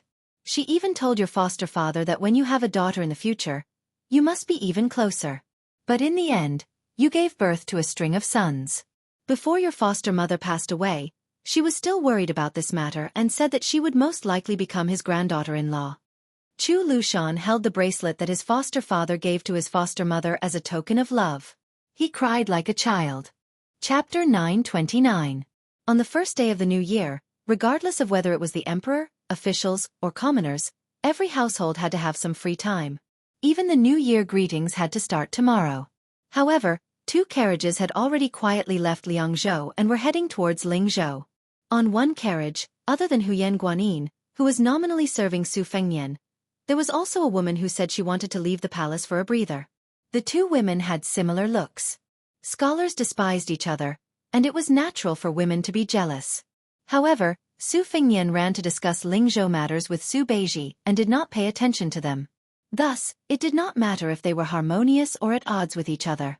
According to the agreement, Northern Liangdao's official documents would be sent to Huangnan County on the 6th day of the first month. Other than Governor Song Yan, who was promoted to the title of Little Governor in Lingzhou, Zijin Wang family's Wang Luding would also go to Jinlu County. The 2 family disciples of Lingsu Wang family would also go to Yuliang Prefecture to be the county magistrate and deputy county magistrate respectively. In addition, Commandant Jiao Wui would enter the Lingzhou general's manor and be promoted to the 3rd in command of Lingzhou's military, Xianxia commandant. At that time, even an idiot would be able to see that the new Lingzhou general was determined to make the administrator, who was also the Lingzhou governor, into a slow stew. On the 2nd day of the first month, Lingzhou was very lively. Logically speaking, some of the officials and dignitaries who were far away and could visit Sir Li in a few days all rushed over on the same day. The administrator's manor was filled with people and carriages. The housekeeper and gatekeeper of the Li manor could be considered particularly slick and clever, but they still couldn't handle the social interactions. They all wished they had 3 heads and 6 arms. Li Gongda did not rest for a moment in the morning and was busy until dusk. Many of his old friends and confidants could only deal with it by drinking a few mouthfuls of wine. Otherwise, even if Li Gongda had a large amount of energy, he would not be able to handle the waves of guests. Li Hanlin did not return home for the new year this year. He wrote a letter back home that was clearly written by someone else. He said that he was going to Beimang to play around. Seeing this, Li Fuzhen's heart jumped. She wanted nothing more than to grab her brother's ear and drag him home. She put down the letter, picked it up, and put it down again. Li Fuzhen felt a bit of hidden bitterness. She was indeed as her father had said. She did not understand what men were thinking. Why were they able to enjoy their father's achievements and have a smooth career in the officialdom, but they had to take risks and fight for fame? Li Fuzhen offered her father a cup of hangover tea when he finally caught his breath. She helped him rub his shoulders and asked softly, "Father, why are there so many people here? Is it because you have become an official and have no choice but to fight to be the first? Are you afraid that if they come late, you will make things difficult for them?" Li Gongda shook his head with a bitter smile. "Didn't you see that the old scholar, Yuan Duching, came today? With his arrogance, even if your father became the head of the 6 ministries, the minister of personnel, this old man would still be the last to visit. Only then would he be able to show his noble character and unquestionable integrity. The reason why they all came together is because the owner of the house next door is not around. They are afraid that His Royal Highness will return to the Lingzhou General's manor in 2 days. If they show their faces again, it is better to be safe than sorry. What if the new Lingzhou General coincidentally bumps into them? Wouldn't they be looking for trouble? Your father making things difficult for them is just to suppress their rise in their official career. However, the neighbor can directly make them lose their official status." Li Fuzhen said mockingly. "He is indeed capable of doing such a rude and unreasonable thing." Li Gongda smiled and said, "Wrong, very wrong. Father knows that you have never taken father's words seriously.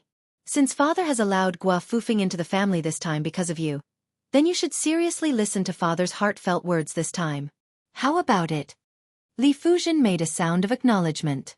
Li Gongda drank a mouthful of tea and let out a breath. Only then did he say leisurely, "As the Bailiang Taoist administrator, you are the head of the civil officials. According to the law, the Lingzhou provincial governor should be someone else. However, why do you insist on having this position as well? Father's desire to be an official is not false, but His Highness the heir apparent has come to be the general of Lingzhou next door to our family. Logically speaking, no matter how thick-skinned father is, it would be wise to take the ladder and step down. However, father is truly worried. Nearly 1,000 scholars have entered northern Liang, and most of them are from Lingzhou. In the future, Northern Liang's civil and military officials will be separated, and the two sides will be clearly separated. This is the general trend. If father doesn't have the position of Lingzhou's provincial governor, then his words will still be effective, but it will definitely be greatly reduced. Father's talent and learning are shallow, and he doesn't have an advantage like Wang Shihua's. If we miss this great opportunity to cultivate trusted aides, when Su Beiji or someone else replaces father's position as the administrator in the future, the Li family might very quickly be ridden on top of our heads. We don't need to be afraid of a falling tree, but we need to be afraid of a falling wall being pushed by everyone. Your younger brother is ruthless. Father does not doubt that he can become a colonel or even a general. However, he is my only son. He cannot lick the blood of blades on the border for the rest of his life. When he returns to the local areas, when the time comes, it will be an unfamiliar official field where civil officials are in charge. The Hanlin Academy is a martial man who is used to killing and might not be able to make a detour. Thus, I want to quickly pave the way and build a bridge for the Hanlin Academy while my words still carry weight. In the future, no matter if it is mountains or rivers, the Hanlin Academy will be able to walk smoothly. However, at this time, without the Lingzhou provincial governor, do you think those unscrupulous and snobbish people will not be worried? Thus, even if the great general personally came to the manor and personally supported His Royal Highness, he still forced himself to eat the bear's heart and leopard's guts. He wanted to be the provincial governor for 1 or 2 more years. In any case, he had to get familiar with those scholars before he was able to vacate this position. As for His Highness, unexpectedly, he was able to endure it. Actually, if he really wanted to shed all pretense of cordiality and directly ask your father for the Lingzhou provincial governor position, your father would not dare to not hand it over. Either he purposely smiled mischievously and told your father that he was not satisfied with being the Lingzhou general, and wanted to be the provincial governor, and your father would have to hand it over with both hands. However, he did not do anything. In the beginning, your father thought that he had finally passed this hurdle, but your father thought too simply. When you told your father that he had appeared in Song Yan's house and the two of them were chatting happily, your father knew that something bad had happened. Speaking of it, your father and Yan Jieshi had always been fighting both openly and secretly, each placing their own bets. Yan Jieshi was unlucky and placed his bet on Chen Jibao, while your father had exceptional insight and placed his bet on His Royal Highness. When Yan Jieshi saw that the situation was not right, he immediately packed up and left. However, this fellow was lucky and managed to escape from Bailiang. Otherwise, even if your father knelt for 3 days and 3 nights to plead for him, it would still be useless. At that time, your father told him that His Royal Highness was not so useless. In private, your father always liked to criticize Yan Jieshi's lack of insight. As a result, your father only knew that he was just a pot calling the kettle black. His Royal Highness went to Huangnam County this time and abducted 3 family heads in Huangnam County, plus Song Yan, who is estimated to be the provincial governor of Lingzhou soon. Zhener, you always felt that Hanlin went to the border to join the army, and it was His Royal Highness who harmed him. However, have you ever thought about why Hanlin, such a stubborn ghoul, suddenly changed into another person? The reason is actually not complicated. You also know it in your heart, but you just don't want to admit it. You told your mother that your younger brother felt that Hanlin had lost face when he went to Yanqi Bazaar in the capital, and that kid from the Kong family became officials and had a bright future ahead of him. So he gritted his teeth and worked hard. You really don't know that in the past, Hanlin couldn't wait for the 3 brothers to become undisciplined and out of control, so that he would be the only one to freeload. Then, he would be able to eat and drink freely and live a carefree life in a muddle-headed way. For him at that time, when his brother became successful, he was prouder than himself. Why did he go to the border? Why did he become a crossbowman? There was no other reason. It was because Hanlin knew that among the 3 brothers, His Royal Highness, who he admired the most, could already be independent. Hanlin only began to realize at that time. In addition, he had always been learning from His Royal Highness. When His Royal Highness was messing around, he messed around. Since His Royal Highness stopped messing around, he naturally felt bored. Therefore, he became the Li Hanlin that his father and sister did not know. Zhener, do you dare to say that the Li Hanlin today does not make you feel gratified? Do you not feel honored? So, what do you have to complain about His Royal Highness? In the end, it's because for so many years your heart. Li Fuzhen said plainly, Father, the tea is cold. I will help you change a cup. Chapter 930. Li Gongda passed the teacup over and sighed softly. Forcefully picked melons are not sweet. Then what about the melons you picked yourself? Li Gongda collected his thoughts and muttered to himself. Forget it, since things have come to this, it's good to not be the provincial governor of Lingzhou. If I give it up quickly, the Su family will remember this favor. It's time to return Lingzhou to a stable officialdom. When Li Gongda turned his head around, he said, Master, there is a fellow who claims to be Master's junior and wants to see Master no matter what. He gave me 20 taels of gold right away, scaring me. If it was a normal day, this gold would have been earned by Master. But today, it is not his turn to bother Master. A scholar with no scholarly achievements, no family background, and only some money, is worthy of showing off in our Li household. He really doesn't know what's good for him. Today, even a 6th-ranked official can't say more than a few words. Even a rank 6 official can't say anything. Li Gongda waved his hand and He Chong turned to leave. He then exclaimed and said, That's right, Master. That 30-something-year-old junior said his name is Su Hun and he is from Lingzhou's Danyang County. He even said shamelessly that as long as he said this, Master will definitely meet him. Li Gongda was absent-mindedly drinking tea with his head lowered. His fingers trembled. Just as the old steward He Chong was about to drive the young man who did not know the immensity of heaven and earth out of the mansion, the administrator raised his head and calmly said, Bring him here. The old manager acknowledged and did not dare to say anything. He turned around and heard Li Gongda ask softly, Is the Lingzhou general's residence still empty? He Chong nodded. It's empty. The Lingzhou general has not returned yet. Li Gongda nodded and waited for the loyal old manager to leave before placing the teacup on the table. He stood up and joked with Li Fuzhen. Father still needs to entertain guests. Didn't you always complain that I looked down on that poor scholar Guofufeng? Bring him to see your mother. A grown girl cannot be kept at home. Father will turn a blind eye and treat it as me forcing you out of the house. In the past, Li Fuzhen would have been overjoyed. However, at this moment, based on his intuition, he asked softly, Father, is this Danyang County guest called Su Hun? Li Gongda smiled indifferently and said, An old friend's disciple. I have to meet him. Li Fuzhen was skeptical and left the house with a worried heart. The old steward quickly brought in Su Hun, who did not look like a noble at all. The administrator, who had already sat back in his chair, squinted his eyes and looked at him carefully. He hesitated for a moment, held the cup lid with 2 fingers and shook the slightly cold tea. The old steward left tactfully. Su Hun, who looked ordinary, stepped into the house and closed the door without asking for permission. He smiled and said, Su Hun thanks the late uncle. Li Gongda did not speak from the beginning to the end. He lowered his head and drank his tea. This Su Hun was very unfamiliar to the entire Lingzhou. Probably not many people could recognize him. Even if they had met him once, they would not remember him. However, Li Gongda was different from ordinary people. When the Golden Weaving Bureau was established in Beiliang, it was located in Danyang County. According to the original intention of the imperial court, the Golden Weaving Bureau should have reported to the imperial study in the capital. He should have reported everything to the military officials in Beiliang, as well as the scholars' recommendations and customs. However, Li Shifeng was probably living under someone else's roof and knew that Su Xiao was not to be trifled with. He had been doing nothing and turned the Weaving Bureau, which had a gloomy authority, into a government office with few visitors. He only symbolically paid a visit to Li Gongda and Yan Jieshi during festivals. Li Shifeng often traveled around Beiliang and did not deliberately hide anything. There was once when he met Li Gongda, who was the governor of Feng province at that time. At that time, Li Shifeng let a coachman appear for no reason and introduced him as a distant relative of his called Su Hun. Li Gongda was silent for a long time.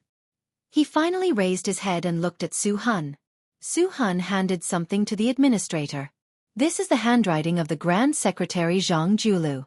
Huan Wan of the province also wrote a note. Su Hun saw that Li Gongda had no intention of taking it. He smiled and carefully placed it on the table. He said calmly, If you don't trust the secret letter, don't worry. You can find a way to verify the handwriting and seal in private. If you don't trust Li Shifeng, you can take Su Hun and send him to the Lingzhou general's mansion next door. If you don't trust Su Hun, you can send him to the Golden Weaving Bureau and then send him to Chu Lushan. If you don't trust the imperial court, you can take a look at the secret letter before making a decision. Li Gongda responded with a cold smile. Su Han took it calmly. After a while, Li Gongda glanced at the table and asked calmly, "Why are there 2 secret letters? What's written in them?" Su Han smiled. Su Han is just a messenger. Even if I die, I won't know what's written in the letter. Li Shifeng didn't touch the secret letter from the beginning to the end. As for why there are 2 secret letters since you asked about it, it means that they are sincere. Then Su Han has to die. Li Gongda frowned. What do you mean? Su Han said calmly. Su Han has avoided all the spies in Lingzhou. Please don't worry about this. I might as well tell you the truth. The Lu family in Qingzhou was attacked. Bailiang's peregrine falcon suffered heavy casualties.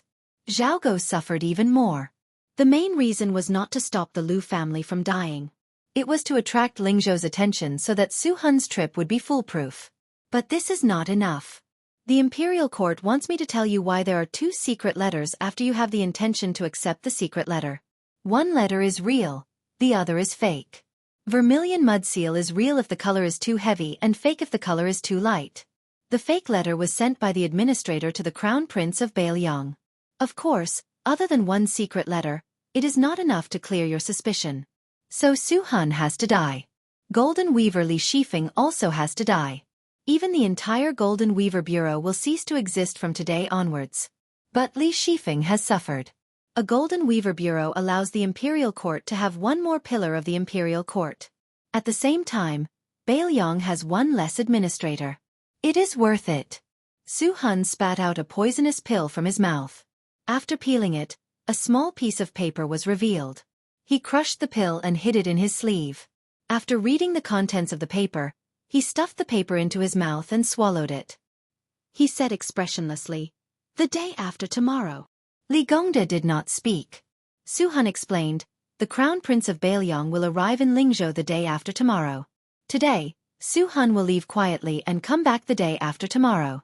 The administrator will kidnap Su Han and send him to the general's mansion in Lingzhou.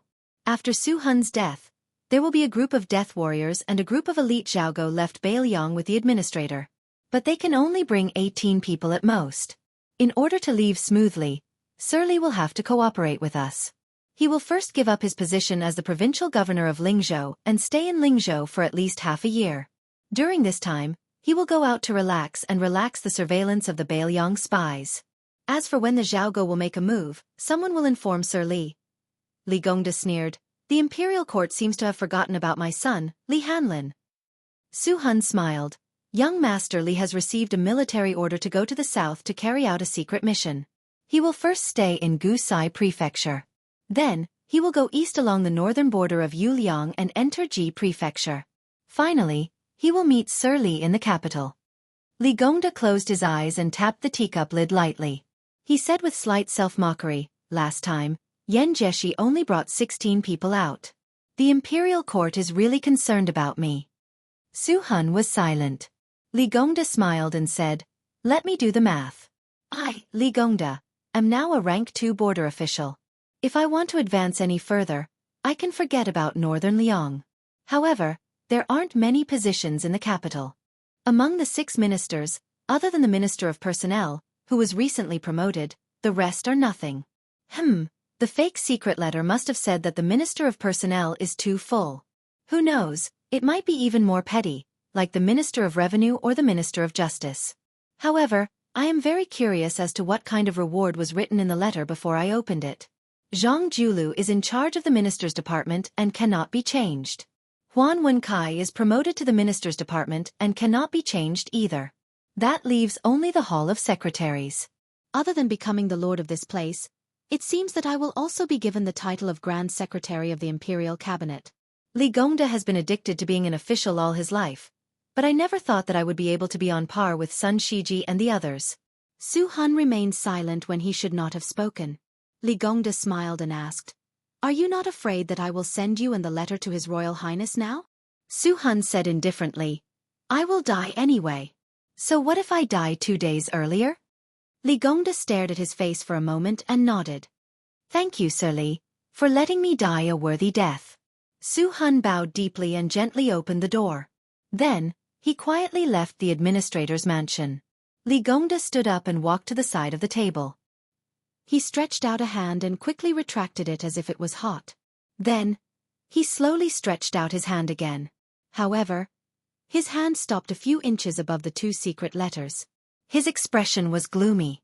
Chapter 931. On the second day of the first lunar month, at the border between Liang and Ling provinces, at the intersection of two post-house roads, a group of carriages with escort flags mounted on them turned into the spacious north-south post-house road, following behind the two carriages.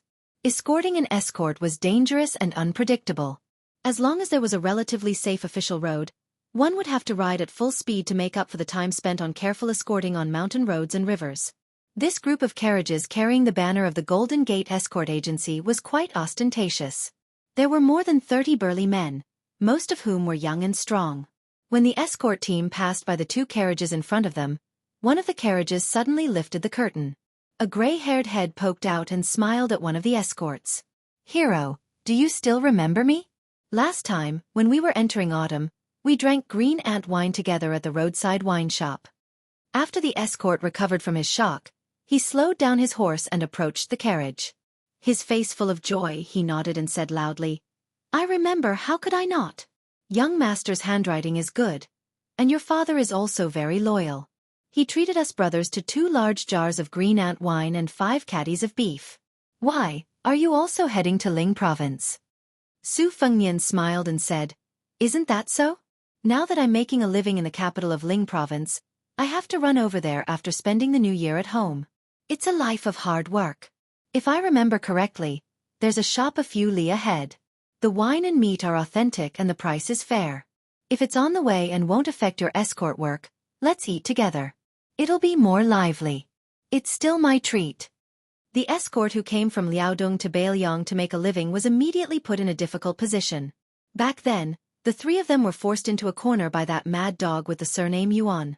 Out of more than 100 people in the sect, only the 3 of them were left. That mad dog also had an old father-in-law who was said to be extremely powerful in the Liang imperial court. After thinking about it, they felt that only Beiliang could not control them. But now, even though they relied on their martial arts skills and finally had a stable job, they were still living under someone else's roof. He was just a new escort and had to look at the old escort's face.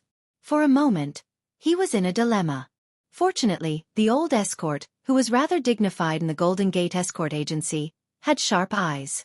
After carefully sizing up the 2 carriages for a moment, he laughed loudly and said, "Since this young master is an old acquaintance of our brother Do, then he can be considered a friend of our Golden Gate Escort Agency.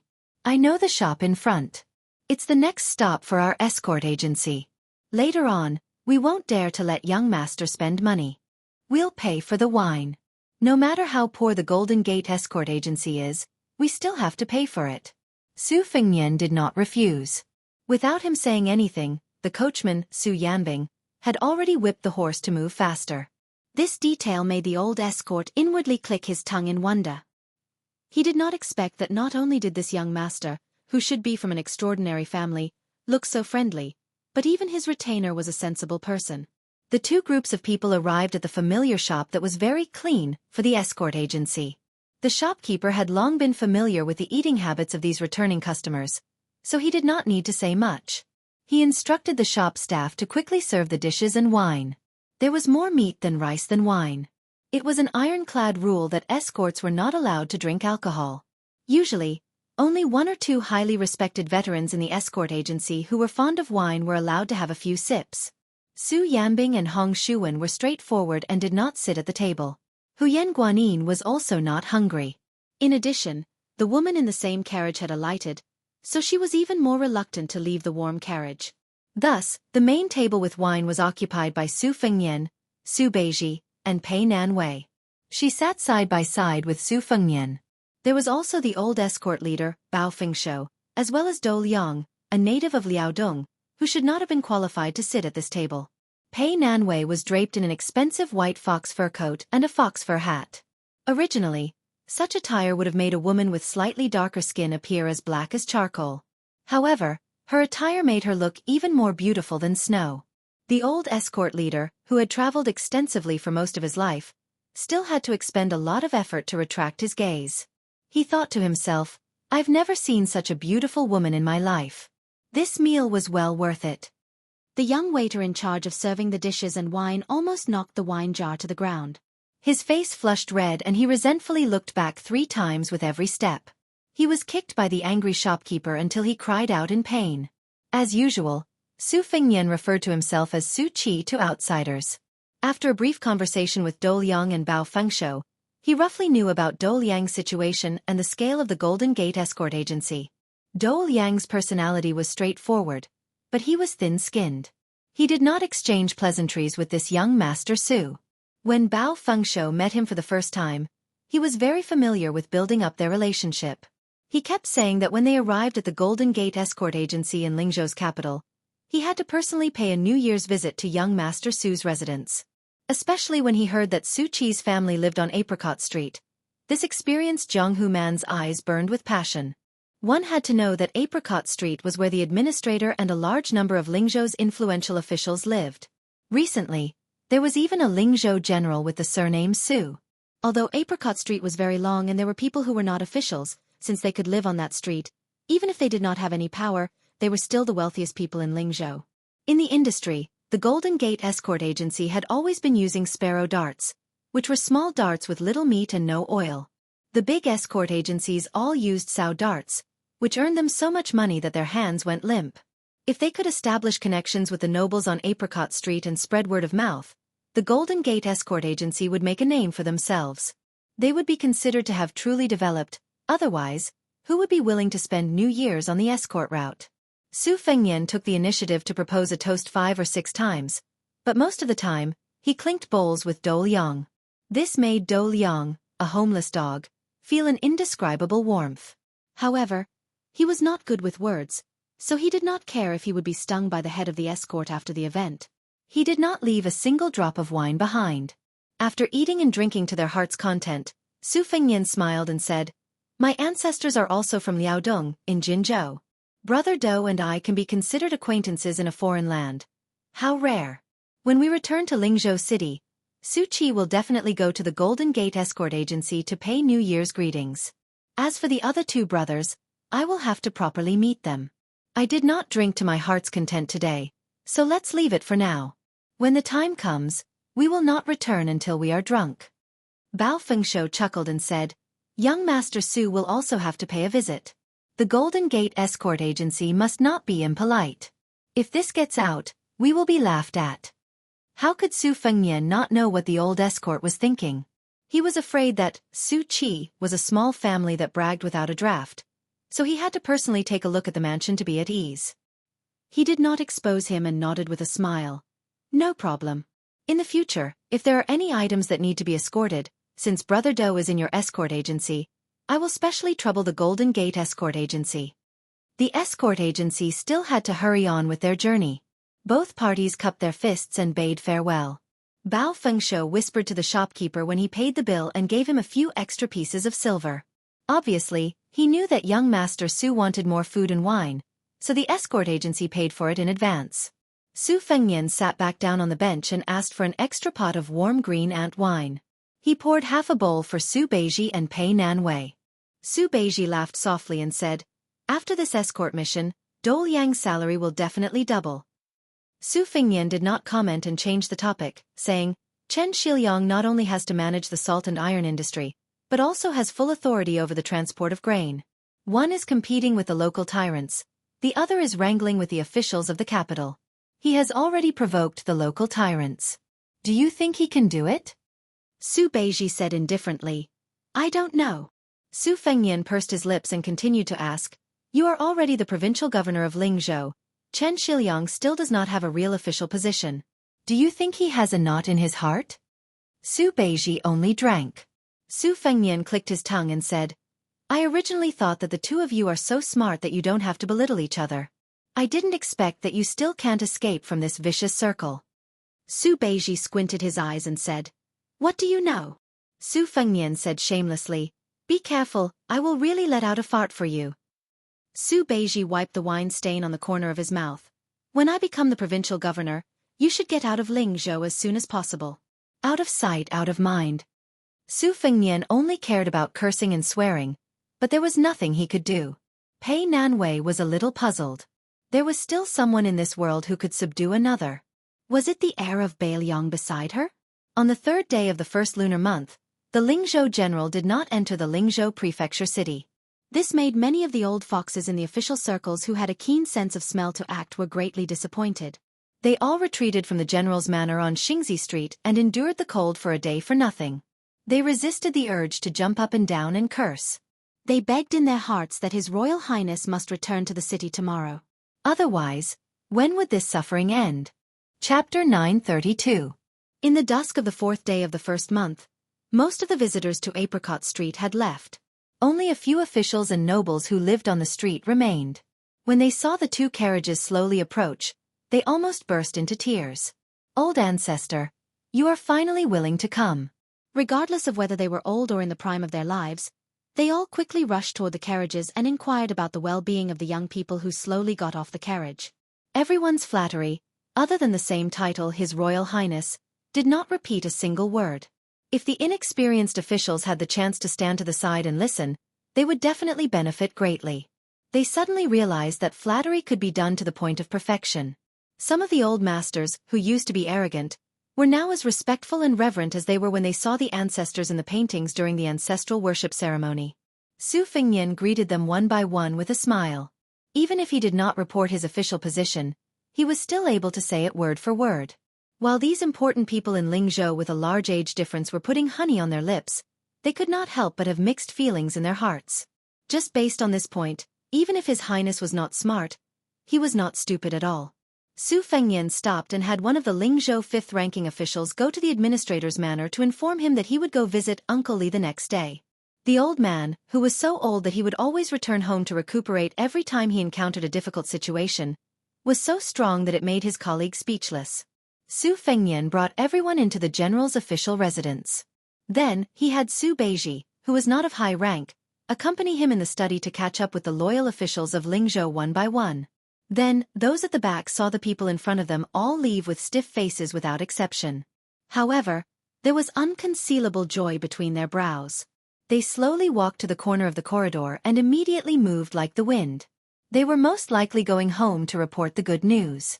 Most of the guests entered the manor nervously and went out in high spirits to return home.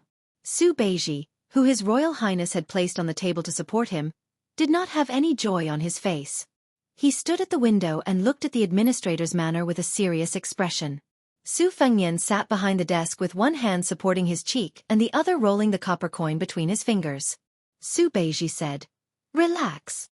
Su Fengnian thought for a while. "All right, accompany me to the Golden Gate Escort Agency to drink. Since the wine in Lingzhou doesn't have any worldly and bloody smell, do you want to drink more?" Su Beiji, who had only gotten drunk once in Beimang, nodded.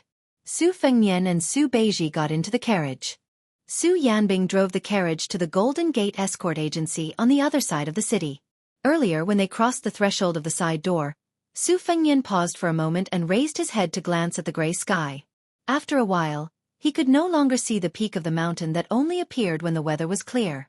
When they arrived at the entrance of the Golden Gate Escort Agency, Su Fengnian introduced himself as Su Qi from Apricot Street and said that he knew the old escort leader Bao Fengshou and the new escort leader Dou Liang. The eyes of the young man guarding the door lit up. Hearing the words, Apricot Street, was enough. It was even more useful than mentioning Bao Fengshou. His impatience was swept away and he subconsciously bowed. However, when he saw the warm and smiling face of the young master, he immediately straightened his back.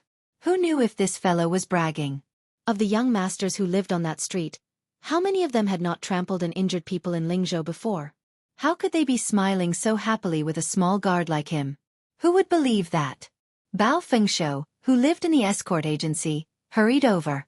He was extremely friendly and polite.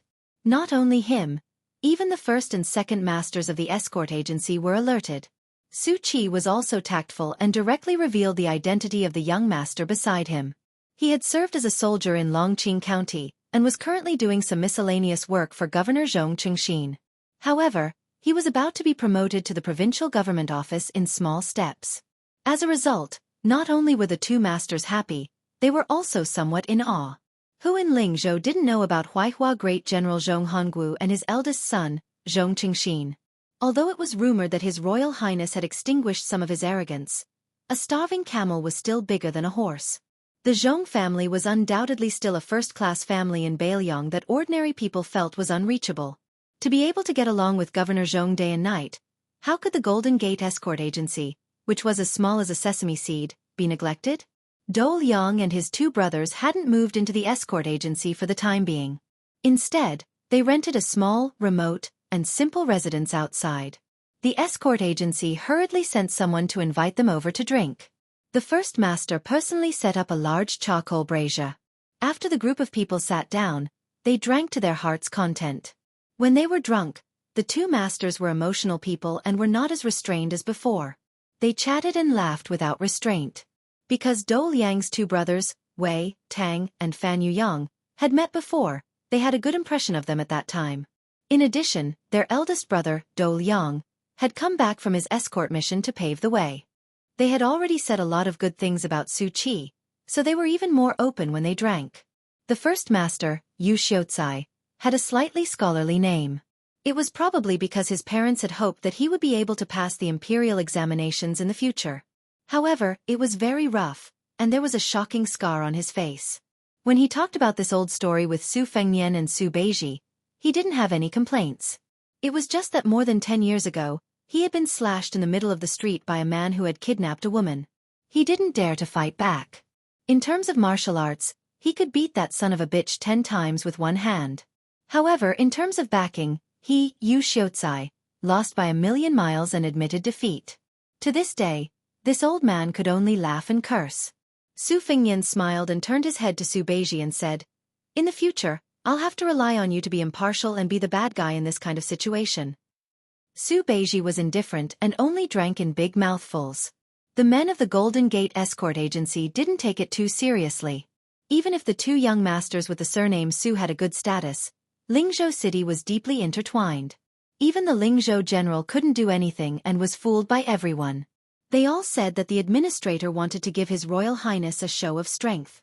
Therefore, as long as it was an outsider, no matter who it was, even if it was a young official from a landowning household, they couldn't casually make trouble here. Su Fengnian raised his bowl. It was probably the 7th or 8th bowl, but he still drank it all in one gulp. The people of the escort agency couldn't help but cheer from the bottom of their hearts. This alcohol tolerance were both excellent.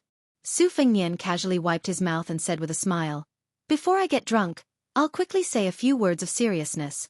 Old Brother Dou, Old Brother Wei, and Old Brother Fan are all Su Qi's friends. In the future, I'll have to ask the two masters and old escort leader Bao to take care of me. Su Qi's bowl of wine is my thanks." The second master, Zhang He, was tongue-tied. He raised his big white bowl and said loudly, "Young Master Su is straightforward.